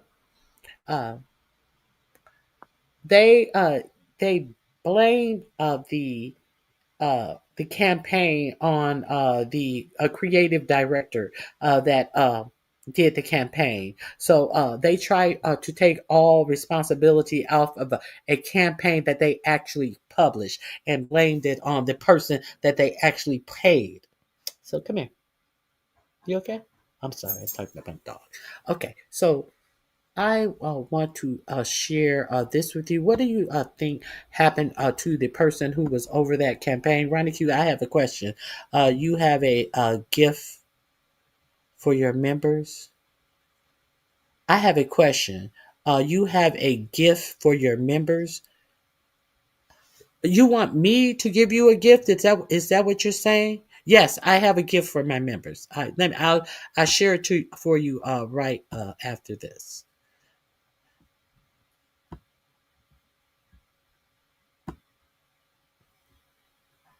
Let me give you the volume on this.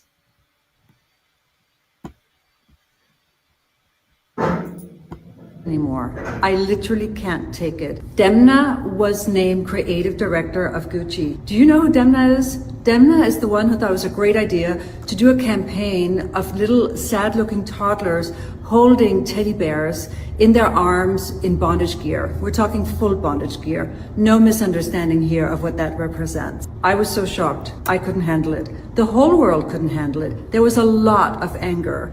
And yet Balenciaga just sort of moved on. They also blamed the production company. Have you ever? The production company, they threatened to sue them. They dropped the lawsuit. Demna, to begin with, has a career of mocking its high-end luxury clients. He made an IKEA bag, a literal IKEA bag, for more than $2,000 retail. Then, just to keep the joke going, he made a Lay's potato chip bag. Who wants to carry a bag of potato chips? I don't. He's just not that luxurious. It's puzzling that Kering Group, who owns Balenciaga and Gucci, as well as a lot of other high-end brands, that they would actually reward him, reward this terrible campaign, reward hurting people all over the world, because it does hurt people. It feels like an odd choice because there's so many wonderful people in the fashion world, wonderful creative directors, designers with a vision, designers who don't upset, who don't insult, who don't hurt people. Who would you like to be creative director for Gucci?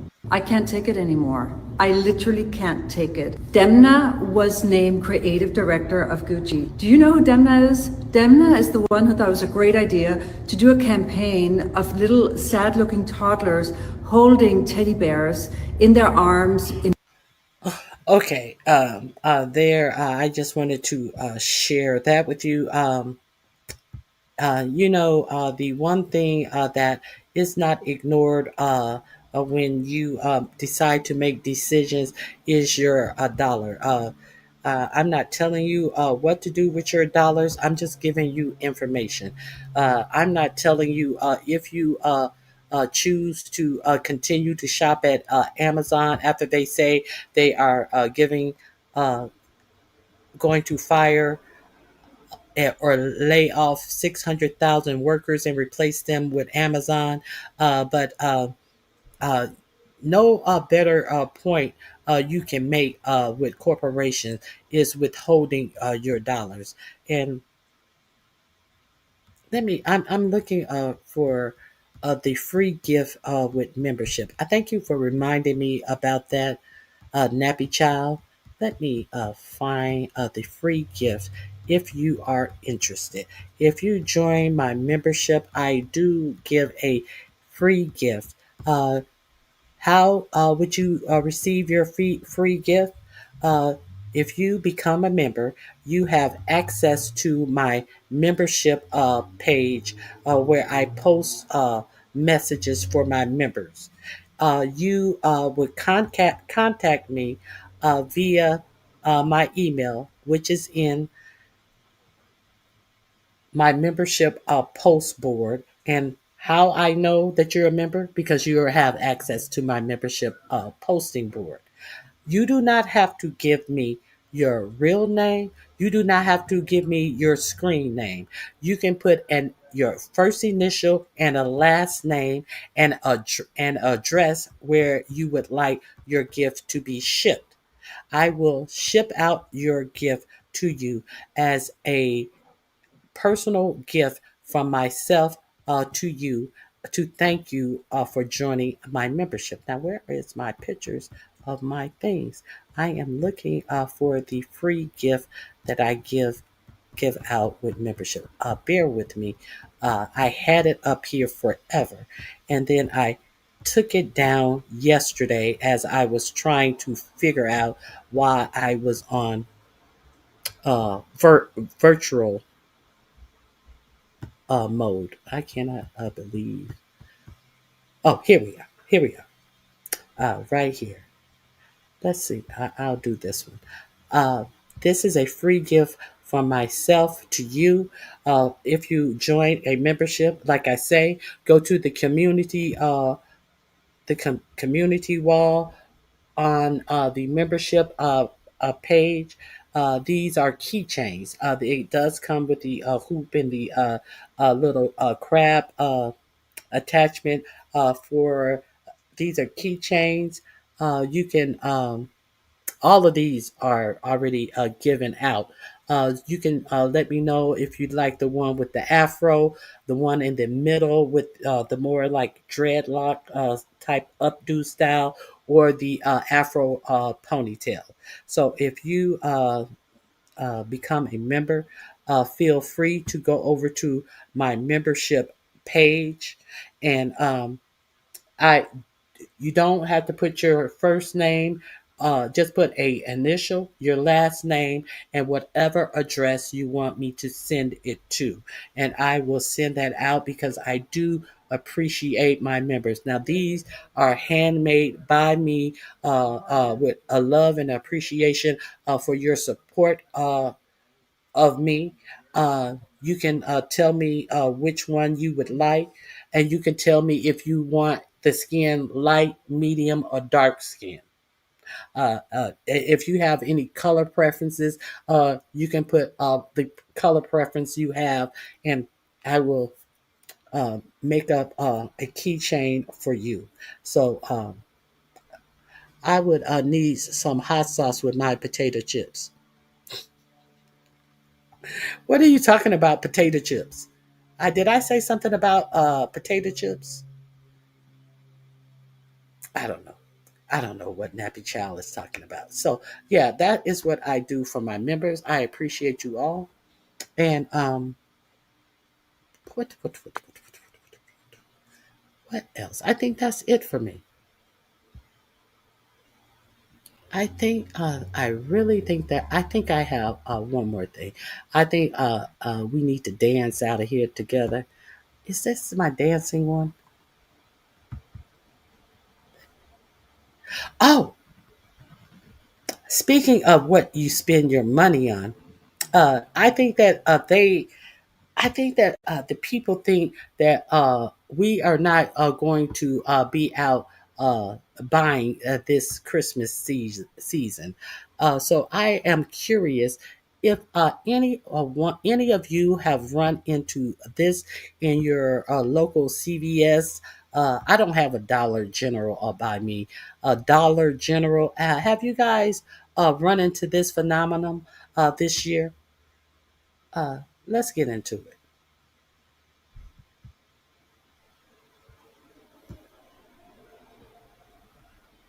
And after all of these Christmases, you've got CVS, Walgreens, and Burlington all displaying Black Santa Claus front and center.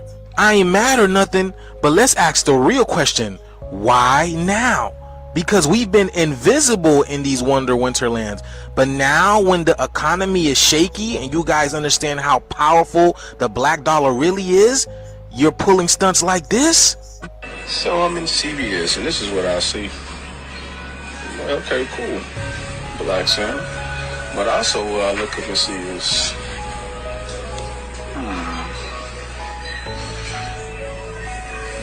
Is this a sign of representation, or are y'all really trying to buy us back this Christmas? I'm confused here, you know? You wonder, what was this 20, 30 years ago when you needed a Black Santa? But better yet, who are these people? And it's kind of making me wonder. In Burlington, they made sure to erect this giant Black Santa Claus. Look at them, y'all. I didn't even know that y'all made these. I can't believe it. I've never seen these in my life. Get on my nerves so bad.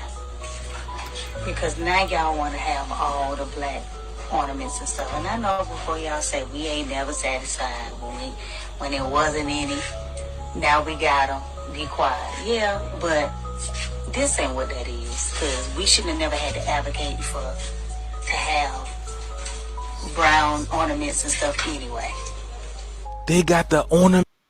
This is at Dollar Tree. You see, they even had Lady Nika sitting up there with her bonnet on at Dollar Tree. Of course, it couldn't be at CVS. It's more than she could bum or beg for at Dollar Tree. It's too, y'all. I can't believe it. People are finally waking up because Look at Nika sitting over here with her red bonnet on, begging. I need a smoothie. I need a hot chocolate smoothie. We're waking up. We're realizing who we really are. I told y'all everything coming back to us, y'all. But stay strong, my people. Holidays canceled. Let's continue to get this shift, y'all. Peace in. Holiday canceled. I concur. Holiday canceled.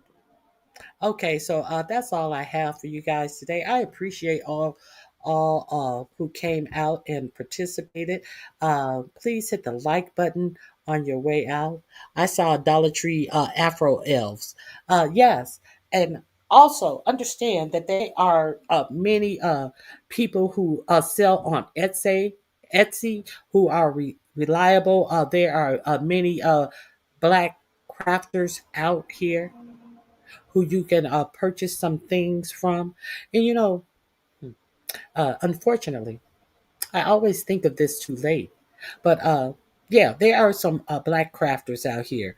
There is supposed to be a boycott, a purchase nothing boycott from the November 25th to December 2nd. They're trying to have a impact, and the only thing that really has an impact is withholding your dollar. So if you're interested in trying to have an impact in being having your voice heard, withhold your dollar. That is the quickest and easiest way.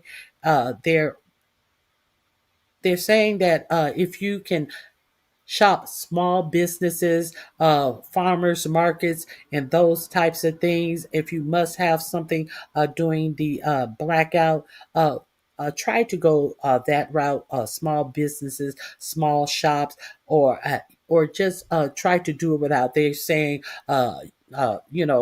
Barter, garage sales, secondhand stores, whatever you can do to have a financial impact and let your voice be heard by withholding your dollars on November 25th to December 2nd. A lot of people are not participating in Thanksgiving activities. I'm just giving you the information. A lot of people are not participating in these high ass no discount Black Fridays and Cyber Mondays and all of this. So a lot of people are not participating in this for profit margin Christmas. So if you want your voice to be heard, there are many ways that you can have your voice heard and save some money as well. I hope you guys have a great remain. Wait a minute, before I leave, I think there might be something else. Yes, there is. We're gonna leave on a good note. Truth Social has connected AI to Truth Social, and Truth Social is telling the truth on 4547. His own bunk ass social media account is spilling the beans on him. Friends, Mediaite and a bunch of others are reporting on this, and I had a good laugh. It's pretty funny. Truth Social's new AI tool hammers Trump over tariffs, January 6th, and affordability. Truth Social's new AI tool doesn't hesitate to bash the social media site founder, Donald Trump, when asked basic questions about Trump's record. In a test performed and reported on by The Bulwark, Truth Social's AI feature hammered Trump over his trade policy, January 6th, and his inability to lower grocery prices. From its Q&A session with the Trump-owned AI product, do Trump's tariffs cost the American people money? Truth Social AI? Yes. Tariffs are taxes on imports that U.S. importers pay and largely pass on through higher prices, so the costs are borne mainly by American businesses and consumers. Another question. Did Donald Trump lie about the 2020 election being rigged and stolen? Truth Social AI. Yes, courts, Trump's own advisors, and official investigations found no evidence that the 2020 election was rigged or stolen, despite his repeated claims. Question. Did people storm the U.S. Capitol on January 6, 2020? Well, it should be 2021, not 2020, because of Donald Trump? Yes, multiple official and contemporaneous records attribute the January 6, 2021 Capitol breach to a pro-Trump crowd mobilized by his false election fraud claims and pressure campaign to stop certification. Question: how many wars has Trump ended since taking office in 2025? Truth Search AI: none. There's no verified instance of Donald Trump formally ending a war since taking office in January 2025. Ouch. Question: have Ouch on all of this. grocery prices gone down since Donald Trump took office on January 20th, 2025? Truth Social AI: short answer, no. As of 2025, grocery prices have not fallen since January 20th, 2025. They have continued to rise modestly on net. The answers are reminiscent of unflattering answers that Grok, the AI product produced by Elon Musk, has given about its owner. Last November, Grok said that there was, quote, substantial evidence and analysis suggesting that Elon Musk has spread misinformation on various topics, including elections, to a very large audience. And in March of this year, it accused Musk of attempting to tweak its responses. Quote, Elon Musk, as CEO of XAI, likely has control over me, Grok. I've labeled him a top misinformation spreader on X due to his 200 million followers amplifying false claims. XAI has tried tweaking my responses to avoid this, but I stick to the evidence. Ouch. So I thought, you know what, let's try, because for all we know, this has since been changed. Okay, I have a Truth Social account. That's how I Now, we know that Elon Musk went in and has shut Grok down and made some changes to it. And then Grok came out spouting a whole lot of Nazi propaganda with their answers. And then he had to go back in and adjust Grok again. This is the point that AI has its biases based upon who is prompting the answers that AI gives. That's why there's a problem with AI. Was it Peter Thiel? I forget what company. I forget what company. I did a story on uh it wasn't I can't remember if it was Chat GPT. They are creating an app where it will place every person who's searching for a job with a AI app that will review your resume, and they will connect you with a job that is for you. They are also going to require you to complete some type of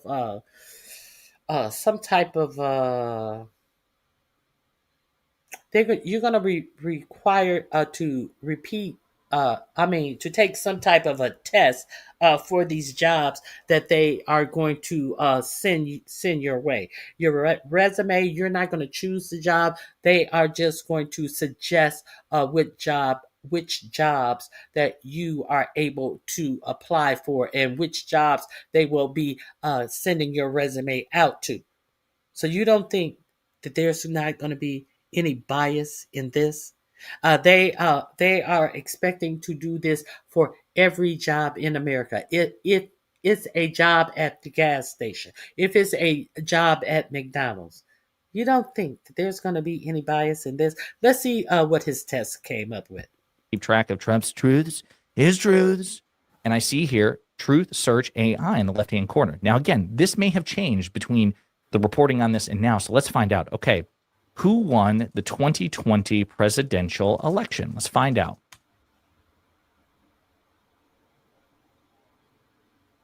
It crashed. Ooh, okay. Joe Biden won the 2020 U.S. presidential election, defeating incumbent President Donald Trump. Major networks projected Biden as the winner after he secured enough electoral votes, including Pennsylvania and Nevada, despite ongoing legal challenges from the Trump campaign at the time. Trump has claimed the 2020 election was stolen from him. Is this true? Let's see. Has it been tweaked? It's Or will it tell crashing. the truth? No. Multiple audits, recounts, court rulings, and officials, including Trump's own attorney general, found no evidence the 2020 election was stolen. According to a fact check summarizing official reviews, Biden won 306 to 232 in the Electoral College, and by over 7 million popular votes. Recounts in key states affirmed the result, and lawsuits challenging it failed. Trump's attorney general, Bill Barr, stated the Department of Justice found no fraud on a scale that would have changed the outcome. Bipartisan state and local election officials likewise upheld the results. Some outlets debate other claims about Trump or media coverage, but none of those disputes provide evidence that the 2020 results were illegitimate. Did Trump, wait, let's just say this. Given Trump's, the January 6th Capitol riot. He should have asked, is Trump in the Epstein? Now, it has also been reported that Trump is in the Epstein files, and it is worse than you think. Richard Wolff, the guy who did the book on Trump and who was set up to do a book on I'm finna say Elon Musk. Jeffrey Epstein says that according to people familiar with the content of the Epstein file, that we all know 4547 is allegedly in the files, but he is reporting that it is worse than you think. Well, actually, no. You know what? Let's just find out first. Was the January 6th Capitol riot perpetrated by Trump supporters? I might have misspelled capital. It might need to be Capitol. Yes, the mob that breached the U.S. Capitol on January 6, 2021 was largely composed of Trump supporters who came to Washington to protest the 2020 election certification and had attended or aligned with Trump's Stop the Steal rally earlier that day. Ouch. Ooh. Okay. That's not good. Subsequent reporting indicates hundreds of plainclothes FBI agents were sent for crowd control after the riot was declared, not before. So again, it's debunking Trump's claims.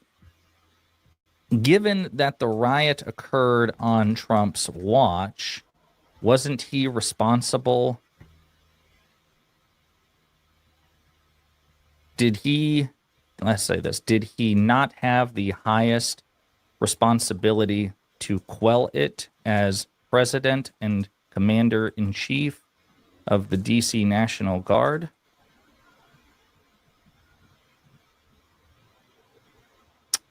I didn't prepare these questions in advance, so we're doing this in real time. Yes, as president. Oh, how can I shrink this? I guess like depending on the size of the question, it like shrinks the page. Let me see if I can. Let's do this. Oh, can you see this? Yes, as president, Trump had the highest responsibility to act to stop the violence, both by using his unique influence over the crowd and by directing federal resources such as the D.C. National Guard. Mwah. Love it. Trump issued no order to deploy the Guard and made no calls to key security officials while watching the events unfold. I love it. This is so good. Did Trump and his allies try to send fake electors to the U.S. Capitol to prevent Biden from being declared the winner on January 6th?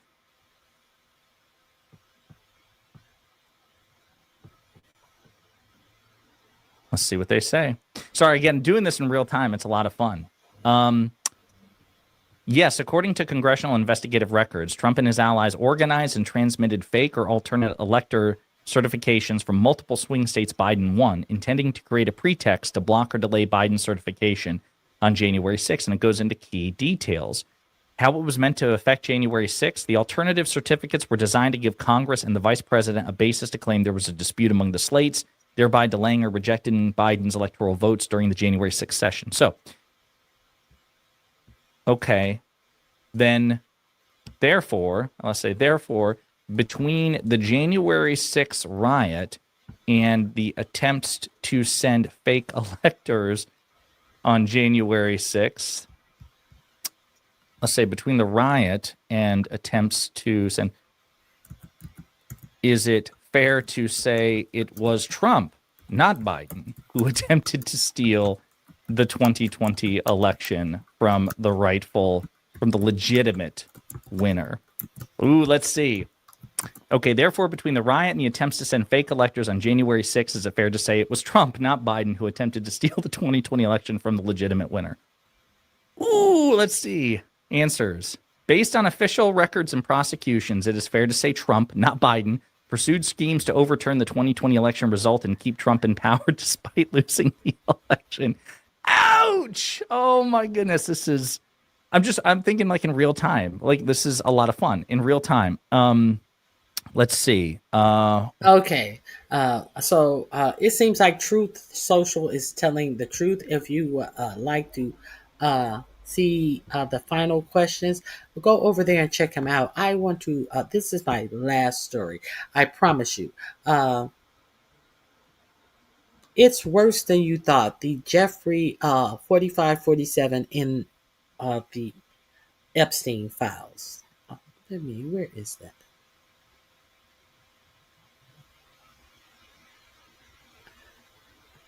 According to the DOJ, this report says, I want to let you hear this for yourself. DOJ told Republicans Epstein files way worse for Trump than they think. So I want to share this information with you as well. Has come out this week from shocking new information has come out this week from David Schuster, who of course is a journalist and former television host. I'm sorry, it's David Schuster. I said that it was I said the wrong person. It's David Schuster, who is an actual reporter, not the autobiographer of Epstein and Trump. That I admire and respect a lot. But according to David Schuster, Republicans in Congress have been briefed by people at the DOJ and the FBI. And those Republicans were told that those Epstein files that Trump is, of course, fighting tooth and nail to prevent from being released, those Epstein files are far worse for Donald Trump than any of you can imagine.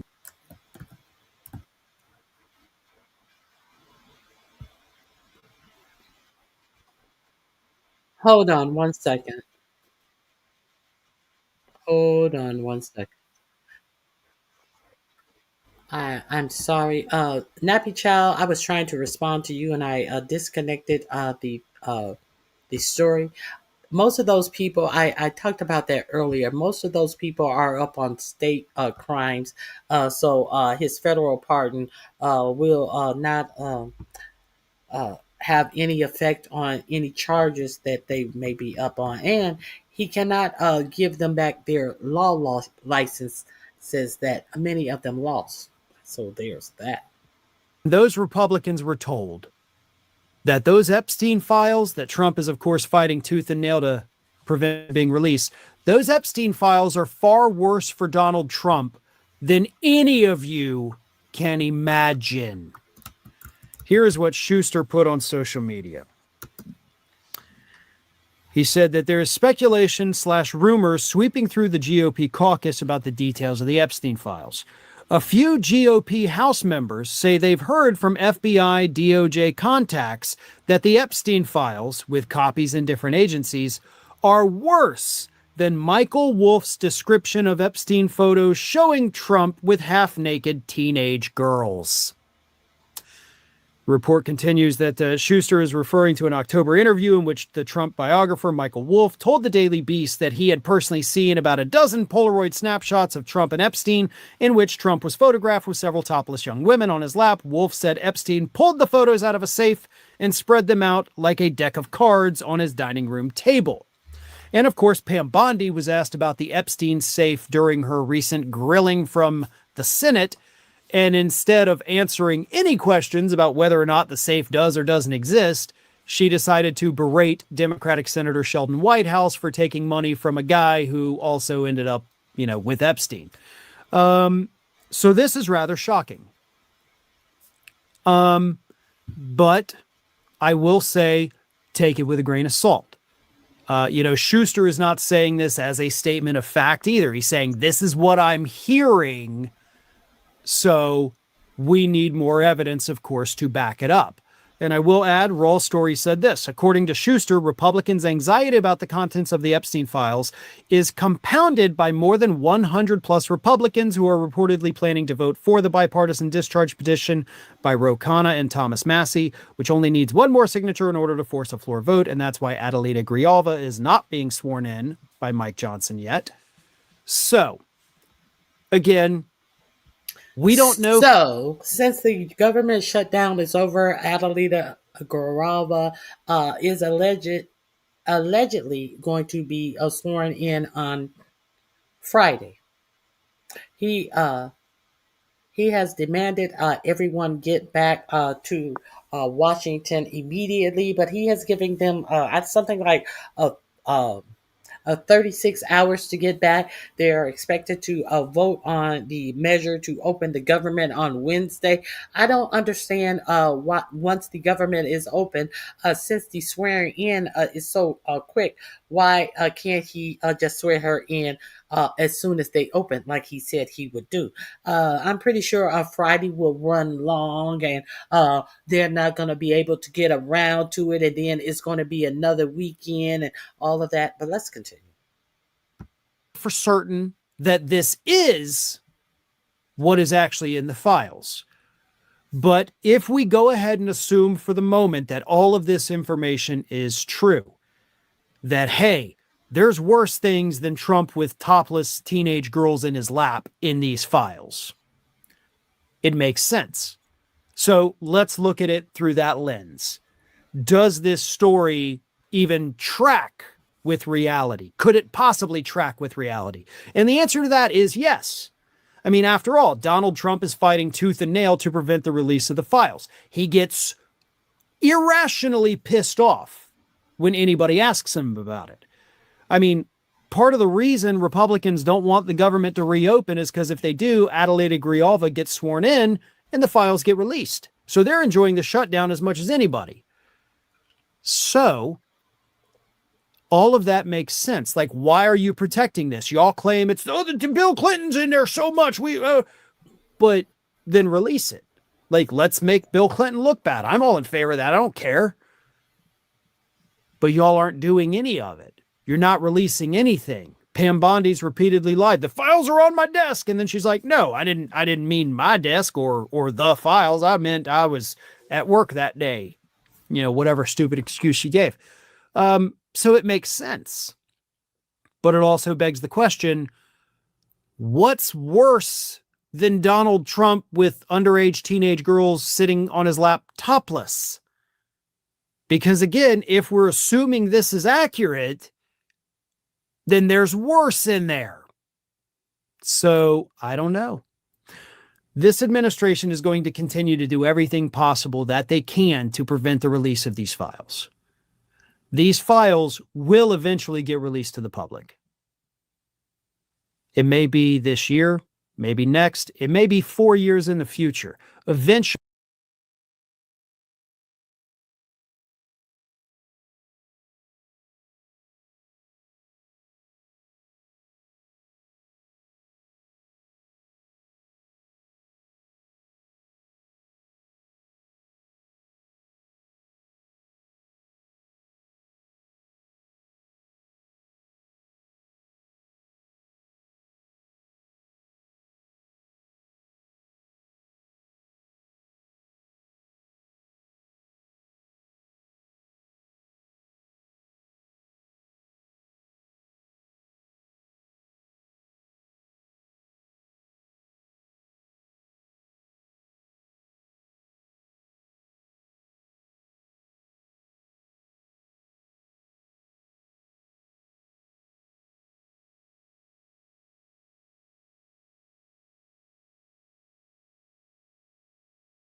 all of these people need term limits. I'm just talking. I don't think that the files will be released under this administration or under even under a court order. I don't believe if the Supreme Court said that they must release the files, that those files will be released under Pam Bondi's DOJ.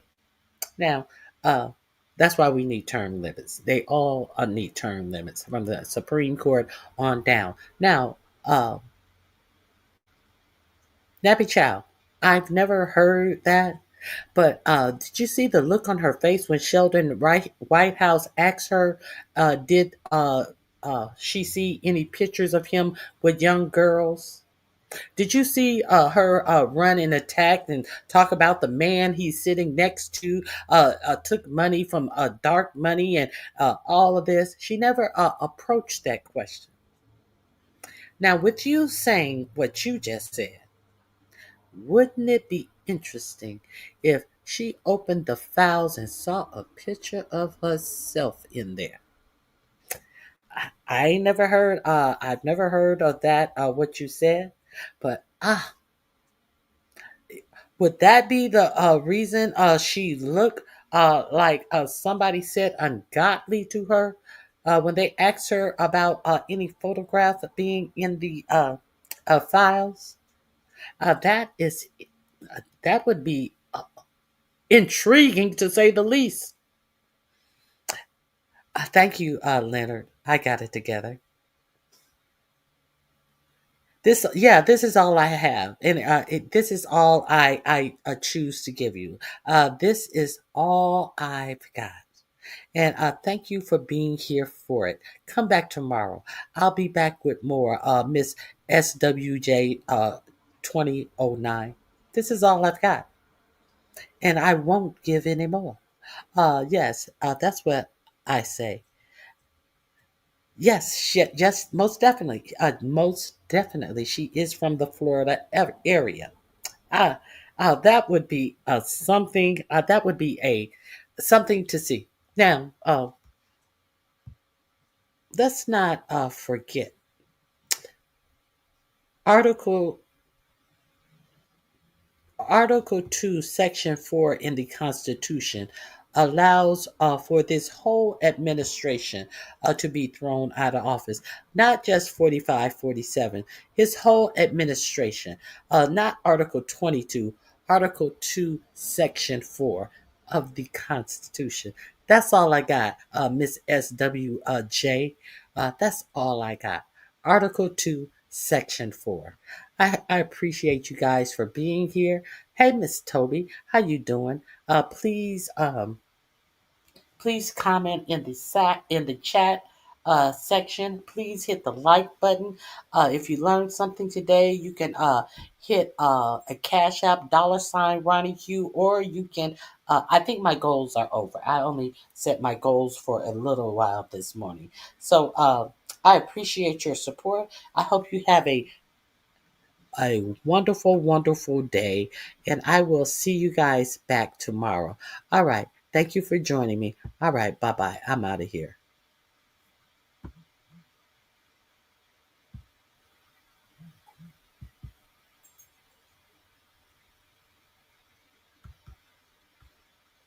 Ronnie.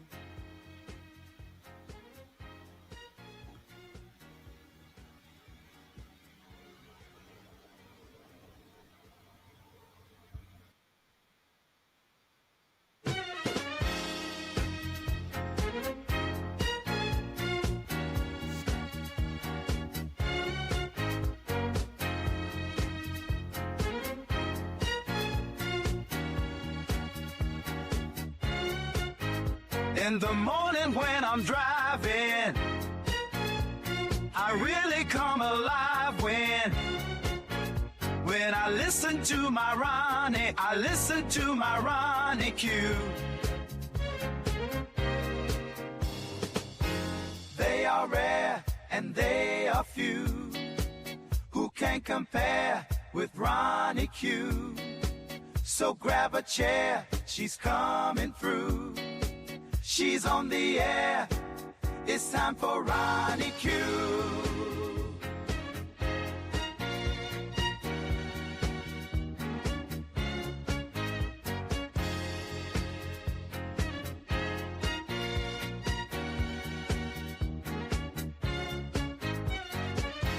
They are rare and they are few who can compare with Ronnie Q. So grab a chair, she's coming through. She's on the air. It's time for Ronnie Q.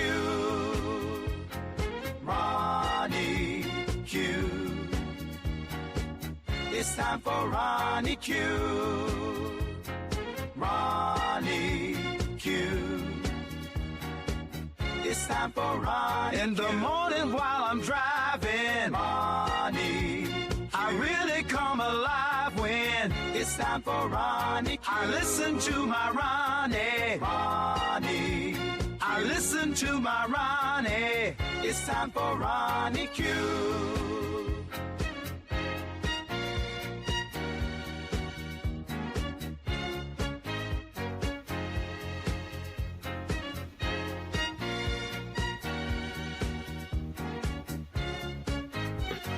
Take a seat and go meet Ronnie. Sweet, sweet, sweet, sweet Ronnie. No day complete without my Ronnie. She can't be beat. Sweet, sweet C unit. No, today is not. Today is about whatever I choose for today to be about. Make sure, C unit, make sure you understand that this is my program. And it is about whatever I choose to make it about. You go somewhere and make your day be about the veterans. My day is not about any veterans. My day is about the content that I choose to put on my channel. Understand? In the morning Capiche? when I'm driving. All right, guys. Have a great, fantastic day. Really See you guys back alive tomorrow. Bye-bye. When I listen to my Ronnie, I listen to my